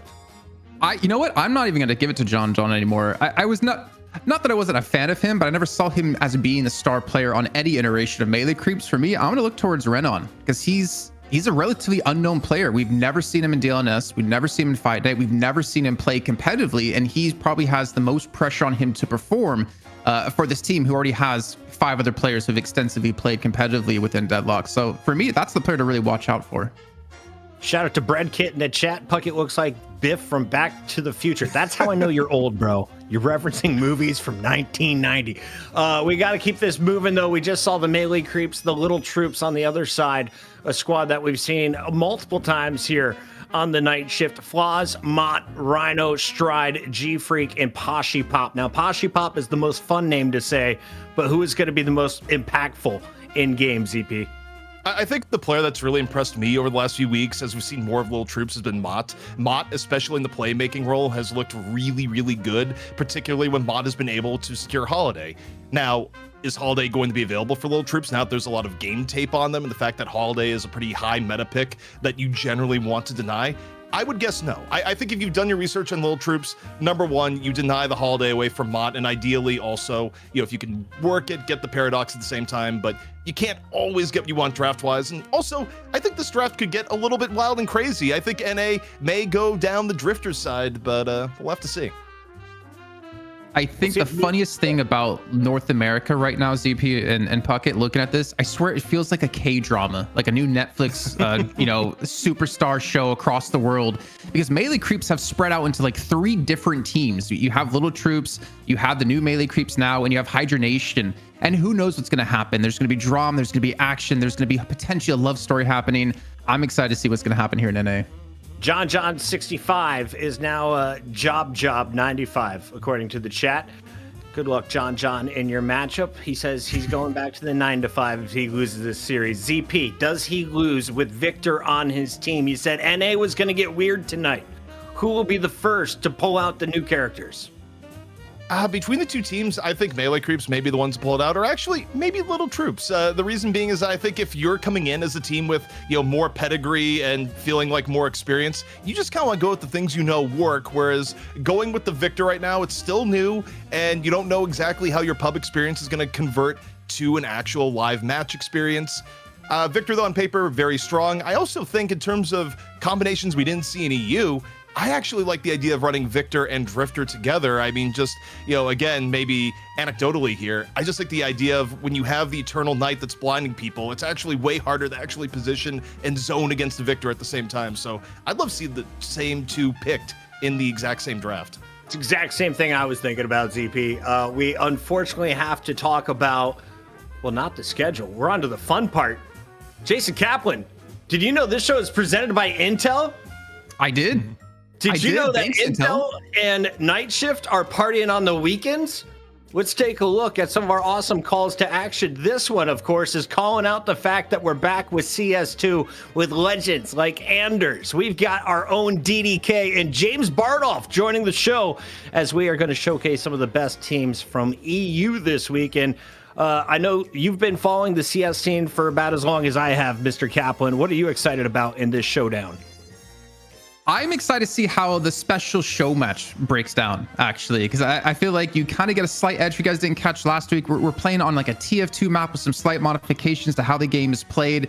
And I want to see how the teams that are participating kind of handle that, because it can be very difficult. And I know, with Jake on the broadcast as well, he's obviously a big TF2 player in the past. I've dabbled in it quite a bit as well. I think it's a nice little addition to what it can bring with CS with this little crossover. Absolutely. That is going down once again this week. And join the Night Shift crew, Intel and Asus Republic of Gamers. We are going to be featuring some of your favorite faces, some familiar voices, and having a whole lot of fun with our entire production team. I know Solomon is super excited about this one. When he's not behind a keyboard, he's bunny hopping around his apartment. Let's take a look, though, at what we have coming up on the show as well. It's the Intel Gamer Days. Battlefield has been in my repertoire. I have been crushing buildings. ZP, you can get Battlefield 6 for free if you get our qualifying deals from Intel during the Gamer Days, August 25th through the 7th of September. Look, I'll be honest, I looked into it because when it comes down to it, what better price is there than free? A lot of cool ways to get some of the best games that you love, including Battlefield 6. If that's something you got interest in, check it out, Intel Gamer Days, from now until September 7th. So you got a few little days left here, about 4 days left. Yeah, wide variety of Intel-powered desktops and laptops, and a bunch of qualifying purchases will help you get that copy of Battlefield 6. Head on over to game.intel.com if you want more information. For now, though, I'm told the teams are ready. We can talk about the competition that we're about to witness. North America as the Melee Creeps. We've got the Little Troops. It's the start of North America, which means it's a best of one. The winner of this will go on to play a best of three for the $1,000 against Hydra Nation. ZP. As we get into it, as always, Mo and Krill will decide who gets first pick. We got Z's and Blue taking on our Yellow Man. What are you witnessing? Watching Sai right now get the early parry, fall through, but the parry comes in the other end. Actually neck and neck right now between Melee Creeps and the opposition, but Sai another parry. That's going to put over the top. Melee Creeps get choice of first or second pick. I think that's the fastest 1v1 we have witnessed, Kaplan. That was dominance. We've had like the meta adapt on itself, and compound on itself like 30,000 times over the course of DFN and DLNS. So it's nice to have a quick one once in a while. But moving into the draft, man, this is where things are get really interesting. And as ZPs, you mentioned before, you wouldn't be surprised to see Drifter being picked. I wouldn't be surprised as well, because honestly, NA feels like the Wild Wild West sometimes. Yeah. NA, they get a little bit wild and crazy with it. And look, we just don't know. No one decided to go for Drifter last week. This week, it may be different. But some things you can't deny. Vindicta's value in the game. Saw it in the EU final and saw it all throughout the last Night Shift. Banning Vindicta first makes a lot of sense if you're not looking to play it. Yeah. Side, Lil Troops is going to make their moves here, Kaplan. Is there anything that is really impactful this early? Is first ban going to decide your whole composition?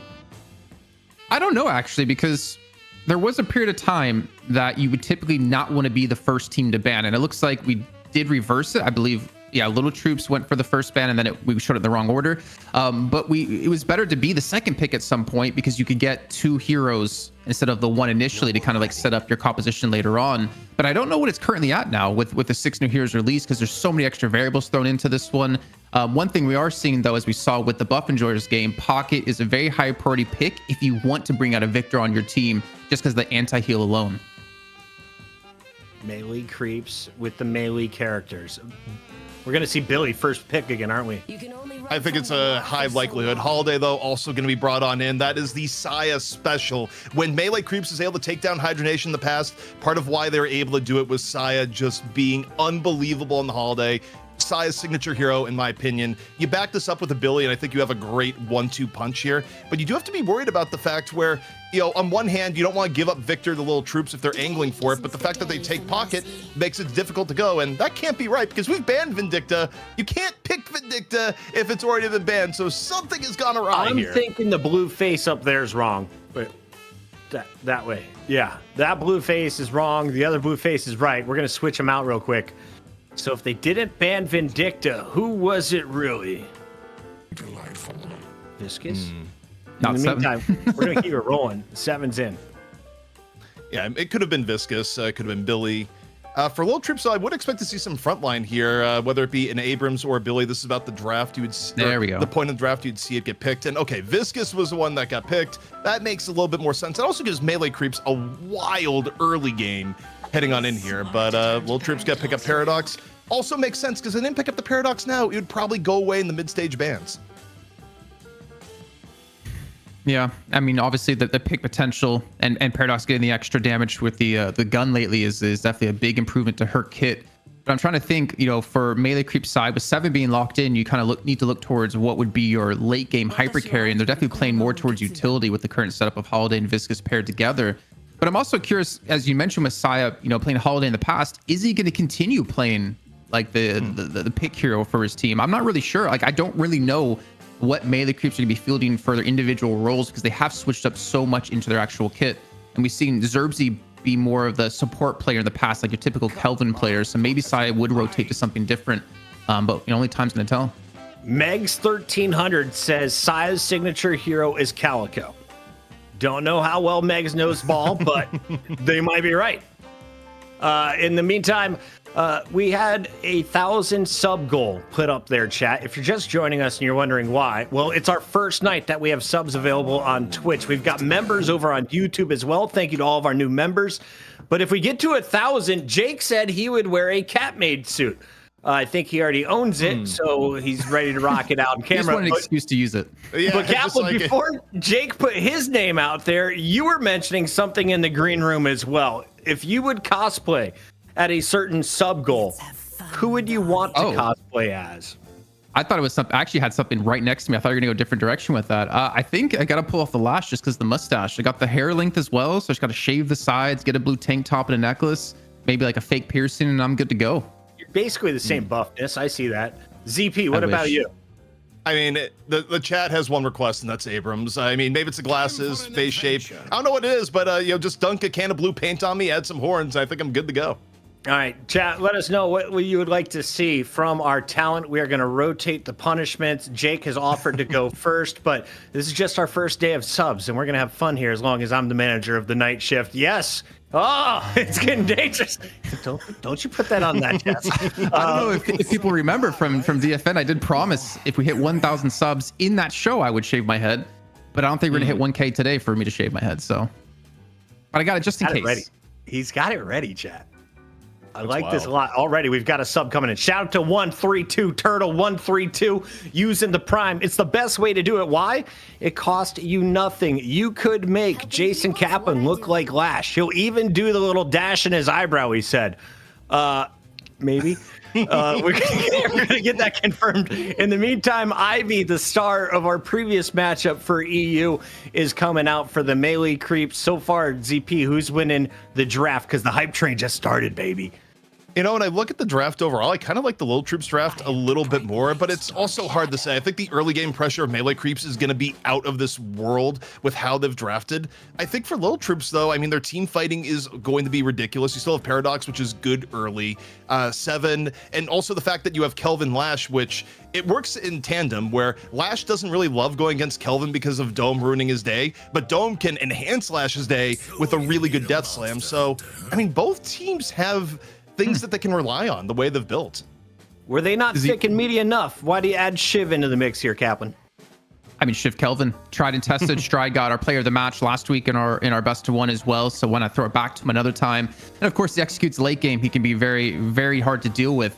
Can I quickly hop back though? Because we talked about Holiday with Saya. With Ivy being picked, Saya plays Gun Ivy.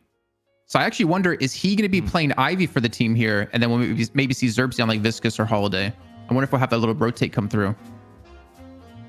Yeah, I mean, it could go either way. I think for me though, given that they reformulated and probably wanted to reformulate on the idea of like, hey, play what you're best at. I still think, again, maybe I'm just biased at the times where they caught Hydra Nation off guard, but I feel like you don't put Sai on Holiday, it might be a bit of a mistake. In the meantime, while you guys nibble on that, shout out to Potato Pino coming in with a sub. We've got the Prime being used by Richard Nixon's head. Fucking Gigablast using the Prime. NHey2568, thank you for the Prime. We've got Up Phoenix dropping the Prime. ZP, if someone drops 10 gifted, what animal noise are you making? Can you purr? I believe so. And, you know, the first one's free, I guess this is like, let's see. Give him a sample. That's what I got right now. Was that a soundboard? Move your hand and do it again. No. Ladies, he's still single. You can change that by the end of this show. Here we go. We've got our teams locked in. The draft is done. Kaplan, who do you give the dub to for the pre-match fight? Who won the draft? I think this is, I don't know. I don't know if I'm really set in stone. It kind of, to me, determines on how it play, or it's determined by how it plays out. How Renon, I'm assuming, to be playing the Haze will be doing. I think in terms of like composition together, working together, like Lil Troops for sure. Like you have Seven, Pocket, Kelvin, Lash all together. You have a pick potential at a Paradox. You have a very well-rounded composition, and you have a very strong late game comp as well with like the Shiv, Pocket, and Seven together. But melee creeps, like I don't want to count them out. Like they still have a very like heavy pick comp early with the Haze. You can rotate around. Holiday can provide a lot of early catches as well. Viscus gives you that safety net if you get overcommitted. Yamato can always pop off. And if Sai is playing Ivy, he has a ridiculous gun Ivy as well. We have a hype train level 3 choo-chooing over on twitch.tv. Thanks once again to all of the members on YouTube. We're also up and running, I'm told, on kick.com. We're everywhere you want to watch video games in seppuku. Just subscribed. If you want your name in the chat, all you got to do is pull in a fax and make ZP purr, baby. ZP, let it rip. I think I just wanted to. I don't know why I'm doing two more of those. Like, I just want to go. Like, it's where he just wants to keep going. I'm getting goosebumps, and I don't think it's a good thing. So as soon as we can, observers, start the game. It's getting weird over here. Jason Kaplan, I think your mustache started it, but I'm feeling the vibe. Any final thoughts before we get the NA Challenger match? Because K, Jim, and crew are subbing in. We are 18 away from 400 subs on Twitch.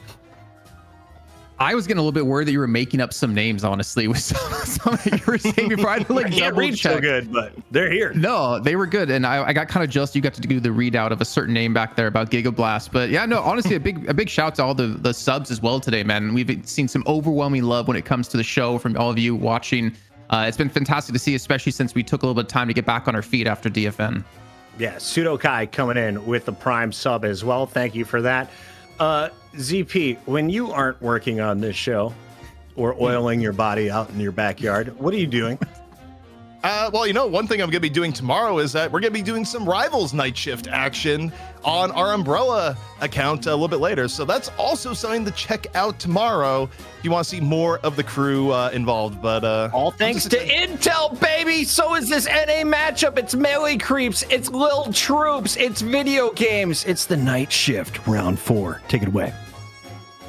All right, Jason, we're getting on into it, and I've had a little bit of time to ruminate on the draft that we just witnessed, and I actually think Melee Creeps is coming out here with one of the most blasting early game drafts you could do, because even their late game option, Yamato, is still ridiculous at early laning. You're gonna have to deal with the Yamato Viscus lane in mid. You're gonna have to deal with the holiday rotations. The fact that Geist is also, above average in the early mid game. You're gonna get the mobility coming in from the Ivy and Hayes' mid game power.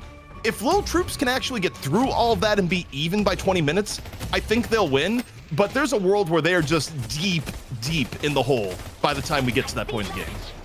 And I think there's something we can't really forget about ZPs. That like melee creeps, I don't think they've had that much time to meld together as a team. I mean, they were just playing as PKP last week with Saya and John on the roster, right? So I feel like they haven't been able to really get the reps in necessarily on their team. But I think if we can see them take down Little Troops and actually get through into the championship match, that'd be such a good sign for the roster. And to be fair, Melee Creeps were the only team to legitimately, properly dethrone Hydra Nation in the past.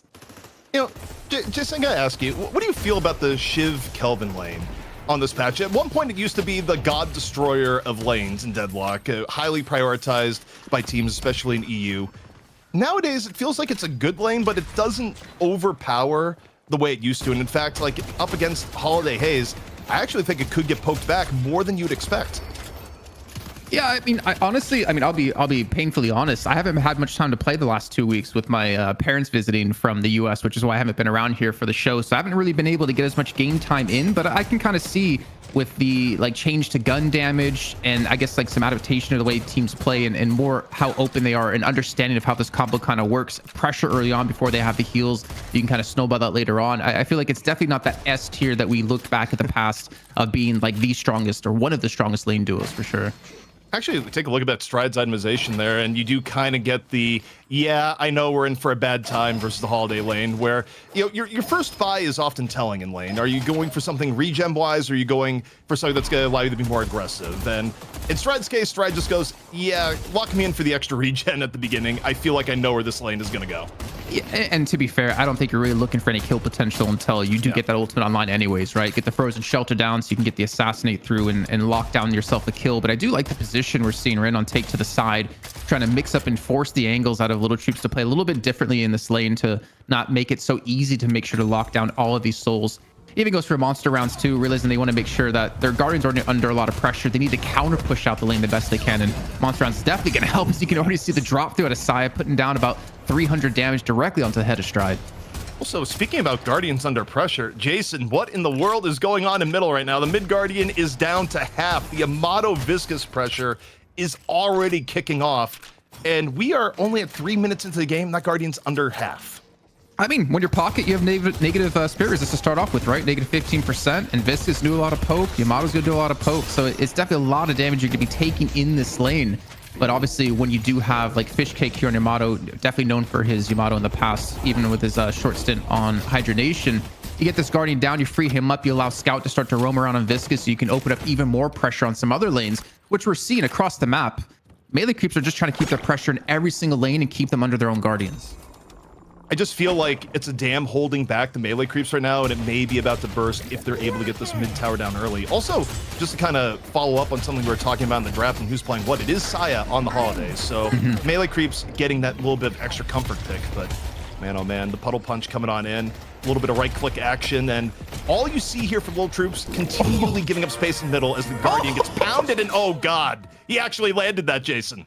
So the 2 on fires into the goop coming through for an early kill to fall. As we talked about, right, pocket, negative spirit resist could take a lot of extra damage, and this is not what you want to see for Little Troops if you're trying to hold on to this mid lane Guardian.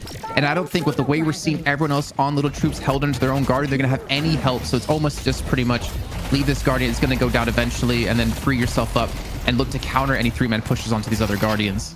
Ashi nearly dying the life drain, doing some serious work.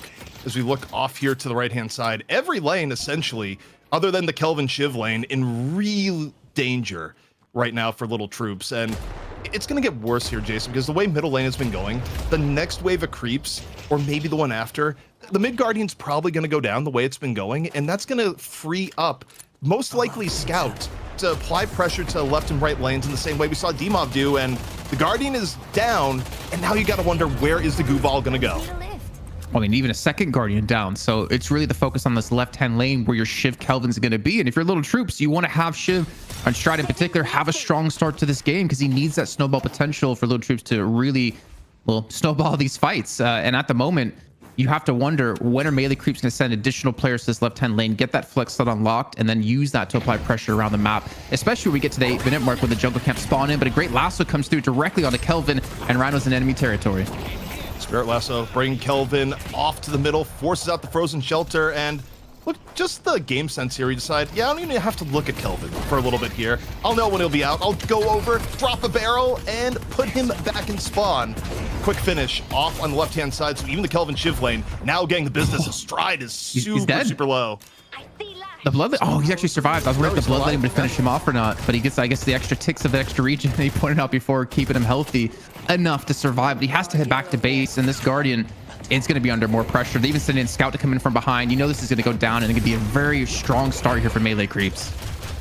And this is what I was worried about when we were dissecting the draft and where it was. Melee creeps stacked the deck with heroes that win in lane and heroes that have very good ability to rotate up to the mid game and create problems for the other team. And Lil Troops, in a word right now, Jason, I would say overwhelmed. Yeah, so I want to be a little bit careful of how I go about this, though, because I think when it comes to the lanes, just the 2v2 fighting, you don't need to be a team for a long time to work out how you play out these combos and how you play with your laning partner. I think where melee creeps might lack, and maybe why they focus on such an early game composition, is on this macro game of like who's leading, of the team playing around each other and knowing how to deny the enemy jungle camps the best they can and use the momentum they have in the beginning to turn it into a victory. So for MC, I feel like this is kind of when you have to start to win this game here and take control, because if Little Troops keep it close, having a lot more weeks under their belt, I feel like Little Troops can still easily come back, especially with the comp they have. Well, they brought Scout over to left lane briefly now in a little bit of back and forth with Kelvin. But while that's going on, it draws Kelvin off the left-hand side. The Guardian goes down and Stride is getting chased down. Stride very likely to fall, and Renon going to be the one to finish it off on the left-hand side. So every Guardian now down for Lil Troops as melee creeps really taking advantage of the early game. And flying strike, Jason, the pressure continues. Yeah, I'm not trying to back away. I know you talked about as being definitely a player to watch here for Little Troops, and he's going to have to be that player as Paradox to get these great swaps to come through. And honestly, looking at the Guardian health, only middle and right lane has actually been tickled by Little Troops so far.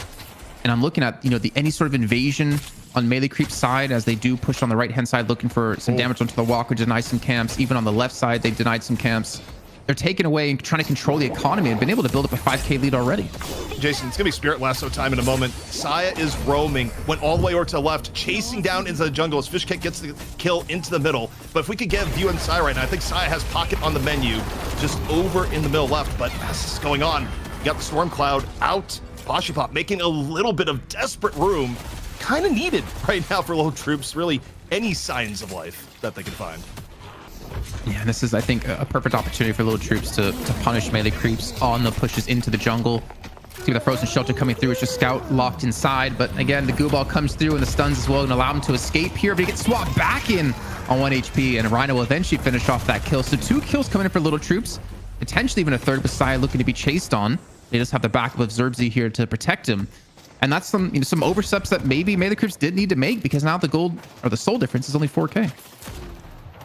Soul difference is 4k, but I think the problem is that when we've lost all Guardians and the other side has all their Guardians, the ability for melee creeps to just roll around, freely grab camps and boxes, and Lil Troops just playing from behind and keeping their waves up, it really takes its toll, especially because the way Lil Troops have been playing the macro game right now, it doesn't really seem like they're keen to give anything up for free, and things like Earn are going to have to be paid for in kind of rough trades, I feel like, for Little Troops at the moment.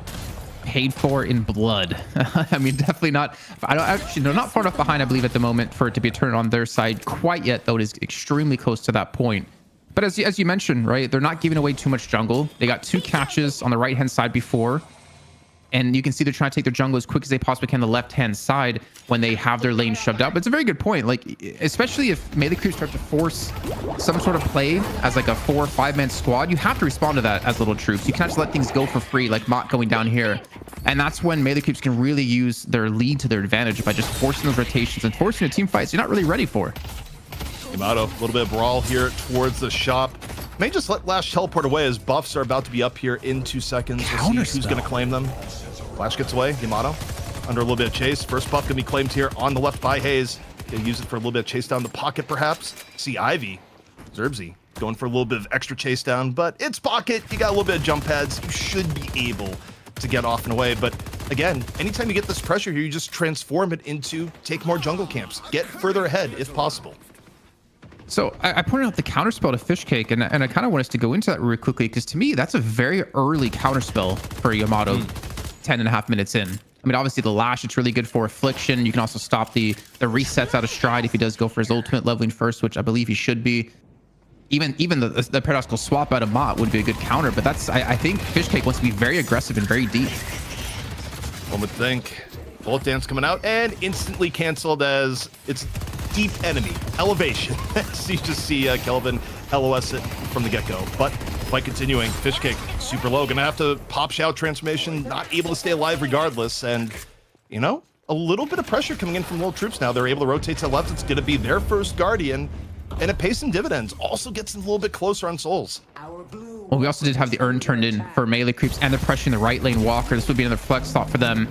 Again, completely open this right-hand lane if they can. And with an Ivy there, it's very quick to be taken. Stormcloud comes in out of Poshy Pop, just trying to deter them away, which it will be successful to do so. But the rotations won't be here in time to help him out.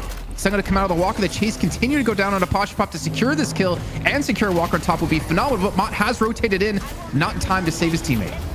That is a wild chase down deep behind the Walker, and the Walker is just continuing to get pummeled. Even as Ivy taking damage in turn, one has to think that this Walker, if it doesn't fall now, is going to be pretty soon to fall. A little bit of evasion right now from Ivy, back and forth. Trying to make the most of the 100 HP of the returns. Deciding to come back on over. Still wants the Walker here, Jason. This is highly aggressive, but if they get the Walker, it's definitely worth it. Yeah, big commitment there. They do lose 2 players, at least able to turn one around in towards the middle lane. Xerxes, yeah, he's going to be caught. No way you're escaping this one as a cold front comes out. To Poshy Pop there. But still, the damage has been done. That right lane completely weak and susceptible now to minions pushing down those base Guardians. And melee creeps, I mean, almost at a 10k lead. Still on a very strong start here with no real response yet out of Little Troops. I kind of like melee creeps' decision making there, though. I mean, they get the urn and then they decide, okay, we're okay to trade out a Guardian and like half a Guardian middle. We're going to start working on walkers because, again, on the overall macro game, the sooner you can get walkers down, the more map control you can get, the more you can leverage it for advantages later on. But, Jason, taking a look at the right-hand side, things perhaps to get a little bit more heated. One of the Guardians still on the menu here for Lil Troops. But melee creeps deciding, no, we don't have to give this up for free. Swap coming in early. No swap up right now for John. Just aerial mobility, staying alive way longer than you'd expect. May have bought time for the rest of his team to turn the tables. Oh, is that a slowing hex coming through as well? G-Freak cannot escape this one. So 2 kills for the 1 death. Even a fight in mid lane happening while all this is going down. The affliction comes through, and they're trying to catch it over on a Fishcake who just popped that shout transformation to dive back in deep over to Flaws. Does have his teammate there to back up with side. Getting the knockouts from those barrels, and they're continuing to go for this fight here. But look at Rhino, still extremely healthy, but he's not going to have the damage to help survive this fight out. He's got to escape as quick as possible, even with Scout coming through off to the side. They're not going to be able to lock him down for a kill, but still, Little Troops, they ended up losing 2 players for the 1 kill that they got. Looking at the economy of the game, I think one of the things that you have to start worrying about as Little Troops is that both Fishcake and Renon starting to get a bit ahead of the game. Yeah, you've got your 7 to 14k, but something Jake brought up that is very true on the EU broadcast is you kind of expect a 7 to be here. You are arguably the quickest jungle clear in the game, so a 7 not even being on top of the game oftentimes is a bellwether that other things have been going pretty wrong within the match. And I mean, even with Renon, I actually wanted to touch on his build a little bit because he's going like the pretty typical damage haze build. Like nothing supporty about it that we've seen in the past. No no lens, focus lens picked up, though I don't know if he's even going to go that route. Slowing hex as well, so you can go for the chase with the Fury Trance. Like he's very damage heavy. And he's kind of committed to playing this route as well, which is going to be very difficult to deal with if you do allow him to split push and you have the other 5 kind of stick together as a group. Guardian going down over on green. Saya, though, coming in, has the lasso, throws it out, catches Shiv, brings him back in, and just immediately crunched by the rest of the team. So you get the Guardian, still comes at a cost hero-wise. And also, look at what's going on the left here, Jason. Another Walker maybe going down. And you don't love Guardian for Walker trades. No, you don't. And this should be almost a free Walker on the left-hand side. Even picking up another kill on the G-Freak, which was the right-hand side of the map. This is this snowball. I mean, to be fair, it's only like a 10k difference, which is kind of surprising considering how I felt like this game has been going.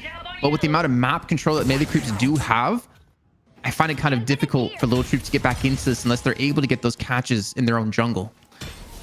I think, though, the way this is compositionally, this is the sort of tempo that Melee Creeps has to play with, because if Lil Troops is able to even things out and get the game into more of a state of neutral, I like the Lil Troops composition more. So for Melee Creeps, if they're making this work, they need to continue to play at this level and push walkers as quickly as they've been doing, because should the game go to neutral, I think it starts to go against them. Well, I don't even think neutral necessarily. I think one problem Melee Creeps are going to have if they can't build up maybe another 5k lead on top of what they currently have, team fighting. Like they cannot really afford to group to look for fights. They have to almost go for picks with the composition that they have at the moment. When it comes to just raw team fighting with a Lash ultimate, the Stormcloud top out with Affliction, even the Frozen Shelter, I don't think you're going to win on the fight unless you extend this lead a little bit further. And I think maybe the plan out of Melee Creeps is just to avoid the team fight, and maybe for Lil Troops it's just to kind of survive to get to that point to team fight. Speaking of team fighting, it's starting to get hot and heavy here in middle. Ball opening up here for Scout for disruption. Saya goes down. Saya was looking for lasso into the back, wasn't able to find it. And now under pressure, Fishcake gonna have to drop Shout Transformation, throws himself into the freezer, and this Kelvin play may be enough to save Paradox under the Amato dive, times out the rest of the Shout Transformation. Paradox though still pretty low. Mott will pay the price in the end. A little bit of back and forth mill, but as this is going on, Jason, the Walker falls on the left-hand side. Melee Creeps still have to be a pretty big fan of that. Yeah, I mean, Renan also gets a kill onto Moth there in the left-hand lane, and he escapes. John was pushing the right lane while this was all happening. So Pop couldn't join the fight in middle. Yes, you get Urn, but you still lose more control around the map. You have taken the lead from 9k down to 6k, which is fantastic. But at the moment, Melee Creeps are still just in full control, and you can hear the scream of mid-boss. They do have the Guardian down extremely quickly. A big Affliction comes in, though. ZP sets it up onto 4, but he needs the backup to capitalize. It's a 4-man Affliction, but capitalize is the right word here, Jason, is that, yes, you've hit 4 people with the Affliction. The Frogs had a good day, but the rest of your team, they're not in position to go after it. So in the end, it doesn't actually do anything. Melee Creeps get to leave, they get to heal, they have Rejuvenator, and you have to think that now that they have a full Rejuvenator and didn't pay really anything for it, that mid Walker is just about guaranteed the fall for Lil Troops, while they're so far away from even getting a single Walker of Melee Creeps. I'm looking a lot now towards Renan here too. 23k with Rejuve. You set him up in a lane to split push. As long as you can disengage properly with Melee Creeps, which having like a counter spread on Fishcake, you can, be allowed to play more aggressive into the front line to bait out some abilities and maybe some ultimates. I think you have a really easy window to either taking base Guardians or taking that mid lane Walker. And honestly, like with the Rejuve in the hands of Melee Creeps in the lead they have, one mistake is just going to turn this game into an almost impossible comeback for Lil Troops. We like to talk about win conditions a lot and what you have to do to have a good fight or advance your own causes in the game. And I think the reality now is that if Melee Creeps get another good fight, if they're able to take mid Walker and get kills off it, and Lil Troops isn't able to do something to flip the script, their win conditions become so incredibly narrow that the comeback, I'm not going to use the word impossible, that's a cursed word in casting, but about as close to impossible as you're going to get. I think you're on the precipice right now of things getting fully out of hand. So for Lil Troops, they get one more good fight. We'll see how they handle it. Their Walker is what's at stake here, Jason. Well, they do get a catch on a Scout. Necessarily the best target to do so, since he has Cube. He's going to have his goo ball in just a second. He actually gets burst down here, has a chance. Again, the Rejuve going to get him back alive yet again. His teammates can be rotating to help out. They do get the finish on a Scout, so 1 kill has been confirmed. Man advantage in the hands of Lil Troops, but again, they still have so many players to deal with. I hear Shadow Transformation going off for Fishcake. This mid Walker is going down over time, and Melee Creeps starting to come back in this fight. Pop, the storm has been quelled. The Walker is going down. And now look at this full bullet haze, completely operational. But again, the bullet dance just stymied by elevation yet again. Freezer being put on out. Rhino desperately trying to save and support the team. But you look at the HP, and Lil Troops is getting whittled down left, right, and center. Renan is still absolutely healthy, laying in the bullet damage. And Zerbzy gets right back up. All Rejuvenators have been used. Lil Troops, though, they lose their Walker, and base Guardians now very much a threat. Yeah, 100%. Like, this should be the final flex unlocked in just a few seconds. You can see even John breaking off to his left-hand lane to take down another wave of base Guardians. We're only 20 minutes in. And surprisingly enough, we haven't mentioned that Stride not to call him out in particular, but at 16,000 souls, basically tied with lowest in his team with Rhino and Mott. Yeah, he got 1 kill on the scout before, but this Shiv is just not going to really be doing any damage just because he's too far behind to his opponents. You know, there's a lot of lore about the Baxter Society, who's still in it, who's not.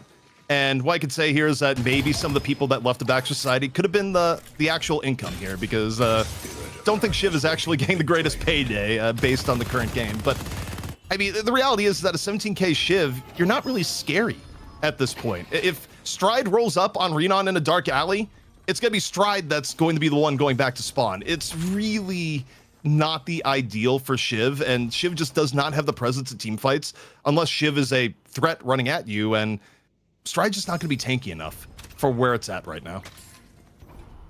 And pair that also with the fact they have a cube. You can't really guarantee a kill onto Yamato either, because Fishcake does have counterspell. Zerbzi can stone form.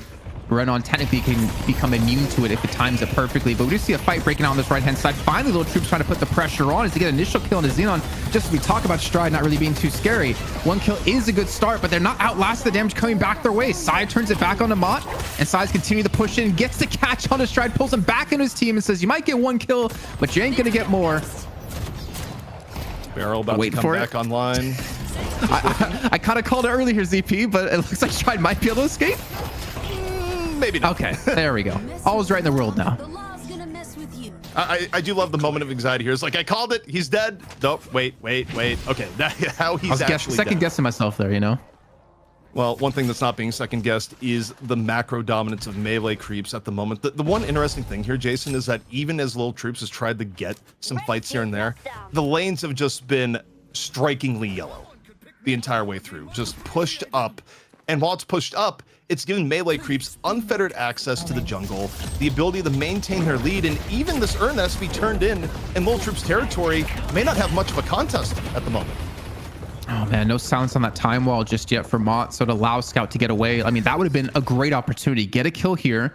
You have mid boss coming up in about 2 minutes. You have buffs coming up about 2.5 minutes time. You have some jungle you could have potentially farmed, or just having a 6-on-5 advantage with Poshy Pops coming in just a few seconds.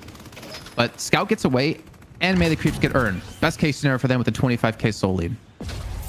Also, you look at recent items picked up. Tank Buster coming up for Saya. A little bit extra damage on the barrels. Doing full barrel build, which is pretty common as far as Holiday goes. You'll usually, at this point in the game, see level 3 lasso into level 3 barrel. And yeah, I mean, as you take a look at this, I come back to the idea of win conditions, and one thing I gotta say, it's been a rough game for Death Slams. Haven't really seen a big Death Slam at G-Freak yet. Zerbzi, though, getting caught. Quick little swap in from Mod, and that at least creates a small window of opportunity if you can chain one elimination into another. Yeah, it alleviates some pressure. They can go back to pushing out their own waves. I think the big downside for them, as you kind of pointed out before, the entire map being all yellow, because the lanes aren't shoved out, it's not like they can push in for a walker not having a 6v5. If anything, if Lil Troops maybe were, 10k higher in souls than they currently have, I feel like they could almost force some fights with their team, because they have a very good team-oriented or team fight-oriented composition, and you can fight around these objectives, even though we saw previously it not work out too well for them when they hit on this right-hand lane. But maybe a catch on the side here could be exactly what they need. He does get slowed up by the Connect Carbine. Ethereal shifts away from the paradoxical swap, and it looks like his teammates won't be here in time to save him. Thrown into the dome. When you really want someone dead, well, Saya is absolutely dead. But you did end up using your frozen shelter on it. You brought everyone there in the map, so you're still getting pushed on the outskirts. Was it worth it? They know mid-boss is up. They had the timer, and they're immediately going for it as soon as mid-boss spawns. But you take a look at what's going on. The rest of melee creeps all heading on in, and maybe elevation won't hurt Renon this time. The bullet haze good to go as the mid-boss gets taken on down, but here comes the team fight over and in. Yamato opening up Shadow Transformation. Melee creeps just taking free real estate here at the moment. Pajibop drops the Storm Cloud off to the side. Is it going to be enough? They are able to get a few hits on the Rejuvenator. All of it, in fact, towards Lil Troops. So the Storm Cloud doing massive work here, Jason. And Melee creeps not quite able to be the fearsome force that they thought they might have been. They forced the team fight off the back of the Rejuvenator. They're exactly what they were looking for with the initial kill they had on the side to kick this one off, and they're going to come out relatively clean. They lose out on 2 of their tokens that they had. They take away the 1 from melee creep, so now they have a huge advantage when it comes to just the raw stats they gain from this one. Poshy Pop has definitely hit this point of where he's come online as well.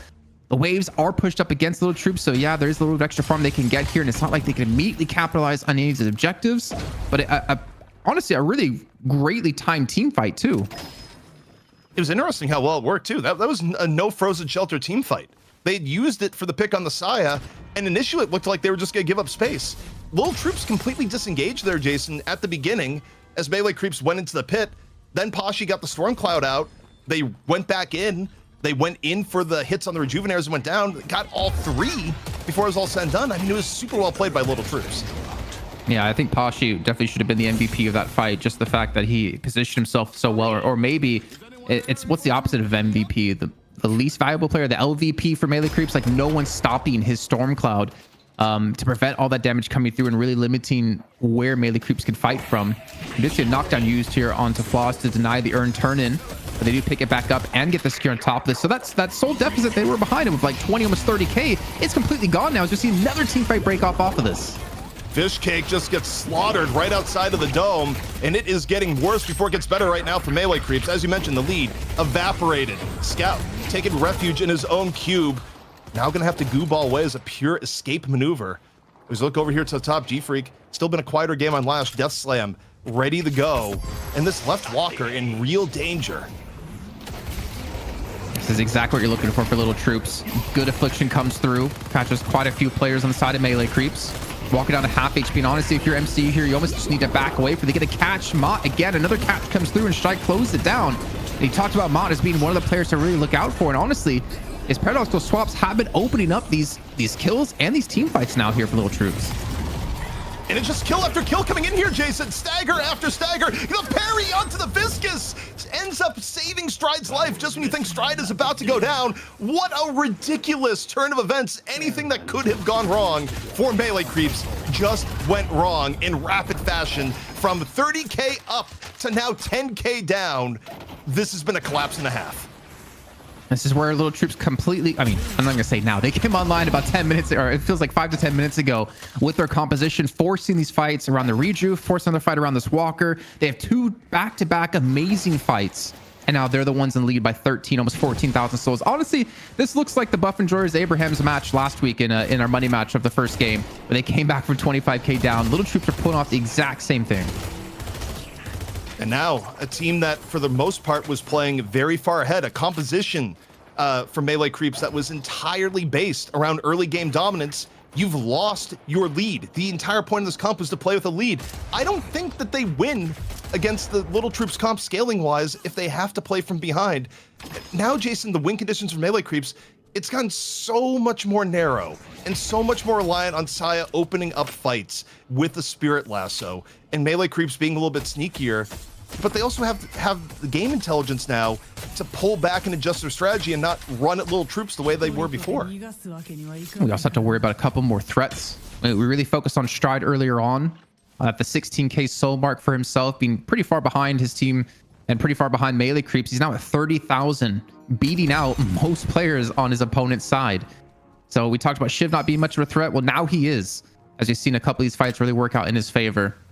I feel like the haze is kind of, not to point Reno out in particular, has fallen off a little bit because we have gotten to the team fighting out of both teams, and he hasn't been able to pull off any objective taking by split pushing or been able to get any picks solo because Little Troops are kind of keeping an eye on each other. I mean, look, when you look at the soul income, I feel like Renon's bank account got frozen. I think back to just a little bit before in the game, like 5-10 minutes ago, Renon was at 30k. 10 minutes later, Renon's still in the 30k range. It just has not been much in terms of farm, but all right, a little bit of setup coming over here on the left-hand side. I like this. He kind of just runs away to try to force their attention towards him and ignore Stride, who is maybe looking to teleport out of this one. But this is actually a really good timing. 1 minute to go on mid-boss.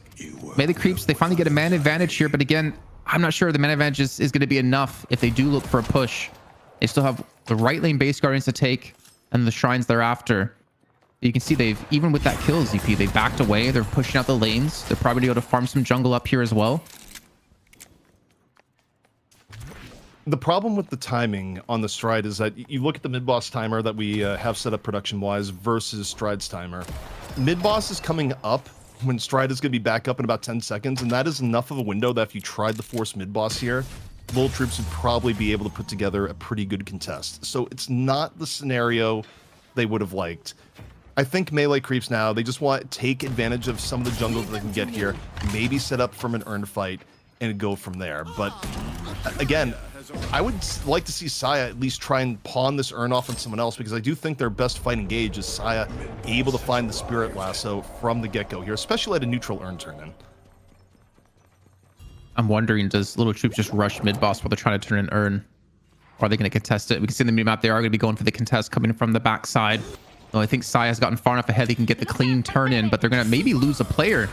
Someone getting caught out, completely surrounded by Little Troops, and you do not want to be going down a player here, especially the great paradoxical swap coming through directly onto John. I think John's a bad early target, though. Still has a swap in reserve. Stormcloud comes out into the Frozen Dome on top of the two. However, knockdown going to be ending the storm. A little bit of adaptation here from Melee Creeps, who are pretty wounded overall from that engage. No one caught, but half of Melee Creeps is at half HP, and G-Freak now saying, let's change the equation. Death Slam comes out, puts Scout super low. Scout not dead, but not long for this world perhaps either. Renan caught on the side. John goes down, swap not enough to save. And with Melee Creeps having 2 down, with mid boss now being up, Lil Troops are going to try and get a little bit extra here, Jason, then go directly mid right after. If Melee Creeps are going to win a fight, it had to have been right there. Poshi Pop, Rhino, Mott, Flaws, all not having ultimates available for that fight. They had everything they needed to win that fight, but I think the great Death Slam out of G-Freak catching 2, and then Stride kind of being ignored, doing a lot of damage. Of course, there's double life strike, 100%, or double phantom strike, sorry. Obviously, it's a joke, but they do go strictly for mid-boss here. And Melee Creeps, if you're Scout, I don't feel like you can afford to die. If best case, you steal away 1 credit, but you're going to be down for 60 plus seconds, and that is easily enough time for them to take 2 walkers and base guardians. They got 1 though. Off on the outskirts, Zerbs, was able to get 1. Gives his life for it. Ideally, if you're Melee Creeps, you'd love to steal at least 1 charge here, but with Scout falling, doesn't seem likely. Only Saya is up right now for Melee Creeps and is still in and around the pit. Throwing a few barrels, looking for a contest, but how much can a solo Holiday do here? Your best case scenario, maybe you go in and get 1 charge of the Rejuvenator, then instantly die right after. I feel like you just kind of want to get out. Yeah, you kind of need to. I mean, John, he's coming back up. Fish Cake will be up before they go for the push. Renan's available already. But you kind of need Scout and Zerzy, but at the same time, you're down 15k plus all the extra stats you get with Rejuve, having all 4 of the credits on your side for Little Troops. I don't know, man. As we were talking about, you know, almost being impossible for Little Troops to come back, I'm seeing it as almost impossible for Melee Creeps to get back in this game with how things have played out and with the compositions alone. The comp is the big part, is that Little Troops, they have a composition that just works better into the late game overall. And, you know, again, you kind of brought it up a little bit, and I tend to agree, is that we've also long past the window where Haze feels good. I mean, Haze's biggest spike is in the mid game, and I feel like, again, you look at Renan's farm. Renan's farm is slowed to a crawl as this game has gone on. Still the most farmed on Melee Creeps, but relative to the state of the game, I don't know if Renan is the biggest threat anymore the way it was when Melee Creeps was up 30k. So, you know, I think Little Troops deserve some credit, though, of how they handled dealing with him, because when they were farming previously, they were farming with like 2 players in each lane. It wasn't like they let 1 player go farm by itself or by themselves, meaning Renan could have that 1v1, because he can still 1v1 most players. Maybe Poshi Pop, he would struggle to beat 1v1 now with how farmed up he is, but he could pretty much 1v1 or should be able to any of the other heroes on the other side. So I think they did a good job of like preventing him from getting stronger in this game. Melee Creeps trying to go for a bit of an ambush here. Up in the air is G-Freak, finally out of the CC, going for the Death Slam, picks up 2. Gets hit with the knockdown. The Frozen Shelter, though, being over the Death Slam targets, ends up with 2 down right after. The combo between Lash and Kelvin really paying dividends. And with 2 down, Melee Creeps may be facing the beginning of the end. Lil Troops still with all 6 up. They lost 2 charges of Rejuvenator. So that is a price they're more than willing to pay as they pick up another 2. And Jason, we're heading into the end game. Yeah, the end game. Well, we're heading into the next game at this point, man. The base guardian's going to be going down. The shrines, they should be taking a few seconds. I mean, look at the respawn timers as well. The rejuve is still there for another 2 minutes of time. This patron's going to fall. And I think they just go for the finish here. Like, they have everyone up. They have the dome to heal up as well. Even the health nova there to get everyone a little bit extra topped off and healthy. I think this is it. Like, Lotos Troops, they've pulled off the comeback here. Yep, they're going to sit here and immediately unload on the patron. Scout's going to try and delay a puddle punch, but there's only so much a single Viscous and Haze can do. The patron getting burned on down, and that is going to be Lil Troops defeating Melee Creeps, moving on for yet another match against Hydra Nation. And, you know, we talked about win conditions, and Melee Creeps, they executed their plan for quite a while, Jason, but it just wasn't enough towards the end. A few mistakes let Lil Troops back into the game. And once they were back in, you couldn't get them out. I think they deserve a lot of credit, though. I think they show they have a lot of potential. Like, I'm not going to judge Melee Creeps harshly at all, considering this is the first time we're seeing them here in DLNS. This is the first time we're seeing them play together as a team. I think they had a fantastic early game. They dominated all their lanes, taking all 3 Gardens before they lost even one, or even got relatively low. It was just that when we got to that point of the team fighting breaking off, that's where they ran out of steam, and Lil Troops were able to get back into it. Can I call you guys out now? You both are liars. You told me there's no way this team's going to come back and win. They came back and won, ZP. That shit just happened. It was getting a little bit sloppy, but then they brought it back. Was it an individual play? Was it team fights? Was it an outplay or just better jungling? What was the difference in the second half? How do you come back from that big deficit after 20 minutes? It was one mistake followed up by an even bigger mistake on a team fight level. Step 1, you pick Saya. You invest your frozen shelter to get the pick on the Saya, who's also coincidentally one of the few heroes that can interrupt a Storm Cloud naturally via Spirit Lasso. Mitch has entered my brain for that one. But then you go into the mid boss pit and you ignore Pashi Pop, who's off to the side, and the Storm Cloud does an enormous amount of damage. And it just goes absolutely terribly for you on the contest. And after that contest goes haywire, you end up losing your walkers. You give up all the lane souls that are on the map. And those 2 big mistakes from Melee Creeps really did just throw the game away. Jason Kaplan, I want to celebrate all of the first-time chatters that are joining us to spam the Mott pasta. Is this safe to read out loud? I'm a little bit scared. I trust you. Mott, this is your time to shine. You've got the toolkit, the mindset, and the drive. Whether you're locking down lanes as Vindicta, bringing the chaos with quit chatting, it's moving all over the place. Pulling fights your way with Lash or controlling the field with Ivy. You're never just picking a character, you're commanding the battlefield. Remember, every play that makes you shift momentum, every decision you make inspires your team. You don't just react. You dictate the pace. That's what makes you dangerous. Thank you, chat. All right, now stop that spam or I'll fucking hit you with the timeout. This is a show presented by Intel, and we are professionals around here. ZP, Jason Kaplan, Chris Puckett on the mics for the second half of the show. The night shift is getting dark as we take a look at some of the best moments. Melee Creeps, there's no way they lose this game. This team is crushing. What happened in the early game? It wasn't just the Spirit Lasso, ZP. No, it was lane domination. I mean, Melee Creeps, the comp they put up basically put together really strong lanes, particularly in mid, where we saw a lot of the damage done early, but it escalated to every single lane. They had 3 Guardians to 0 off the comp that they ran, and they weren't making mistakes for a very long period of time. Just good macro trades where even when Lil Troops would get a Guardian later on, it would come at the cost of the Walker, or it'd come at the cost of Urn. Melee Creeps, they use their early currency of getting ahead with strong lanes to make really beneficial trades that eventually got them 30,000 souls ahead. Jason, I'm just watching these and I'm smiling. What was your favorite character one-on-one to watch? What was your favorite lane battle for the first half of this game? I would say you reading that copy pasta. I kind of want to get chat to.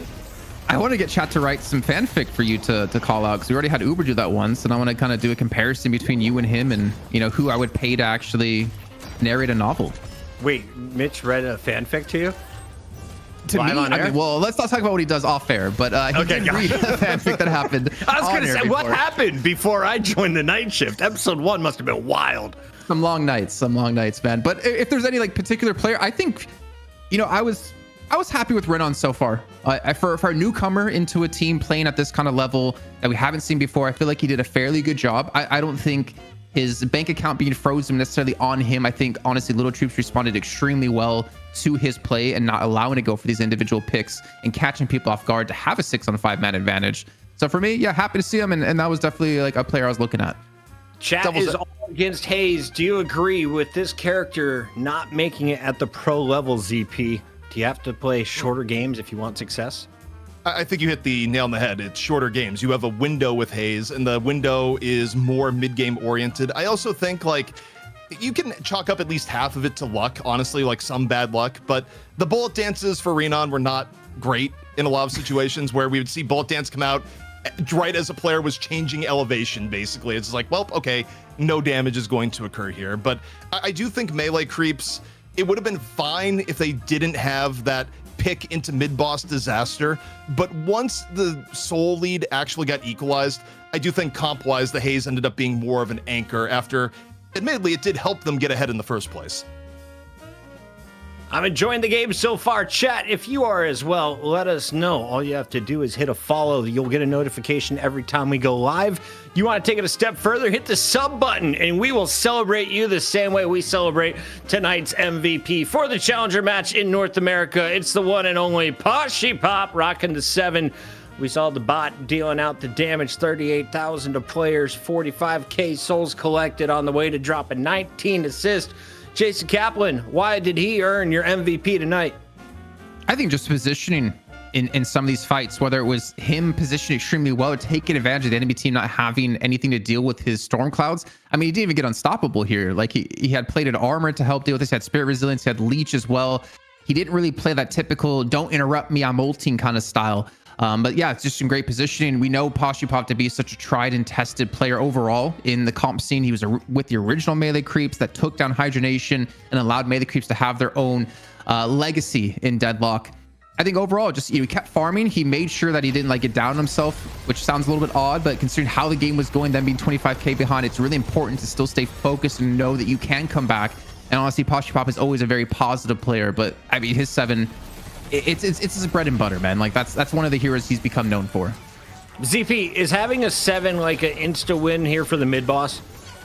It's really, really good, especially if you don't have anything naturally there that can interrupt the storm cloud. If you haven't done your item tax and gotten taxed to build a knockdown specifically to deal with it. But that was also part of the brilliance of how things worked out, is that their pick was onto Saya, who otherwise could have done a lasso to interrupt the storm cloud. They got rid of that option. They had not a lot of great abilities to actually interrupt the storm cloud, and rather than disengaging or seeing that the situation was bad, melee creeps thought they were ahead enough to fight, even down Saya, and they were sorely wrong. Critter Cows has claimed someone as their husband. Not sure who they're talking about, but we'll sort that out. Want to remind you all, hit that sub button. Since ZP has joined, we have lost 25 subs. We're going to try and get back up to that number that we had before he did. Help us do that during the break, and he might purr. This is night shift. It gets weird. Just enjoy it. Just marinate in the awful. Poshy Pop making a little bit of desperate room. Kind of needed, right? Desperate room. Kind of needed. Right now for Lil Troops, really any signs of life that they can find. The storm cloud doing massive work here, Jason, and melee creeps not quite able to be the fearsome. 2 of their tokens that they had.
Welcome back. We have Discount Lash alongside ZP and Chris Puckett. We're breaking down all of the gameplay that you have been wanting to see. It is Deadlock featuring new characters with familiar names from North America. Hydra Nation, our returning champion, undefeated on the night shift. Is that true, ZP? For the night shift, that is absolutely true. Hydra Nation also, in previous NA lore, went on very, very long streaks of being undefeated. But we all know what happens when Hydra Nation gets an L. Half their roster explodes and they reform after taking players from the other team. Look, I love you, Hydra Nation. You've just actually done this like 7 times now. So I would love to be wrong whenever it is the next time that you lose. They're like the Mongol army. They just take the best parts of you and keep growing and move on. We're going to talk about them more in depth, but first we have to hit the fact that we talked with Hydration on this show. One of the best interviews I've ever had with Hydration happened in 2025. And we have more interviews happening at the end of the show. It's called The Graveyard Shift. ZP and Jason are going to be joined by a very special guest. Lord NM will be on the show. And Jason, this is not just for our Patreons. Now that we have the sub button up and running, we got the memberships over on YouTube. Anyone who has given us money basically has access to this thing. 100% happens right after the show over in Discord. You guys can come watch it live being recorded. And obviously at the end, you have a chance to ask some questions as well. We can have a one-on-one conversation with any of us, or maybe you're interested in taking ZP out on a date. We still have that available as maybe a special segment on the Graveyard Shift. You can hit up a Denny's for some late night pancakes and scrambled eggs. Is there anyone in Minnesota in the chat right now? I know we've got a lot of Europeans, some Russians hanging out here, some folks from Australia. We were here earlier in the day dropping off some subs. No one from Minnesota. Unlucky, ZP. Let's keep it moving as we got to try to take a look here at our squads. Hydra Nation taking on Lil Troops. And Lil Troops just muscled their way here. Now you're going up against the big boss. We talked about him, the old man from the Overwatch League scene. He's still pro game and now in Deadlock. He goes by the name of Hydration. We got Lethal, we got Rokane, AVG, Lowmain, and Lord NM, our special guest on the Graveyard Shift tonight. Kaplan, who's scariest on this screen? Is it just one player, man? Yep, like with the way they've been playing, I have to say it's Leffa, right? We talk about who's the most mechanically gifted player in North America in Deadlock, and Leffa would be the name you hear 9 times out of 10, if not 10 out of 10, because that person is probably drunk. I mean, Leffa is just insane. And honestly, I'm kind of curious to see what he potentially could do if he picks up someone like Drifter or picks up Victor. Like, I feel like there's definitely a chance to see Leffa bring out some new heroes today and really kind of stomp some teams potentially. No one has had success the first week with a new character. We have not seen any Victor dubs. In fact, we've seen 2 Victor L's. Will Hydra Nation be able to flip that storyline? Paige also holding an L tonight. Will she be in the mix on the other side as we take a look at the opposition? It's Lil Troops. Is there anyone that is willing to go against the grain, or are we expecting them to run back the comp that they just won with, CP? I think if you're Lil Troops, you don't necessarily change a whole lot up. I also think for Hydra Nation, based on how they dropped a map previously, you also don't necessarily go a little bit wild into new heroes. I mean, of course, that was back when Billy came out, where they didn't really know how to play Billy yet. But, maybe this is going to be a series where it'll be relatively by the book. But I did like Jason's shout out around the idea of going, hey, maybe Leffa can play the Drifter, because Drifter is kind of in the weird zone where I got a little bit of time to talk to some of the teams behind the scenes, and teams are really torn where they feel like they see some scenarios where Drifter could be really good, but no one wants to take the chance really during night shift where the pressure is quite a bit higher. By the way, we had 4 people chime in. Yep. First time chatters also shouting out the fact they're from Minnesota. I see you, Jeannie. I see you. ZP's about to see you. Lyra Hubble over on YouTube. Big shout out to Bryce Gian. Knightley. Not really sure. ZP, if I were you, I would lean towards the YouTube chat because they probably have like a more realistic profile. Twitch ones are pretty easy to make and have multiple of. We're going to keep the conversation back to Deadlock here as the draft is coming up here in just a moment. Jason Kaplan, for anyone who doesn't know the format, this is now a $1,000 battle for North America. How's the format working out? I think it's pretty sick. I think we set the tone perfectly with our format here in the night shift. I think it's been something that's amazing to see within like these special, only the best teams get to participate. And then even down the line, the fact that we happen on Wednesday means there's no realistic chance we're going to clash with any other events that will be happening. So there'll always be an opportunity to catch some Deadlock with us and join us with a nice stiff drink here on these Wednesday nights. But Hydra Nation, a tough team to beat. To take them into 3 maps, if you have to do so, if you can't beat them 2, always even more difficult considering they're a team that has a lot of depth across the pool. They have, I think they're definitely the most focused team in North America by far on what their goals are and how to accomplish those. I mean, that's one of the reasons why AVG ended up leaving Melee Creeps in the past to join Hydra Nation. But Lil Troops, you played them last week. You played them the week before. This is your 3rd time. Could 3rd time be the charm? Hydra Nation refuses to play if there are less than 400 subs. Right now, we are sitting at 388 after the Prime usage by Drastic Noah. If you have a crown, that means you got a free Prime sub. Go ahead and put it to use here on the night shift. Pay for the observers, the incredible Solomon behind the scenes, and the magical casters, ZP and Jason Kaplan, who have to fill with me while we wait on North American teams to get into lobby. It's nothing new. We do it in Rivals. We do it in Deadlock. I've done it in Halo, Call of Duty. Basically, any title that North American players are participating in, they are slower than Europeans at joining servers. ZP, is this your fault or the player's fault? I mean, it's the player's fault. Really, it's the fault of biology. I'm not sure what it is about being in North America, but you just go to the bathroom more often. I didn't check in this particular instance, but I just know that history shows that overall, when you go, hey, why aren't the players ready? Well, 2 to 3 players went to the bathroom. We've actually tried a new initiative, just, gently urging the players, you can use the bathroom after draft, and you'll still have time for the game, and it'll delay things a little bit less, but sometimes the call of nature is a little bit too much to ignore. Yeah, sometimes, those nervous tickles hit you in different places, Kaplan. Some you risk, some you can't. You just got to take care of business. I respect the players taking this serious. There's some real money on the line, and not watching something, Twitch. not watching Twitch, just sub. So thank you for being on Twitch and subbing. You are sub number 389. You're helping us fill the time. The players are coming back. We're about to rock out. We've already done the draft.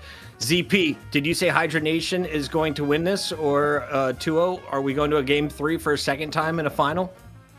I think it depends on how adventurous Hydra Nation gets. I think if they stick to things that have been proven to be pretty good, I still have them with a pretty wide advantage, both in mechanical skill and how they've run the macro game in recent times. But if they get a little bit wild with it, if they're the ones to finally bring out Drifter and maybe it's not actually that good, I could see them dropping a map. But I do think if they drop a map, it's going to be more of a self-inflicted wound, at least from what we've seen recently.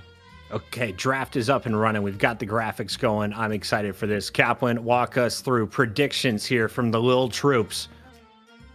Well, I just heard from our producer that ZP did confirm he would purr again if we got 5 more subs during this drafting phase. So if we get to 400, ZP will purr? Yeah, confirmed. ZP, yeah. Yeah, I didn't see a nod. Okay, No, yeah, I thought absolutely. he was going- He wants to do it. Chat, help I'm him locked in. help you. Look, I am just a passenger to the madness here. If I get told to purr, I purr. That is, sir, yes, sir. That's where I'm at. Okay, what character model is that? I can't make Pocket. out. Pocket? Okay. No. Doesn't really look like the Pocket in game I know, but I'll take it. Vindicta, I know those feet anywhere, ZP. What do we got coming up, though, as the first picks? A fellow feet connoisseur, I see. A man of culture. Of course. First pick coming up for Lil Troops. Down all game, baby. look, given what Hydra Nation was showing that they might like to play, I still think you go for the Billy here if it is possible, or the Holiday. I think either Billy or Holiday are both very respectable here as first pick.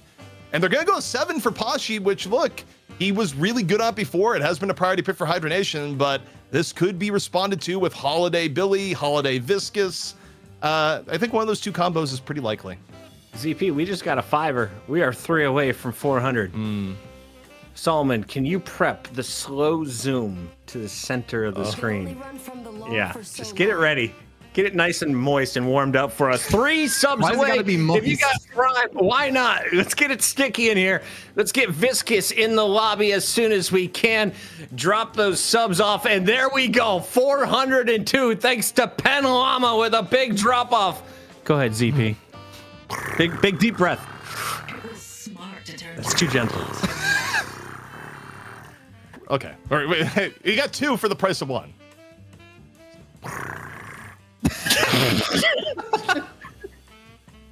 I don't think he's gonna let you out of this. I think, we're not gonna watch the draft phase anymore. We're just gonna watch you purr. It's like you got 2 for the price of 1. I'm still zooming in. So, ladies, all of you out there in Minnesota, this man can purr. He'll treat you right. He knows how to roll his R's, I've been told. Go ahead, give us a little sample. He speaks Spanish as well. No. I think that's what I want to sample right now is that Paradox just got picked by Hydra Nation. They took both playmakers, and we haven't seen a team draft like this in a while. That's all I need to hide the draft so he doesn't have something to bounce to get out of talking about this.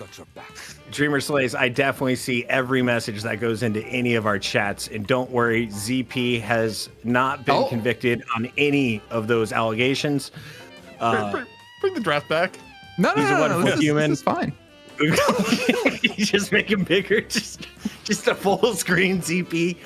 This is the night shift. It's getting weird. The real boss is off the clock. We're not really going to clean up. Next morning, it's going to be a mess and it's going to smell weird. Game Guru, thank you for adding to the Viscous mess. The subscriptions keep rolling in. We love to see it.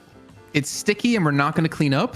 Who's the one that has to clean up? Is that like DDK and Jake tomorrow? It's probably. What do they call the people who are joining a fraternity? Pledges. We're gonna have pledges here on night shift. We got our bring in interns. American fraternity tactics.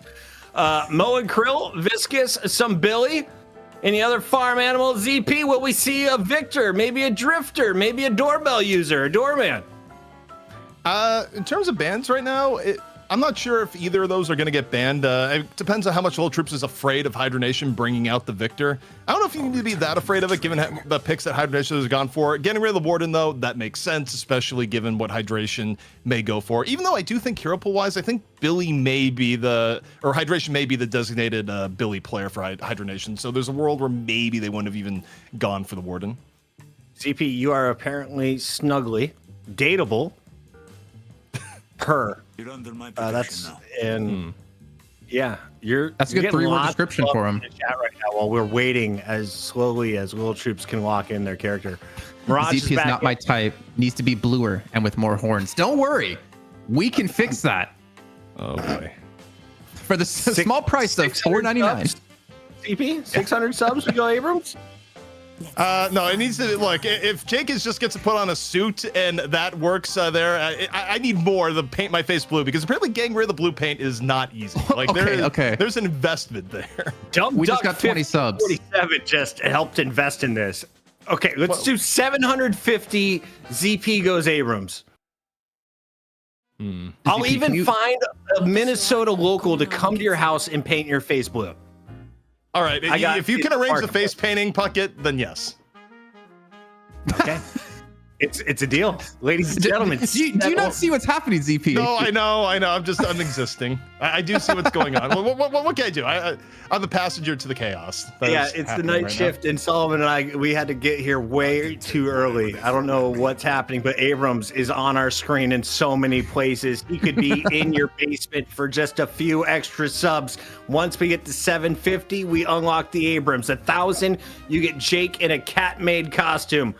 What comes after that? Only Jason Kaplan can tell you on next week's show. We have 2 more characters to lock in. Cap, what are we going to see? Sorry, I'm a little late. Paige, you're going to see your bae come back into play here. We only saw her once, lost the game. 0% win rate. And somehow, we're going to have Abrams picked on both sides. A DLNS first here. We're gonna have double Can I be Abrams. If we're gonna put Abrams down there, can I be green Abrams at the very least? Like, No. you know, No, the bluer the better. there we go. Looking to summon a god, right? TP with a lash and a little eyelash cut. They I think picked we could Jason do over something me. with This that. is actually ridiculous. I can't believe it. Wow. ZP is making us money. Since we started talking about ZP cosplay, we are up 40% in the subs over the last hour. Thank you all. Your boy Yash with the most recent Prime sub.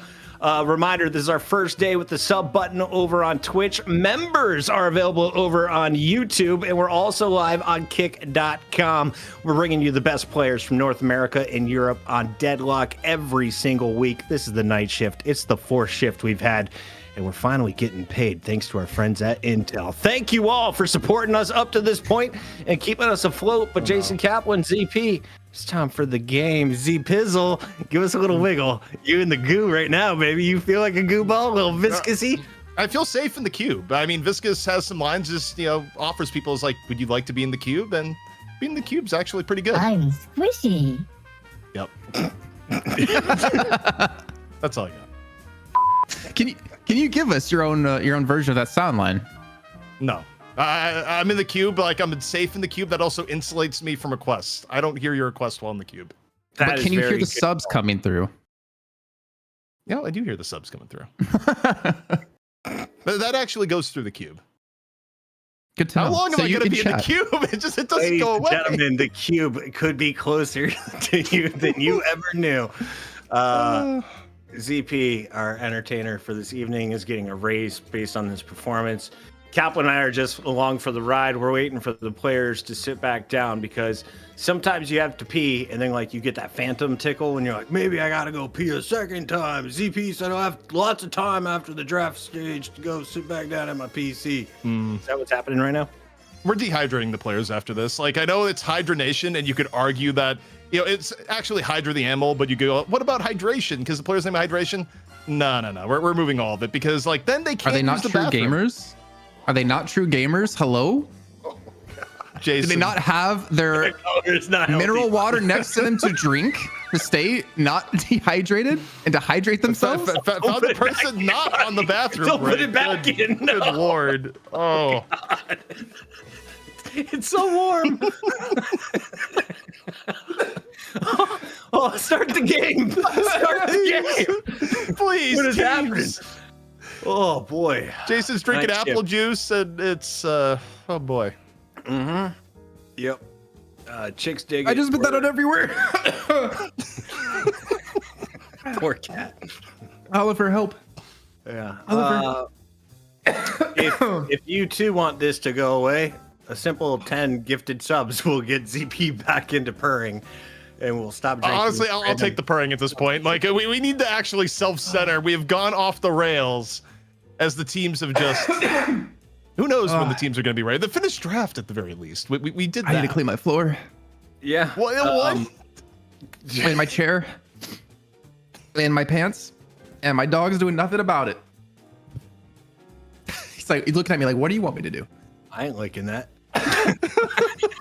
Oh.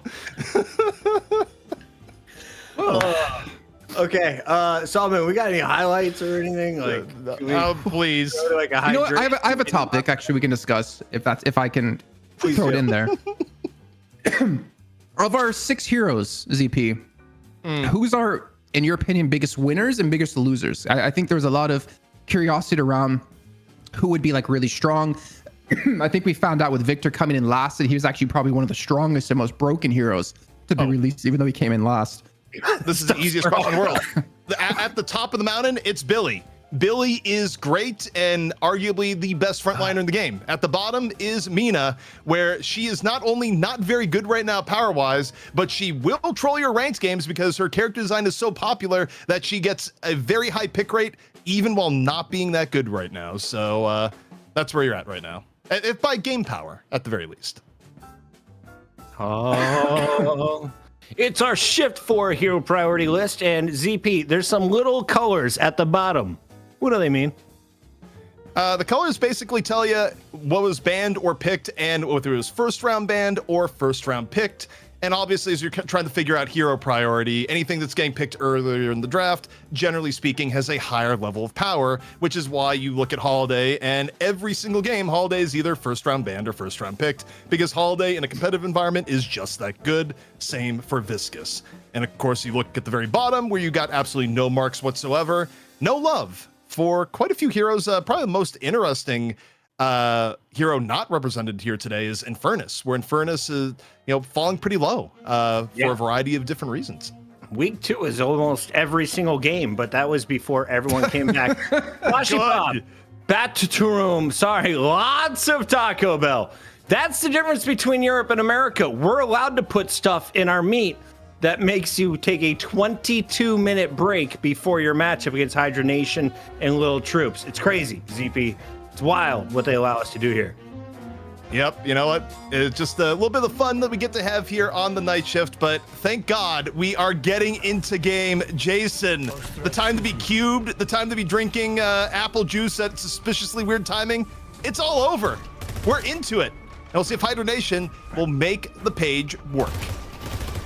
I really hate Puckett right now because he said it's getting sticky here. And I was like, how the hell is it sticky? Like, why is it sticky? And now I'm sticky from what I was drinking. And so is my floor. So this man has some prediction powers. I went down the wrong hole, man. Your lungs have not recovered. Down the wrong hole. Who says hole? What is that? That's a common phrase, man. We say pipe where I'm from, but do you? Well, I mean, I'm from Arkansas, Look, speaking of things being done, the right-hand lane, the glorious Billy Page lane that's been going on the right, actually pushing down the Viscous Geist lane as Jason, are you good? I have to say, Bloodmane has the best comment of the night. I think we need to give this person VIP. Poshy Pop, more like Poshy Poop. 2 thumbs up. Yep. I mean, it's an obvious pun, but it checks out. You got a Gordita coming in the mail for you, sir. But heading into the game, I think we haven't really touched on compositions much. Hydra Nation, they've got a really beefy front line with an amazing support line. With Paige, I could really see that her rallying charge can be super effective in this combo. When you swap or hook someone in, you push the entire team back that tries to rescue that person, and there's just no way you're going to be able to keep them alive. Also, the double slams and control they have with AVG and Leffa in the front line.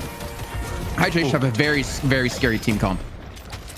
Also, it's not too often that you see Yamato getting bullied a bit in the early game, but, well, Abrams Holiday, that can be pretty darn scary.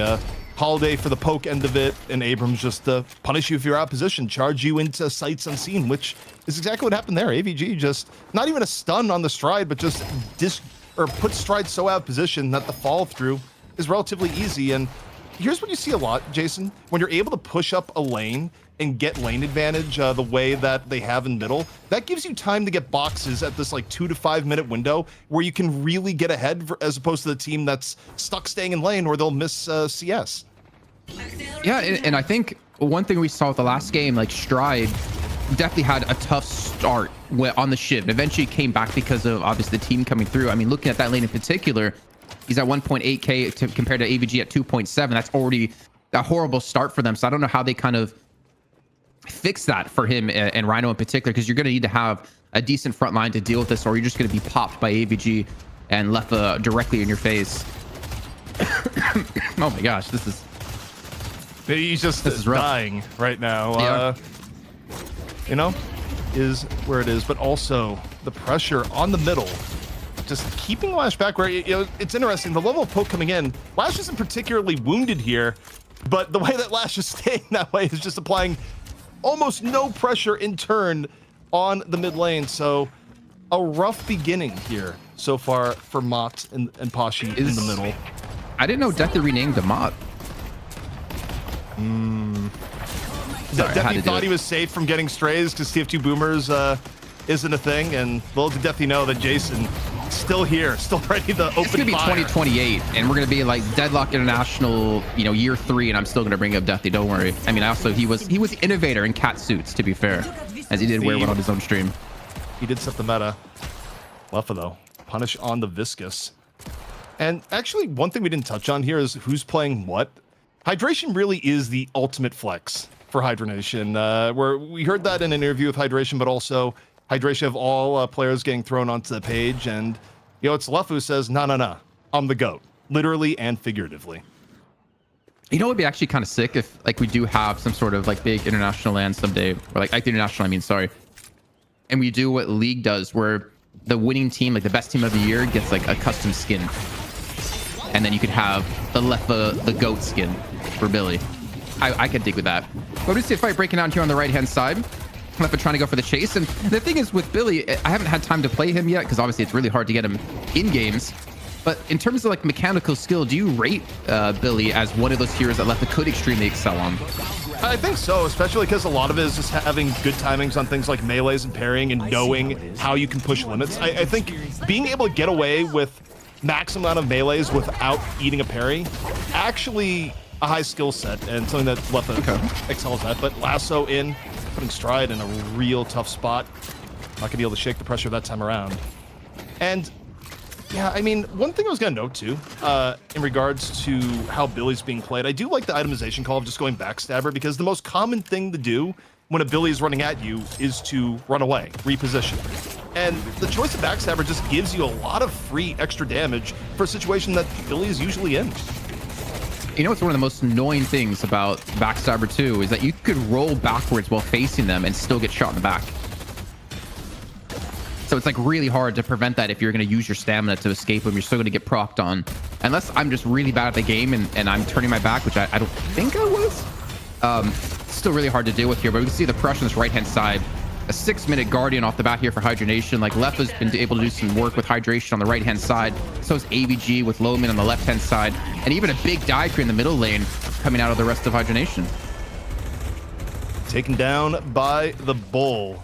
That's also 6 minutes in right now, Jason. Hydra Nation is, there's playing without fear, and then there's not even being capable of fear. And that feels like the zone Hydra Nation is in at the moment, where it's just been unchecked aggression in every lane. 2 Guardians already down. The 3rd Guardian, who knows how long it's going to last the way that the left-hand lane has been going. And Leffa just gets to dive with reckless abandon. Especially with the support of Hydration there. And speaking of diving with reckless abandon, they're doing this left-hand side. Finally, AVG will be the one to go down. The rotation of G-Freak coming in behind as well, so they might be able to turn this one around. As best I can tell, there's really no backup coming in.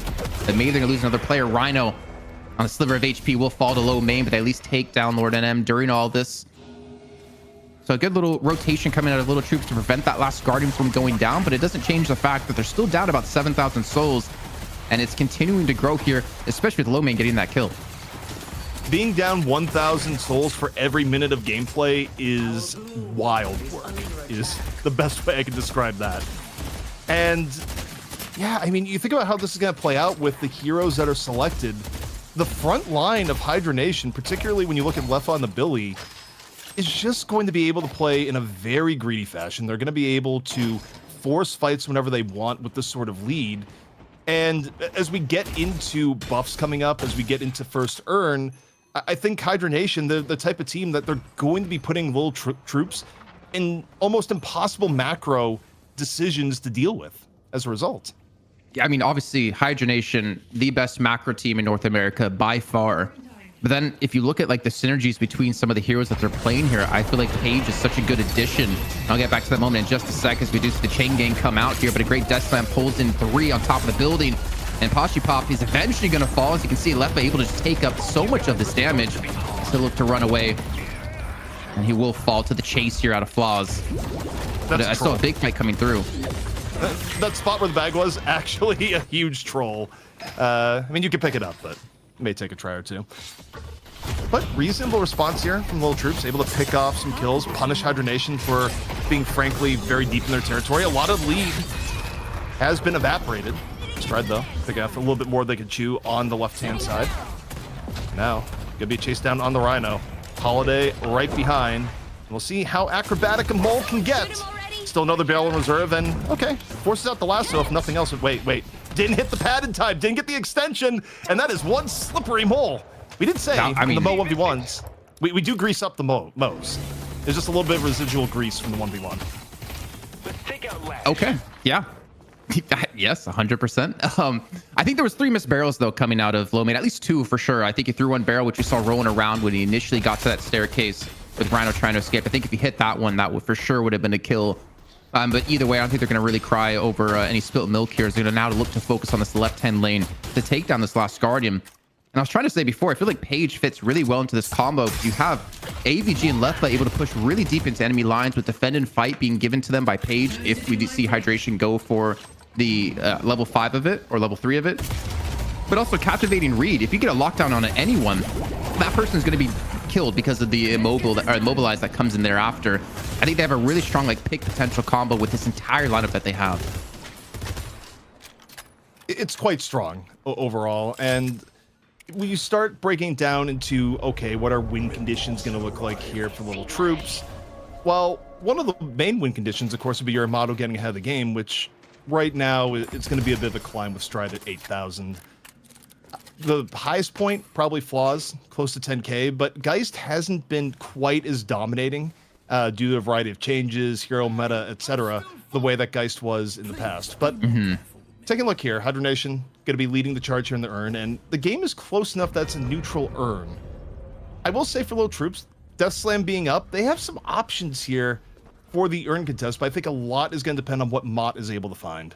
They have to get aggressive to catch out this urn, because like realistically you're not going to look to turn this one in because you're leaving AVG to push on this left hand side. They're looking for a walker. They're not looking for the urn turn in, and a phenomenal escape. The Death Slam not going to connect here, and he's going to get away to the safety of his own lane. Again, the left lane is being shoved in while all this is happening, and all Hydra Nation need to do is just not die. Don't give over any kills. Stay alive here, and you're going to have a net win no matter what. And they get the urn turn in while all this is happening, swing it around the backhand side for the turn in. There's no way that they're gonna get the urn and also potentially the walker at the same time. I mean, that's not a trade, that's just robbery that's going on right now, Jason. And it is a testament to how good Hydra Nation is at macro decisions, but also on the same note, I think Mott got a little bit over aggressive on that last Death Slam, the ground Death Slam, as it were. Well, speaking of being overzealous here, G-Free gets caught out in mid. Not able to get too much damage on this left-hand walker with the urn being pushed in towards the right-hand side. But still a complete macro win as we now see Hydra Nation up 10,000 souls up against Little Troops. And we talked about win conditions before, and I mean Stride, he is slowly starting to farm up at 10k. The problem is he's behind Rokane, he's behind AVG, he's behind Hydration. Oh, I'll ignore that one for now because that's not that big of a deal when it comes to Paige. But he's behind Leffa. And I don't know when you have that, you know, those 3 players already so far ahead that you're going to be able to accomplish too much. But the question comes like, do you feed Stride? Do you feed Poshupop? You're going to be kind of limited in the amount of farm that you can give over to specific players. And as we saw in the last game, you need to let Poshupop farm. But then does that mean Mott's going to sacrifice his farm? His Flaw is going to sacrifice? And you really have to make those decisions that are going to pretty much play out an effect if you can win and come back, or if you can come back, first of all, and win, or if you're just going to be going to match 2 down 1 map. Don't love the combo on the Abrams of all characters there. I mean, unless you had instant follow through, that's just sort of frustration combo. You know, you're hitting Abrams, but what is the end result? Well, he didn't know if support was coming, so he drops a seismic slam in turn. Overall, also here, just the melee lifesteal there, by the way, too. Just Mo doesn't realize that Abrams has been melee, turns the corner, and actually heals AVG back up to full. I mean, yeah, he's got Resto Shot, and he's got Life Strike. Like, that's just so much extra healing he's gonna get. And also, with, you know, with hydration, if he sticks around, that's gonna be a lot of extra healing and shielding that can help out too. And actually to go on the aggression here, looking for the catch. They do catch it onto Stride. He has escaped though. The lockdown not gonna be long enough for them to turn this into a kill. But you can just see on the map, there's really no jungle to take for Little Troops here, and Hydration still have a lot available on their own side of the map. And I think that's just really Hydration taking every single penny they possibly can out of the pocketbooks of Little Troops. It does feel bad when you look at the Gambas just getting taken across the map and you realize it's not your team grabbing them. And even the side church getting contested, AVG going in, not a single crumb of farm being allocated to Little Troops. So it's not just the map control that we're seeing in terms of the objectives here, Jason. Even just finding open boxes, finding open camps has been a struggle for Little Troops, and it's really reflected in the overall soul economy. Yeah, and I think this is where we talk about like that macro play and how it's so important that you can execute things properly. I'm not sure if that was me lagged out or if that was actually our feed or not. That was the feed. Your internet's okay, off the hook this time. Yeah, oof. But this is where teams can really punish you, and a team like Hydronation will do it any day of the week. Rhino's gonna be caught out with a lasso. Scorn's gonna keep you alive for a little bit of time, but you know eventually you're gonna fall, especially with the burrow into the kinetic shot right after. But with that kill, it's like, what can they accomplish now? I mean, they caught him out in the jungle. They're still pushing the left-hand side. They can push the right lane walker. Poshpop's going to be coming in towards the backhand side to deal with Hydra Nation, but they've lost a defending player with Stride going down. I don't think Poshpop can really win this fight here on the left-hand lane. Well, man. Getting hit from all sorts of ends here. 5 HP, no dream, just done. Pretty sticky. I would agree. I mean, you have to imagine that the aftermath of any Viscous fight is not the cleanest thing in the Cursed Apple, but that was dirty.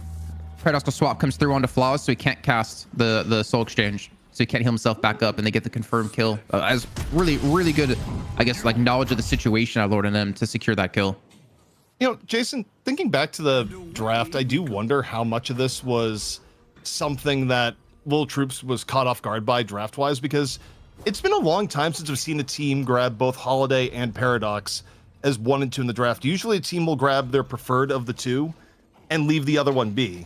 But this time around, Hydra Nation just said, actually, why not both? Because I don't think the way Lil Troops has looked good that they necessarily wanted to put Mod on the Lash. I feel like, you know, while it was their third choice for a playmaker in this instance, it was a pretty distant third relative to getting either Holiday or Paradox. I don't know, honestly. I feel like if you ever don't pick a playmaker, I mean, yeah, I don't know. I don't think you expect them to be picked as like 1 and 2, but like maybe 1 or 2 and 3, you would do it. I think picking 2 off the get-go, you leave open a lot of heroes. Maybe that's what can catch them off guard for sure. So I can definitely see it that way. It doesn't really happen often in the first 2, but it definitely happens often in the first 3 if you don't secure one of them. And speaking of securing, I mean, we're gonna see this left lane walker go down. There's no defense out of Lil Troopers. They realize they have to give this one up, because if they commit, they're gonna just lose a couple more players. Not a good look. Lord and M gets stunned up here by the walker, but they get the kill on it nonetheless, and they continue to grow this lead to over 20,000 souls here. ZP only 17 minutes in. I think the great part about seeing moments like that in pro play, it's just a note that no one is too good to accidentally get hit by the walker as it throws down stuns. Everyone's fallible. At least that's what I say. I saw Lord and M doing it. He's on the best NA team, so if he can do it, I can do it. Yeah, so when you go into your pub game and you die because you're close to the walker, you just be like, look, I'm just emulating what I saw the best of the best do. Swamp, though, comes on in, Mott through the wall, through the silence, gets a cube for a little moment of peace, but it's going to be short-lived as the chase down comes in into the closet of doom, of which there is no escape. You saw the paradoxical swap into the captivating read out of Page from Hydration. He could not go anywhere, and they even had silence on top of that. Like you could see the struggle for Mott to do anything. Any person you do that to is just gonna die, especially with how far ahead Hydra Nation are. And with that 1 kill in the Mott, they're like, you know what? Mid boss is up.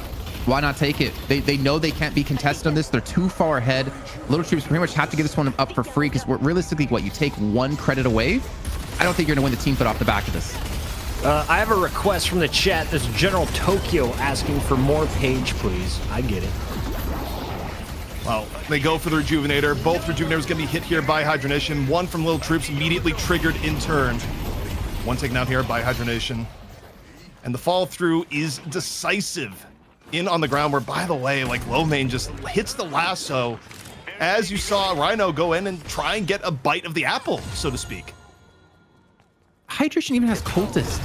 I feel like that really kind of shows how much they want to take away as much of the jungle as they possibly can. Finally, the last Guardian of the game does go down as Lil Troop gets it, and they finally get a flex on unlocked, but at what kind of cost here? You know, I'll go the other end on that and say, regardless of hero, I think Cultist may be a little bit too good right now, because the way, if you actually look at the math on Cultist, even for heroes that you might think, oh, do you actually want to get this? The stats are really good, and the bonus souls alone will pay for themselves pretty quickly, even on the time scale of your average pub game, which means it's even, or sorry, time scale of your average pro game, which means in your pub games that tend to go way longer, the item just has ridiculous value. So I don't think there's a single hero in the game that you could build Cultists on where I'd be like, oh, that's a bad idea. I think it just kind of works. I think it also just reinforces the way Hydra Nation like to take control of games. Of just once they get that drop of blood in the water, they swarm over it like a shark, and they just take all of your jungle they possibly can. Just pop in there for a quick tier 3 camp take, and then just back out and just continue to grow that lead. Because when you're taking away souls, you're kind of double dipping because you're preventing them from getting it, and you're getting yourselves. And speaking of getting it right now, Left is doing it as he gets comboed up here. If the chain gang comes through, he does have his teammates to back him up. Catches, I believe, 3 on top of that. Posture pop going down, and this Billy, he doesn't seem to care. He's just directly in the face of the entire enemy team still. I mean, Billy's HP just has not been moving after the combo. Just staying alive, being incredibly durable, finally going to go down, trigger the last Rejuvenator, get rid of the buff for the rest of Hydra Nation. But you've done all this to not even permanently kill Billy just to get a rejuve. It's not the trade that is going to bring you back in the game, especially when you're now down 44,000 souls. They did that like 4v6. I mean, Lord and M wasn't there. Neither was Hydration. They were off pushing walkers. They get the right and the mid lane walker from this. And that just kind of shows how far ahead Hydra Nation are at the moment, approaching almost 50,000 souls here, ZP. This is, you know, I think maybe we can say it since we got burned by Puckett in the last game. This should be impossible to come back from. I'm still not, I said almost impossible. Like, I think you got the caveat. I'm good to do almost impossible. I'm never going to say impossible. Like, a team could be down 100K and coward disconnected, and I'm not going to say impossible. Like, no, not doing it. I mean, Leffa has Frenzy now. Can you say it or not? No. Okay. I mean, Leffa also could just randomly die, and then, you know, the rage could overtake him, and his keyboard could go through his monitor. You don't know. Like, these are the X factors that not everyone considers, but should be aware of. I mean, the captivating read doesn't catch, but it doesn't matter. G-Freak goes down, which is the paradoxical swap. They also get an earn turn in. You can see on the map, Little Troops are trying to push the left-hand lane to maybe look for a walker or maybe catch out Rokane, who's honestly he's just surviving 1v3 at the moment, able to retreat onto the safety of his own Guardian while his team continues to push here in the mid lane. And AVG is going to be coming to help out here in a few moments, even the teleport out of or low main to reinforce this one. And I don't think they're going to get the walker in time. I think they're just going to get their early death. It's looking rough for Lil Troops. I mean, if you could get any trade from them at this point, you kind of feel incentivized to get it, especially when you want just a walker to get the slot. But it's a bit of a struggle, and it's not getting any easier. The lead now ballooning to 60,000 souls. We haven't used the term stat check today, at least being you, Jason, but it's more like a... well, what's an even better word for it? Because I feel like stat check is underselling where we're at. It's just trying to go up against an unstoppable force or a movable object here at this point. I mean, we saw there, like they win a fight. What was it, like 3v, like kind of 4 near the walker as well. And while this was happening with the production, gives that sweet split shot of the push coming on the base. Like this is gonna be a very quick and easy take here for Hydra Nation on the first map. They didn't wait at the end. They just said, you know what? We can do this. We'll lock in map 1. And of course, that brings them one map closer to the $1,000 prize pool here in North America. Hydra Nation still looking good. Already counting the 500 out as they lock in game number 1. Hydra Nation has won 3 straight here on the night shift, looking to make it a perfect 4-0 start. Going up against a squad that kind of had to eke their way back in after being down huge early game. So ZP, it's not over, but it's not looking good for the Lil Troops. What was the difference this time around playing the Juggernauts in Hydra Nation? I think we got another lesson in Deadlock that you have to be competitive in the early game. You cannot lose your early lanes as badly as Lil Troops did and have any expectation to do anything else in the rest of the game, barring just a draft that somehow saves you in the mid game. But even then, they just lost way too hard, way too early. You can't be down 8,000 souls before 10 minutes into the game. If you lose all 3 lanes that dramatically, you just don't really have a ideal path back into the game. And you As we also take a look at some of the highlights, Billy seemed to get a lot of love from the chat. Cap, who also were you looking at throughout this? Who do you want to give praise to here from Hydra Nation? You know, I would kind of say Lord and M. not just because he's going to be on the graveyard shift later on, which if you guys are a patron supporter, YouTube member, or a Twitch sub, you can have access to and ask questions to Lord and M, and of course us on the show. But I think like the swaps he had were just really well timed. The backup was there. He was very like aware of where his teammates were around him to facilitate these paradoxical swaps into kills. And I'm assuming his assists have to be like ridiculously high on the team. Him and like low main together were really able to create those pick opportunities that Little Troops just like. What do you do when you have like the 2 pick potential out of those 2 heroes? Not to mention if you get charged into a wall, you're probably going to die on top of that. Love seeing the Paradox play once again. Paige finds a dub on the stream, and who is it? It's Hydration playing her. I didn't learn much. The chat was asking for more. Is Paige going to be like a star player on the team? Is it just a support? How does this new character break down? Because Billy clearly wants to be at the front of every gunfight, ZP. I think Paige, more than anything else, just gives you really high control over fights. Also, really high ability of the combo. You think about what Billy does, right? You can open up with a ram rush. People are stuck for a moment. Throw in the captivating read right after, and you got a one-way ticket to Paintown immediately thereafter. Paige has a lot of natural, organic combos, on top of the fact that her ult is one of the most disruptive things in the game for things like mid-team fights. And I think she's a hero that's going to get more and more play as time goes on. And this may be the one instance where NA might be a little bit ahead of EU, because EU's been a little bit hesitant to use Paige quite as often. Don't forget ZP. Thick thighs save lives here. I mean, he did a great job with the captivating reads off the top of a swap. I think I'm still like kind of unconvinced about Paige in general, to be perfectly honest. I feel like out of the 6 heroes released, she's kind of at the lower end of the spectrum, like with Mina a little bit. But I think if you can play her at a high level and you play a comp that facilitates what she can bring at the same time, I think she can be pretty damn strong. Lord NM will be joining us on the Graveyard Shift. That is right, Vadux in the chat. Welcome in, everybody. If you're just tuning in, you caught the end of the show. We've already done Europe. We've done the first half of North America, and now we're on match point. ZP, I'm pretty excited about this one, because I think Hydra Nation could go for a speed round, or they could show us something really fun with a comp. If you were dreaming for the fun side, though, what would you hope to see, and what could be the final fight of Night Shift 4? So Letha and Hydration, they are the iconic duo in NA, usually in lanes together, usually playing heroes that combo well together. Give me the Hydration Victor and the Letha Drifter. The Victor Drifter, put them together. I want to see it actually work, because I do think those 2 heroes have potential with each other. I'm not entirely sure we'll see it. The opposite end, I'd say, for Lil Troops, don't give up both Paradox and Holiday. At least, at the very minimum, make sure that Hydra Nation doesn't get to play both at the same time. Kaplan, is there anyone that you haven't seen yet today that you want to see brought out that isn't a new character? Oh, I was going to say Mina, just because I'm trying to get my Okay, wife well, to Mina cosplay too. her one Mina, day. you know, she's always a good answer to any question. But what about any of the OGs?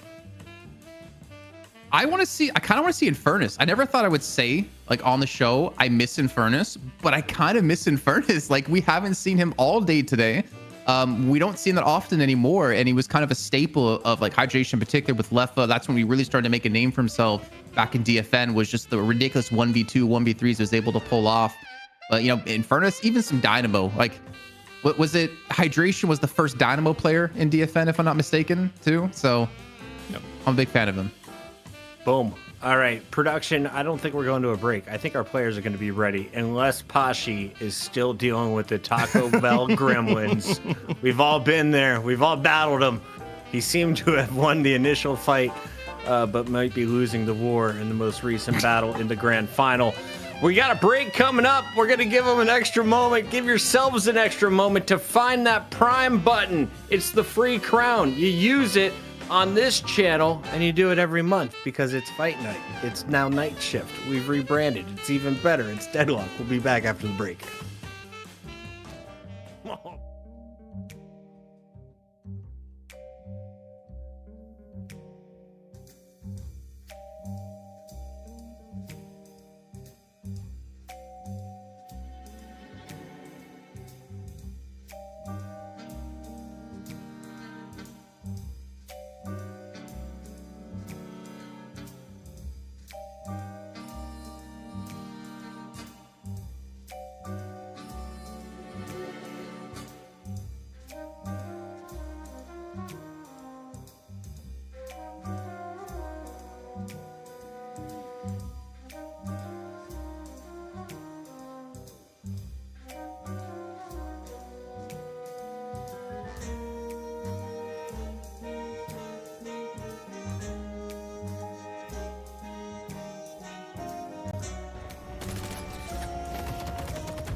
time to complete the ritual.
Welcome back to night shift number 4, where mom's new friend just hit us with the prime. We are nearly halfway to a cat suit from Jake. Yes, your own cat maid could join us. And what better way to celebrate than learning how to purr with ZP? Those big toes, you're not wrong. It's so hot. ZP, kick us off.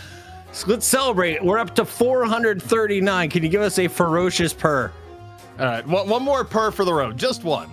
Wait, can you make cat ears with your hand while you do it? No. Yeah, sorry. Jason and I were talking. We could just do one more. That's a stretch goal. Just a little. Oh my god. We did it. We did it. Was it worth it, chat? Yeah, that's so hot. That got weird. All right. We found Jason somewhere on the internet. Probably someone at the FBI's. By the way, Jason's exact words as we went to break. Okay, I'll be right back. It is so sticky around me right now after it went out of the wrong hole. Like, hey, it happens to the best of us, you know? I'm 37 years old. You know, it's bound to happen once in my life. I just didn't expect it to be live on camera in front of all these viewers. Hey, give them whatever show you want to, Jason. We're not getting paid yet. Let's take a look here at what we've got for the draft. Our same old. Pocket is not going to be played tonight. Lil Troops hate him. What's going on with that? Lil Troops, I mean, I think when you ban the Pocket, it's both part you respect the fact that Hydra Nation can play a really good Pocket, but I think it's also, who knows, it may be a part where Lil Troops decides they want to angle towards something like a Victor, where Pocket is one of the picks that tends to give him a little bit more trouble. I think for Little Troops, when you're a team that's down on mechanics anyways, I think you're actually incentivized facing elimination to get a little bit weird with it and look to do things like a Victor, like a Drifter, and try and like break the meta in a way that beats Hydra Nation from a different approach. Because I think if you fight Hydra Nation, fundamentals versus fundamentals, I don't know if that works out for Little Troops in this series. Sherbert TF wants to know if we can be professional, Jason Kaplan. Lock in. Talk about Holiday and the leash and the lasso and who's ever professional on a night shift? I mean, isn't that the shift you take to slack off? definitely the one that, yeah, you have like the easiest boss for sure. Solomon is exactly. loosening the reins tonight. We appreciate it, buddy. Paradox locked in. I like this adaptation though from the first game, right? We saw Little Troops lose out on both pick heroes because Hydra Nation snatched them up 1 and 2 slots. So they pick Holiday right off the bat to make sure to have one of those available. But obviously now Hydra Nation get to maybe pick a new hero coming through. I'm actually curious, ZP, if we were to merge Drifter and Victor into one name, what would their name be? Because I'm kind of like leaning towards Dictor. Yeah, I mean, you've answered your own question. I thought you were setting me up to like say the obvious here, but I think you've solidified it. But also what Hydra Nation has solidified is said, Lil Troops, we know you like having Pashi Pop on the 7. You've been doing it all day. And because you've decided to go for the holiday, we're going to take that away from you. But Warden finally making his appearance, been a somewhat Warden light night. But, you know, not the hero I wanted to see from Lil Troops. Not a Victor nor a Drifter yet. Thank you for firming things up for us. It's cat night tonight. Let's celebrate with Meep Toss in the chat. We got Slothicus Roboticus who just dropped off the sub. Night shift is when no work is done. That's right. Buy the t-shirts. We will split the profits with whoever makes it, but it'll be like a 90-10 situation where we grossly take most of the profit. Jason Kaplan, is there any way that, like, with this game being in an alpha, we can speed this portion up? Because my ADHD just goes insane, despite a Victor being on the board. I know we have to wait like 6 more minutes before we get to the game. It used to be slower. We actually did speed up the draft a little bit. It used to be 26 seconds per pick. Now I believe it's 22 per pick. But you know what? Production does have the technology to push it even faster. We could potentially drop down to like 15 seconds a pick. I'm breaking ZP's brain right now. He's like, no, we have rules. We have to follow the rules. Anyway, no, he sees Victor. He's like, I want to talk about Victor. Please, can you guys shut up so I can talk about Victor? You know what? If you purr one more time, he's strong late game, right? He's going to come back eventually and not go 0-for-3 on his first night. You'd think. I mean, we've also seen this movie before where Billy was having a bad day the first time Billy came out, and Hydra Nation couldn't bring Billy over the finish line either. So I don't know if that's going to be the case. I think if anyone can make it work, it's Hydration.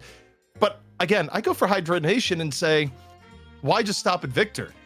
Right now, there's a vampire hobo out there looking for a home, looking for a few people to take out, and his name is Drifter. You got 2 more picks left. You got to find it. No, don't get Mina. Mina's bad. Just let her be. She'll be fine. Mina's bad now? Yes. I thought Listic made her look good. Okay. So Mina's not cool anymore. Billy's the shit. Everything is flipped on its head. Victor apparently is great endgame if you can get there, but no one's been able to do it so far. And the doorbell person, they just don't like the doorman despite his really cool doors. They're just made for solo queue. Is that what I get so far, Zeeps? The problem with Doorman is that the doors are a little bit buggy, so when you actually need consistent door plays, you may get delayed by a second or two, and that consistently kills in pro games. Also, I think while Doorman can be a bit of a lane bully right now, his scaling relative to other options that you could run, something like a Holiday, there's better options in Doorman, is kind of the conclusion at the moment. No more Lash, no more Vindicta for me to look at. You're right, Dreamer. We have no sticky substance and no pockets. A Yamato comes out. Is that a gun Kelvin or a healing Kelvin for Hydra Nation? How do they like to play it, Jason? Healing Kelvin. Yeah, I think Jamstad's the only gun Kelvin we see outside of like streamers, to be honest. What I'm also looking towards, we did have a Kelvin Shiv lane earlier on today that just didn't really work too well. Little Troops played it in the first match of the day, in the challenger match. What I'm looking towards also is like Victor, who naturally builds a lot of spirit resist, up against a Warden who wants to hit you with a fat last stand, which is spirit damage. So I'm wondering, is like Victor also a really good counter to be able to just stand and soak up the Warden's last stand damage? You know, it's half and half for that matchup, because on one hand, eventually you do get to the point where you take very little damage from Warden, but Warden is also building Heal Bane and like continually striking with Heal Bane as stuff is going on. So, you know, you get at least a consistent anti-heal that's going on, but you are right, in the late game, Victor just kind of like, Warden, what's going on here, buddy? While we watch Shiv, this was a character that was kind of banned out for my first 2 shifts. So what is this guy supposed to do amongst the team? What should we look for? Because chat was kind of obsessed saying he's crap. No, he's good. He's pro, played right. What's the expectation when Shiv's in a lineup? Just to execute. I think that's kind of it, right? You can be relatively tanking if you max your bloodletting, which is your 3 ability, which has been changed as a recent time, so you can kind of shrug off more of the damage. But with the change of, was it the 3-lane, not the 3-lane meta, it was the shop change that we had. Everyone had kind of all across the board more HP. And Shiv's execute works off percent health, so he kind of just became stronger overall because of that. But then some slight nerfs hit him, and people were kind of like, we don't want to play him anymore, but he's still a strong hero, period, if you have a good team behind him. ZP, did you see the reason why we're delayed? I did, and it's contagious. Apparently, there was more than one team indulging in Taco Bell tonight. Hydra Nation, Leffa. Well, you know what? He's living up to Poshy Pop's new namesake. That's all you got to know, as Leffa is single-handedly delaying the game with his bathroom break. I will say, though, Hydra Nation getting the job done in 22 minutes sets the record here on Night Shift 4. Can they beat their own record for fastest game? When we see this graphic, it normally means it's game time, baby. On the mic, it's ZP and Jason Kaplan. Game on. All right, Jason, the question I think the answer to his question is depends on how quickly they need to use the toilet again. If we're going to have a quicker game than 22 minutes, because they might want to end it soon if they have to hurry. Yeah, I mean, it's rough out there in NA is what we got. But I will say, Jason, is this the time that Victor picks up his first W, or is he as cursed as his Frankenstein-esque body? I find it hard to say that he's going to go 0-4 on the day. Like, it's Hydra Nation. They had such a dominating first game as well. And we see AVG actually be picking up. And honestly, I rate AVG as personally, not because, I'm kind of friends with them. We hang out with the chillest dudes, go to the coolest restaurants, or one of the ways that we say that. No, because I think he's like one of the actual best players in North America. And if he's going to pick up a Victor, I feel like he's going to have an insanely strong presence on it. But it's also like Hydra Nation. If he has a bad game, Leffa, Rokane are both going to have insanely good games too. So it's not like one player's going to make or break the success of Hydra Nation. I'm getting deja vu, Jason. Like, you weren't the one that did the AVG hype last time around, but when AVG pulled out the Billy, when Billy was brand new, much of the same reasoning was used. And then Hydra Nation proceeded to lose the map. So you got all that aura and prestige, but you also have recent history that, works a little against it. Duck Buck was also throwing up $100, we should mention. The chat put a bounty on the Billy. AVG was stepping up big for us. That's right. There was a bounty that day. So he made like $1,100 on the day then instead of the 1,000. No. That was back when we were crowdfunding. That was pre-Intel. That was Night Shift number 2. We didn't start with Intel again until Night Shift 3. Very true. I'm also curious to see how maybe some of these lanes play out. We can see Leffa in the left-hand lane on the 7 up against the Stride Abrams. And I believe he has AVG with him here on the side too. Taking a look, just a little bit of chase down here on the left. But you look at the objectives of the lanes here. I don't necessarily think either end of this left-hand lane wants to get all that aggro overall. I mean, with Warden, you're usually waiting until last stand is available before you're making any plays. And Victor and Seven, neither of which are necessarily looking to get super frisky in the beginning. So left lane, I would expect to be pretty quiet here, Jason. Unlike, I would say, the middle lane, where you got Yamato Holiday, and it is about as much pressure as you can possibly generate for Little Troops. I think that's the lane they need to win then, if they want to have like a win condition, is get a strong start from Mott, who's actually going to be on the Yamato this time, as we're going to see Stride over on the Abrams. I think you get that lane going, then you could have a really decent chance in this, but you're still up against a Paradox and a Mirage, and that's still going to be a lot of poke that's coming your way as well, so it's not necessarily a free win. But speaking of like free wins, I guess, Little Troops to keep a lot of pressure in this left-hand lane. Binding, we're going to come through on the AVG, get them low. The double static charge going to connect to force them back. But if you're looking at anyone to, I guess, maybe not do damage to, and I think you'd almost want to avoid AVG since he's going to regen most of his health. Yeah, you would think in this case. The one nice part about laning versus Victor early at the very least is that you don't have that many charges of jumpstart, usually just one, unless you rush extra charge. But a little bit of a skirmish going on here in middle, where we're talking about the one end of it, where you got the Holiday Yamato. Still reasonable poke the other way around if you're dealing with Mirage Paradox. So It's not fully one-sided. I would still definitely give the edge to the Yamato Holiday, just based on how the lanes usually go, but there's room to outplay, at the very least. Well, that healing right gets canceled. That was actually pretty massive. You can see and G-Freak's already low on health at 300 HP. Might even have to go back at some point, because if you take a lot of these shots, that Jin's mark out of Rokane, that health's just going to disappear, and you can see Rokane's being allowed to just continually get this harass off from the side. Then you even have, you know, Lord and M there to go for the Kinetic Carbine too. We didn't really touch on too much, but the right-hand side, I actually think the weakest lane by far for Lil Troops would be the Mo Wraith lane. I mean, Mo can be pretty good if you can be, you know, essentially a distraction for something that's laying in good poke damage, but one of the biggest reasons why Wraith has seen a drop in priority in Deadlock as of late in draft is that, you know, the Wraith lane phase just is pretty rough relative to other options that you could have, which is a big fall from grace, by the way, compared to the era where cards just nuked you out of lane nearly instantly. Oh, another dive looking for a kill here. Rhino's going to take away, should fall from the bleed of serrated knives, and there it is. Another kill coming through. When you talked about, you know, Shiv Kelvin before, you know, Puckett asked, is this a lane that, you know, we should be afraid of? And ZP, we talked about how it kind of has fallen out of, you know, being ultra S tier. But at the same time, if you get ahead in your lane, it is definitely one of the best and strongest lanes you can possibly get. We know Shiv can be insanely strong in the game when he gets ahead. Thinking back to that one-win bombshell with, was it Paravision destroying Virtus Pro off the hands of just Shiv alone. And a dive happening towards the middle. That game was a double boom, because they also gave up Vindicta Abrams. So they actually gave up 2 ultra S tier lanes at the time, and it just... I've never seen VP... now Buff Endurers look worse in the early game than what happened in that game, because they together, man, stomped them. Ridiculous. I think he was like 10k ahead of everyone in the game when he's left alone in his solo lane.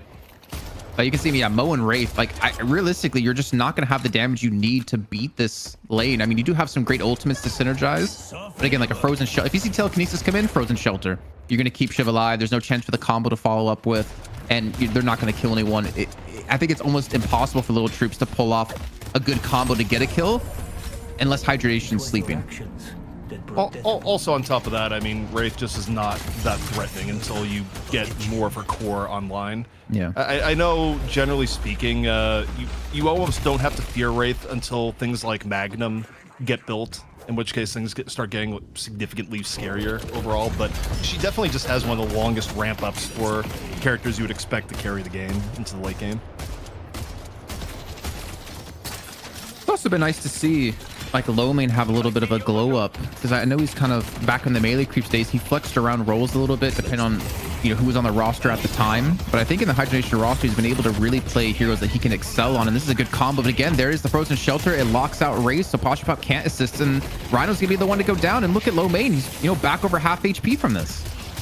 I mean, Mo picked the fight, but Shiv ends up finishing it with the aid of a little bit of icy assistance at the same note, and it does feel like this has been a little bit more the same. And okay, you go for the telekinesis there. Shiv isn't so low that you can dive that and not have it at the very minimum be a trade with the Kelvin just sitting there laying left clicks into you. I think you have to be fair to Hydration, though. He came in with a really clutch timing on that heal too. I think Pashi maybe misread the charges Hydration had on his Frost Grenade, because if that Frost Grenade didn't come in, low main was dead 100%. So I think that was just a misread by Poshipop, unfortunately, there, as we do see the parries coming through, and that's gonna be Rokane going down with a great pickup out of G-Freak. Middle lane most competitive here so far, but again, I think that's a bit of a testament to Hydra Nation, because I don't know, I guess I could be swayed either way.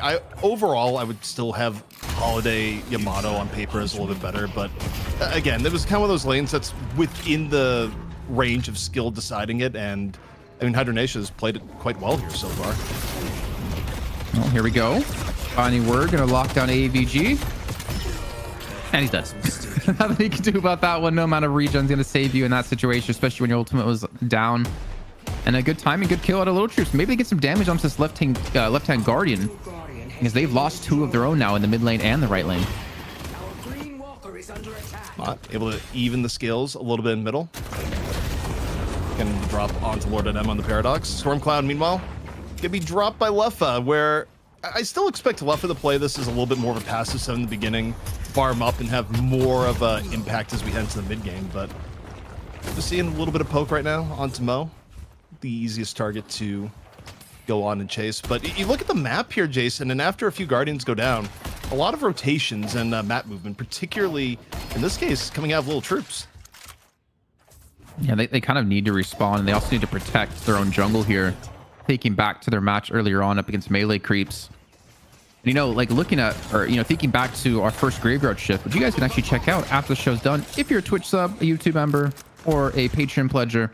We talked to AVG, and he didn't want to tell us the full details about how their roles work within the teams, because not all teams understand how these roles work necessarily, or like what they're supposed to be doing. But I kind of like to see Leffa play the DMB role we saw with that, like the old day Hydronation, where he just kind of farms and pushes objectives. Because I don't think they need him in fights. I think they can allow him to continue to farm, fight with the rest of the squad, and then he's going to come in more farm than anyone on Little Troops can possibly be, just knowing Leffa as a player, but also Seven, and how quick he can farm this jungle. Big steal, by the way. Going in to Hydra Nation territory, taking the double vault, double gamba, as it were. And Little Troops is still ready to fight. I mean, they have 3 members here ready to drop in. And I think maybe they were hoping to take the fight, you know, inside the double gamba room, but instead buffs come up. Ability gonna be grabbed by Stride. And rotation off over here into middle. Mato gets caught out at the beginning, has to blow the shadow transmission to stay up and alive. Abrams gonna slam on down. Hydration though, looking to chill things out. Frozen shelter gonna be used. He's under the stairs. Up He's and stuck. over, but the lasso happens. Lomain's getting abducted as this goes on. Mato already done. Wait, he's stuck. Jason, he's just actually totally stuck. So he seismic slammed into the frozen shelter, and I guess he got under the stairs there. I don't know if that would have saved Mott anyways. A little bit unfortunate that happened for Stride. I mean, we're still in closed alpha, so it's understandable for them to happen. And Hydra Nation are going back in the attack now, looking for that left-hand Guardian, the final Guardian of the game to take for them. Unlock that first flex slot. Also, the urn is up as well. So this could be a major shift in souls here for Hydra Nation if they can confirm all these. If I'm out here by myself, I need to stay. I think overall, when you compare this game state here versus last game, much more positive for Lil Troops, even though this upcoming urn could be a bit of a problem. Keeping it even at 10 minutes, far better than, you know, being down 8k in the last game. Self-evident, but again, it's going to turn into a bit of a skirmish here in the middle. G-Freak caught out. Not quite going to be the engage they were looking for, and with a little bit of disruption, now you see that Kelvin's just going to grab the urn and going to go for the quick run for it, Jason. I mean, he's not there healing, which he could be doing to assist the rest of his team. I guess they feel confident to fight without him. Lord and M should be falling, though, in a second. AVG is going to be here to support the urn turn-in, but we can see Stride's going to be here. The charge going to come through and not connect. And the back was here to defend against us. Even if Perry comes in, they have AVG to make sure they can secure this turn-in. They will get it just like that. Continue to grow their lead, and they should be able to pick up this kill on the Stride. He's going to look to escape, but he doesn't have any backup coming. Actually, there's a last stand there. Not only no backup, but able to trigger the shocking reanimation. And again, Frozen Shelter coming on out. It feels like the Frozen Shelter has been super impactful across the game, and just, yeah, the other side's healing, and you're not able to do much damage. Stride just falling within the icy clutches of Hydration. Oh, that's slowing Hex. So frustrating to deal with. Another kill comes through. That's going to be 2 on the tally. And you can already see that Flaws is immediately forced to go back to base. The third kill comes through on the Mott, and they're just continuing their reign. 5,000 souls in the lead, and they should be able to get a walker. Or at least the, well, I mean, if they wanted to, they could rotate into the last Guardian, because Left is still continuing to be aggressive from this left-hand side, trying to keep things consistent as Little Troops. They put Pop there to combat it and to keep that one player farming up to be able to go head-to-head against Left later. This rotation coming in from Hydra Nation right now, 3-on-1. If you're Pop, you should feel you are in danger because you are Carbine. Swap. Swap through going to be enough, and Pashi, they have just been able to blink and get out of danger. So even with the swap, the real prize perhaps just looking at the Guardian play instead. Switching gears here onto Mott, Shadow Transformation, Flying Strike, taking down into Hydration's territory. No Frozen Shelter was available, but instead decides, you know what, I'm just going to take a step back, look for O'Kane instead. Oh, is AVG still alive here with a combo? Gets stunned up, gets around the corner. 2 kills. This is a good turnaround for Little Troops. They still lost the last Guardian that they had on the left-hand side, but they still pick up 2 kills for themselves. To be honest, they're not really behind that many souls. I mean, they're down of a difference of 2 Guardians, which is easily make up that 3,000 souls they're currently behind. The problem is those Guardians are still relatively healthy. They're not really grouping for themselves to capitalize on these. Well, also the other problem is not that you'd see this from Yamato, who has plenty of slots open, but as you start getting into the 15-minute range and beyond, some of your heroes are going to feel constrained with only 8 item slots. So it becomes a bigger problem as time goes on if you haven't unlocked those slots, even beyond the latent untapped souls that you're leaving on the map. Yeah, I completely agree. And I mean, that's also a point for Hydronation to reinforce these lanes, because if you keep those denied, you're forcing Little Troops to make these really difficult decisions of what items to pick up and what items to sell, or you're being forced to build into like the tier 3, tier 4 items that you didn't want to go as early as you're being forced to. It's a really difficult like economy game you have to play when you're behind like this. And Lord and M, is he right behind? Oh, I guess he teleported out and got away. Now, speaking of items, when we look at Yamato, it's kind of interesting how Express Shot is still one of the items that Yamato will favor, but hold the phone on that. Playmaker versus Playmaker. Lasso in on Paradox. We'll see if Paradox is able to get out. Charges the Carbine on the other end, still being chased down by G-Freak. And Lord NM just going down hard. The backup that came over. So that's going to be enough to at least make it painful. G-Freak goes down in turn. Both sides down their Playmaker. As Ricane just tornadoes over. Deals with lots. Laws, though, says it's time to change the world. Last stand over in. Trying to melt down Hydration, who overall doesn't really feel like the world has changed much, nor his health bar, as we see Mo coming in towards the very end. Lil Troops still filtering in players, but the combo turns into a quick retreat. Rhino, super low, can't get away from the winds of Rocane. Great use of Tornado, too, to escape the stun. They do confirm the 2 kills. Lefa is actually comboed out of his Storm Cloud, but this Walker is going to be taking a lot of damage here and ideally should be falling, but it looks like maybe Hydronation want to actually go for the next earn turn in here to take this 8k lead to maybe a bit higher lengths.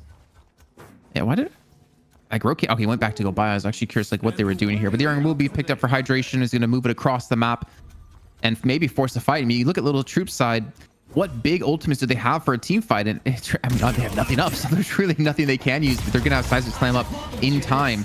But you really need that last stand to fight around it to have a chance now against Hydronation. Another swap, another kill. AVG being part of that. The Victor starting to get large here, Jason. 16k for the Victor, 18k for Lefa, where we haven't really talked too much about Lefa for some of these fights. And there's a good reason for that. Lefa has been doing his job on 7, which is don't go to every fight, absorb the jungle, become the jungle, come out and win the game. Just how you play 7 nowadays. I mean, he's been left alone in the left lane for the most part, going ahead against Poshy Pop and then moved into the right-hand lane just to continue to solo farm up. But we do see the response after the fight on the right-hand side with no push in towards the Walker and the earn being secured. Little Troops being very smart about this, yet it ended up getting themselves a second flex slot where we previously harassed them by not having a single one. But will they get back in time to defend the left-hand lane? Flaws is going to fall with no last stand being used, and that Walker will fall in turn. Question is as well, will we see a potential rejuve take soon for Hydronation to force out a team fight, especially having that 20-second window? But it looks like they're going to commit to this and just back away and farm up the jungle once again. You know, in recent times, I think Hydronation is a team that is usually going to be a little bit more conservative on that. But Lord NM swap out in the lines then to extend. A lot of blue all around and a lasso, but gets saved by the guardrail. Wait, not saved, not saved. Brody under the map. And back. It's not a death. You just get warped back up. So overall, actually beneficial for Lord NM. That could have been worse. As Lord NM just wondering, what just happened to my game? What happened to my life? I'm pretty sure he was just like, help me. That's good. Gentlemen, I wanted to ask, last game was 22 minutes and 12 seconds long. Now that we're approaching 18 minutes, how are we looking? Impossible to beat it quicker. I'm sorry. If they have to go towards the toilet for that Taco Bell, you're gonna have to wait a little bit longer. I don't think this game's gonna be over within the next couple of minutes here. Oh, the knife. Do you go for that bag? That's a question. Like, you know the bag's there, but you're stuck here off near the earn turn in. Knives out from Shiv, and Abrams just hitting you in the back, one after the other. Someone please find the parry. Chase down over the stride. Lower HP taken down. So interesting, actually, that we see low main playing like a spirit build with the blades, the traded blades, instead of going for the execute resets, which kind of hinders their team fight potential. Just confirm kill after kill after kill. But honestly, They're not really struggling whatsoever with kill after kill, considering they just took down 4 for themselves and are going to be heading directly towards this rejuve with a 20k lead. I don't think we're going to hit the 22k or the 22-minute mark here, Puckett, but with the way it's going, it might not be much longer than that. 2 down is enough for Hydra Nation to say it is go time on the mid boss. And also, you think about mid boss ults, Flaws could roll in with the last stand. But other than that, they don't have a ton of control. He's 14K especially though, with Seismic Slam not up. He's so far behind. I mean, he's not really a true Warden. Reduced to the rejuve, being taken strong on top of this. AVG gets 1, and Hydra Nation will confirm all 3 credits and a kill on top of this with Flaws and G-Feet going down. I mean, we talk about like income allocation, we talk about like the economy game, and we have to talk about the fact that Flaws he's not being given the souls right now to be competitive, and I feel like they need too many heroes to be competitive right now to match up against Hydra Nation. I mean, look, it's a more accurate last stand at that point. It is the last stand, the last thing you do before you are summarily executed and put back to spawn. It's not very impactful, but also dropping the last stand there too and low odds, it also just hurts because you're not going to have it up now for the next minute while Hydra Nation is kind of just doing whatever they want on top of having the Rejuvenator. It's a bit tough. I don't really love the decision for Lil Troops to try and make something happen there in mid-boss. The game is close enough that they still have some options, albeit getting slimmer by the moment. They definitely had a tough comeback in the first match against Melee Creeps, being down over 20k. And they dragged the game out long enough for them to actually just overpower. But that was a composition-based, like, change up. As long as they could force team fights, they can win. Right now, you cannot really force team fights against Hydra Nation because your carry of Flaws isn't fed to that point. Mott as well isn't that strong. I mean, Pop is your saving grace at 23,000 souls. Hey. What's up? What's going on, Rokane? You don't like stats? You don't? We just had -4 moment. He doesn't want the handicap of saying, yeah, I won because I got more golden statue buffs. He's like, I did without him. He earned that 1k. That is our most requested improvement. If we could figure it out production-wise or get some help on a dev end, golden statue counter would be awesome. I think we have it for post-match stats. I think so, but we don't have it in technology real time. for that. Yeah. Like we may be able to figure it out. But you know what may not be able to be figured out? The defense of Lil Troops Walker here. 2 Rejuvenators still on deck. They don't have a wave. Like it's back at their own side of the map, but they don't seem to care. Shadow transformation fading, and that's a strong shiv right there. That's a shiv that looks at you, hits killing blow, and you wonder if their HP ever moved. And I gotta tell you, Jason, I'm not sure it did. Let's go blue. Not at all. I mean, low main, 23,000 souls. Like Lef is also just completely sprinted ahead of everyone at 29,000, able to get a 3k lead up against his counterpart, Apache Pop. This mid lane Walker is going to fall. There's really no defense he can pull off here, and that'll be the 3rd and final one taken. Another flex slot opened up for Hydra Nation. With Roke respawning back in, I think there's definitely a chance they're going to push for these base guardians on top of this. Like, last stands up, but it's a 16k warden. You're going to ignore it for the most part. Options have gotten very, very limited here for Lil Troops. You know, in a moment, you'll get another Spirit Lasso up. Maybe pull someone in the fountain, but you need quite a bit more. Rokane may be down, but, you know, Shiv, look at the point of wondering, do I dive in the fountain? Can I survive? The answer actually to that is no. Under pressure, forced back, but while you're focusing the Shiv, you're just getting pummeled by Hydration Lord at the same time. Stride trying to go in a Seismic Slam, make something happen, and the HP is just melting, Jason. Very difficult for anyone Lil Troops to even stick their head out of the fountain.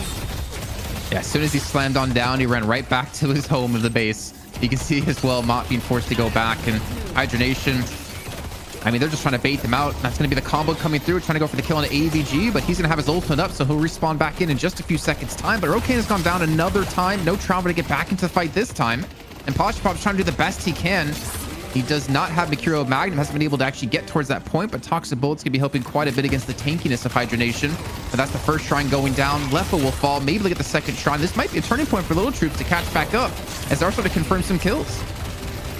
They're getting a few kills, but Hydra Nation may just be staying here for the patron. Nah, maybe not. Probably a bad idea if they did. Here on the chase down is Pop. Look to grab a little bit extra low main. getting whittled down the half HP. His team dead all around him. This is the point where if you're able to catch him, you could take him out. But you look at the mini map, you just see the full retreat from Hydra Nation, getting both shrines and a good amount of patron HP. A good enough prize, especially when you're still up 30,000 souls on the whole. I got a question. We talked about, you know, who would we cosplay? I think we decided like me, Lash, you would be Abrams. Puckett, can you cosplay the patron? I got a big head. You could have it. You know, I appreciate like the big... He had to think about that, which is also, you know, proof of big head. You take your time to consider that level of decision. Considering all actions that can happen from that. That totally is my personality, 100%. Think it through. I'm hoping you know you can get the whole metal suit around you too. I mean, you basically look like what's his name from Quantum Mania? This tinfoil cap. Morad? I can't. The guy who rides the. You're talking about MODOK. Yeah, MODOK. you're basically MODOK. A MODOK mod for the patron would Yes. that would slap. I would rock that so fast. Well, we've gone a little bit deep into the lore, a little bit wondering what Puckett would look like as the patron Puckett, as it were.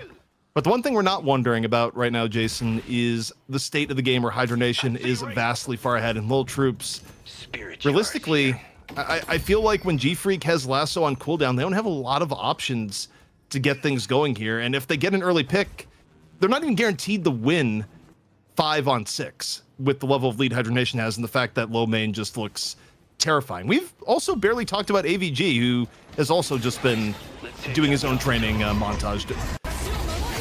Yeah, he hasn't really been doing too much, to be honest. There's nothing really to say about the Victor at the moment. Maybe we'll see some different things when it comes to the post-match stat graphics. That's going to be the Frozen Shelter being used to lock in players from Little Troops to confirm them into kills. G-Freak's already able to go down. AVG as well chimes in with the kill onto Stride. We're tagging along with Mott, who's just being forced to back away for the most part. A couple of power slashes going through, but the damage really isn't being done. And there's still too many targets to actually chip away out on Hydra Nation's side for them to win out on this fight. And Mott, he's losing his own players. It's up to him and Poshipop.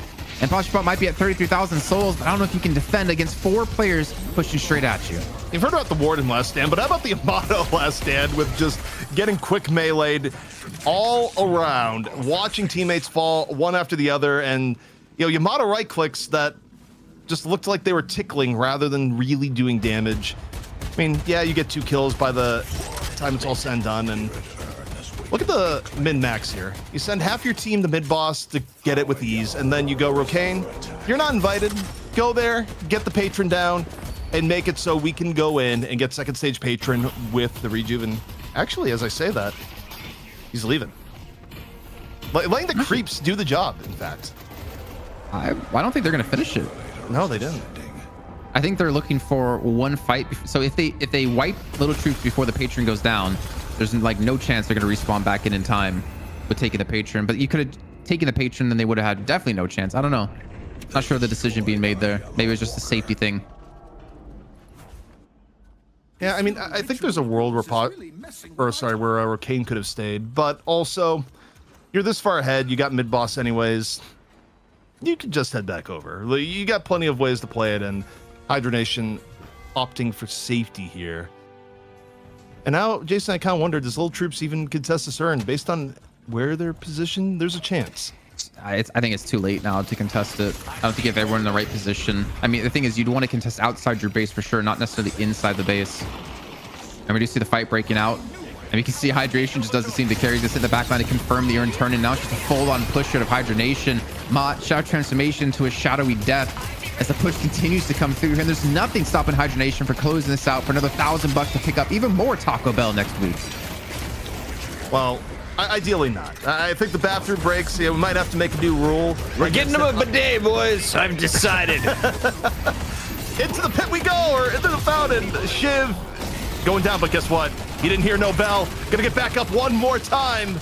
Is low main in the fountain, and now he's dead for real.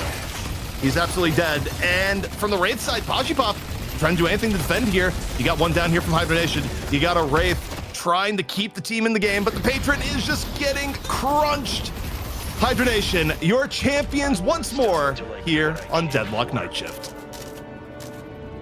You know what? With that extra $1,000 on their side now, maybe they can upgrade from Taco Bell to Del Taco and get the good stuff there. But another solid victory for them and another week added to their tally of just dominating here in the Deadlock Night Shift. Regardless of where you like your tacos from, this is Night Shift, a sponsorable event. Intel knows. You like Intel. Sponsor Night Shift. Congratulations to Hydra Nation, North American champions, getting it done here for this coast. Z-Pizzle, it looked like a team diff. Was it a comp diff?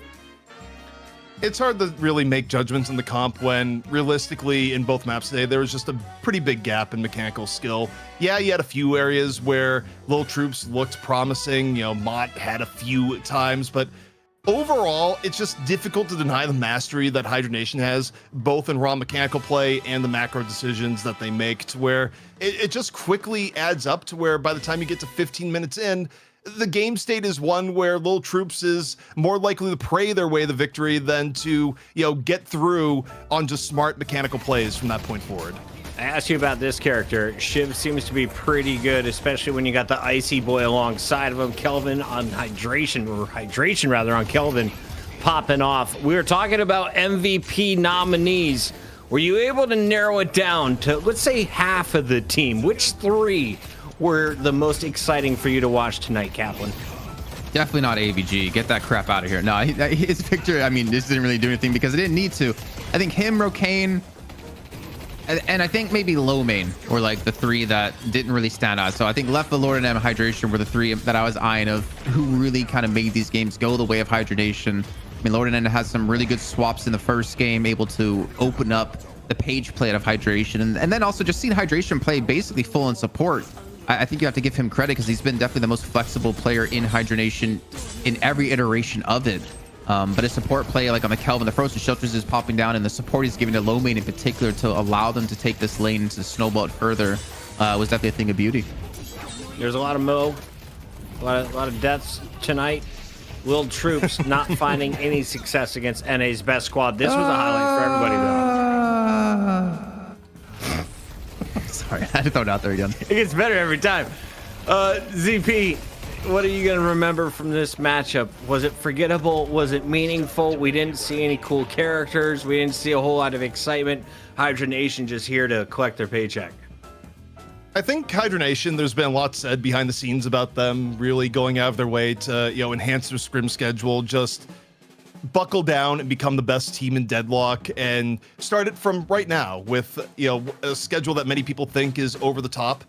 But I have to say, it's hard to argue with the results we've been seeing from Hydra Nation. I think they've really been playing better than ever. And look, we talked about it a little bit. If I had to give an MVP, I'd probably give it to Hydration. Thought the Kelvin play was absolutely great. I think the Frozen Shelters were on point, and at some areas in this game where Lil Troops maybe could have found a little bit of hope, it just felt like they all got frozen out in dramatic fashion by Hydration just being at the right place in the right time. So got to give it up for Hydration and his versatility. Kills a little bit closer, but it's still nearly a 2-to-1 difference as Hydra Nation and Hydration take care of business. Lil Troops, welcome to a grand final. What we say goodbye. Who earns your MVP tonight? Jason Kaplan, you said it should be this guy. You like the Icy Boy? Yeah, again, like the same before, he had some really good Frozen Shelters. He's been so flexible in what he needs to play for the team. And in particular, like looking at his page play, he made it kind of work. It's the first win I think we've seen out of Page in the Deadlock Night Shift so far. And as ZP said, like the timing on his Frozen Shelters were also fantastic to like keep players out and to keep his teammates in, to keep him healthy. On top of that, he even went for a quick silver reload on his build too with Fleetfoot for some extra damage on the side. Yeah, and ZP, as we take a look at some of the best moments, walk me through some of these big plays. And are you still doing build videos? I am. Well, we haven't gotten the videos yet. The videos are coming soon, but I found a way to streamline the process. So later tonight, going to be going through the winning builds from EU and NA and just throwing them up. All you have to do, go in game, search for Deadlock Night Shift, and you'll get builds that have been competitively tested because they won with them in the highest level of play. Definitely good stuff there for a multitude of different heroes. Just added up some Warden and 7 builds. We have to add a disclaimer. just because these builds won in the Deadlock Night Shift does not mean you at home can also win in the Deadlock They're Night Shift. definitely going to work in your, on your own individual skill. 100%. Yeah. Look, you want to be the best, emulate the best, and ignore the fact that you may be lacking entirely in the mechanical skill that it worked. Just, keep doing it until it works. Big thank you to everyone who came out. I see some people exiting the chat now. Reminder, we will have an interview and, of course, the Graveyard Shift coming up at the end of the show. If you are a subscriber over on Twitch, a member over on YouTube, or a Patreon, you're welcome to join us for some bonus content with Lord and M from our winning team, Hydra Nation, as they pocket another $1,000. Z-Pizzle, the MVP, Hydration once again. I feel like this is something we're getting used to, as it is now 4 straight wins for Hydra Nation. Their only drop map was in week 2 to this team you just saw, Lil Troops. Is Lil Troops still evolving? Is this the final roster, you think?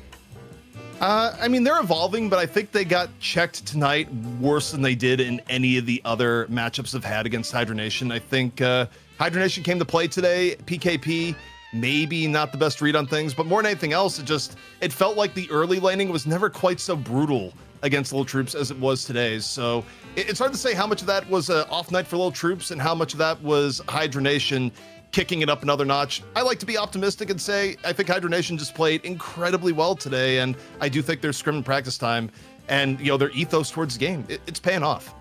Boom, love it. We showed you the MVP. We showed you the match stats. Are we doing an interview with an NA player? Are we saving it for the Graveyard Shift as Mitch the Savior comes in with a Twitch sub before the show ends? Or what, Solomon? We got the update from Solomon. We are going to save the interview. Hydra Nation, they won. They don't have much to say, but we do have Lord NM on the Graveyard Shift. They'll have a lot to say, where we're not just going to talk about the day or general Deadlock stuff. We're going to talk about Lord NM being a bit of a journeyman for a while before finally selling a Hydra Nation, what that journey was like, and just getting a backstory into the person behind the player, as it were. And it's always a good time on the Graveyard Shift. Absolutely. We got to give a big shout out to all of the subs. This was the first night of subs. We are up over 443 after Quirky Orcs and Mitch the Savior come in. You can use your Prime as well. So before you leave the channel, hit that little crown, put it to use. Epic Looted, welcome to the team. Night Shift is coming at you every single week, and reminder, we're also coming at you on the weekend. Jason Kaplan, if you're a Counter-Strike fan, you're going to want to tune in for this one, because Project Night Shift has their invitational with Intel and Asus, Republic of Gamers. Tell me about it. Yeah, it's going to be great to see. We got 4 EU teams all going head-to-head to get their chunk of the $10,000 prize. Well, not to mention a show match on top on the weekend, which is a special little treat with some TF2 shenanigans in it. So if you're a TF2 fan, which you all are out there, you make sure to tune into this one, as we have DDK, Bardoff, and if I'm not mistaken, your boy Anders joining the mic here. So that's going to be an exciting event to watch. Not to mention, there's some goodies you can win too for watching. And of course, we have Rivals around the corner as we will make our return to Marvel Rivals. Z-Pizzle will be on the mic. Are you excited for this one, ZP? It's going to be fun. Rivals has changed a bit since we've personally covered it. Obviously, you had a huge mid-season tournament take place where the defending champions, back to Team 1, no longer with Rad, will be there tomorrow in Rivals Night Shift. The best team in the world for Marvel Rivals, and of course, some old favorites in NA.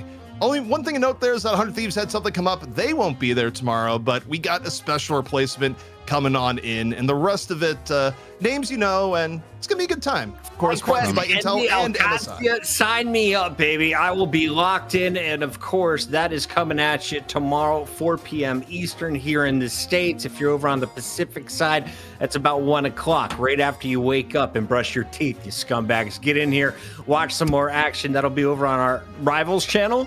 Yeah? All right, we'll give you more info. In the meantime, we've got to get to the end of the show because the Graveyard Shift is coming up. Another $1,000 goes to Hydra Nation. For those watching on YouTube, Jason Kaplan, and don't have a membership, final thoughts here on Shift number 4. From Paige to Emma Frost, sign me up. It's the thickness, baby. Z-Pizzle? Yeah, it's gonna be a good time. We haven't been there for a while, and look, now it's just gonna be exciting, and I think we might be bringing the jazz with us. A change of music there too. So you like the tunes, you like the gameplay, you know where to catch us. For real though, it's been a blast working with the Deadlock community. To see you guys dropping 400 plus subs on the opening night of having a sub button is amazing. For our YouTube viewership, we're now averaging over 1,000, near 2,000 at one point in tonight's show. Every single week, the numbers go up. The community is supporting it, which means we will be back. For now, though, we're ending this show, Graveyard Shift, with Lord NM from Hydra Nation. Coming up after this. Stay tuned.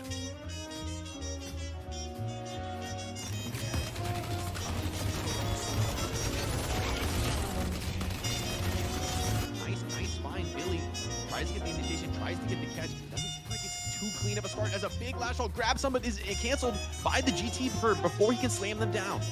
Enjoyers have the cutoff on Hayes if they want to look for it. Looks like they're invading deep into that. And a catch on the backline as well. Pull in deep. Lash in trouble. Has to rip the ultimate, but yeah, no chance to get that off. The damage is there. Great follow-up from GT and Yamato. Insane spirit nuking. Just carving through that Lash. Let Victor go to the second ban phase. Like, maybe you're worried about that pocket matchup since you can't debuff remover the pocket ulti, but I feel like this Victor is going to do huge things here for Buff Enjoyers if he gets online. Yes, I'm really curious to see how it's going to be dealt with, and we're here on the mid lane, and looks like big damage being done to the Buff Enjoyers. Listic will fall as well, and Obikim super low. Here we go, that base starting to get assaulted finally. Oh, pocket caught, comboed in. Billy with a big catch, pulling 3 deep out of the base, taking the fight, putting his life on the line with the rejuve behind. Abraham, so many players here brawling out. They can't even deal with the Billy.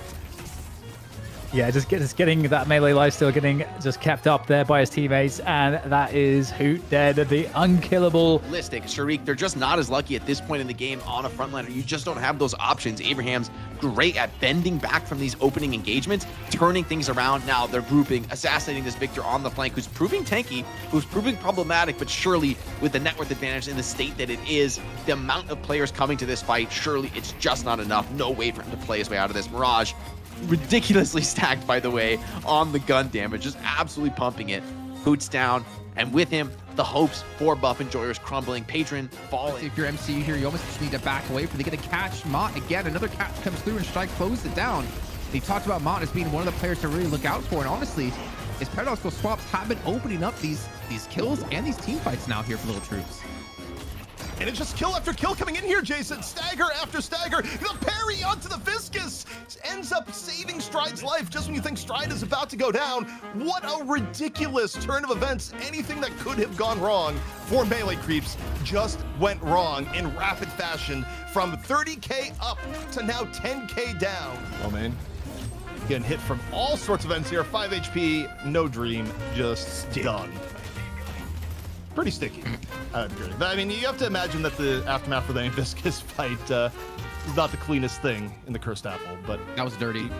Paradoxical swap comes through onto Flawless, so he can't cast the Soul Exchange, so he can't heal himself back up, and they get the confirmed kill. As really good, I guess, like knowledge of the situation at Lord and them to secure that kill.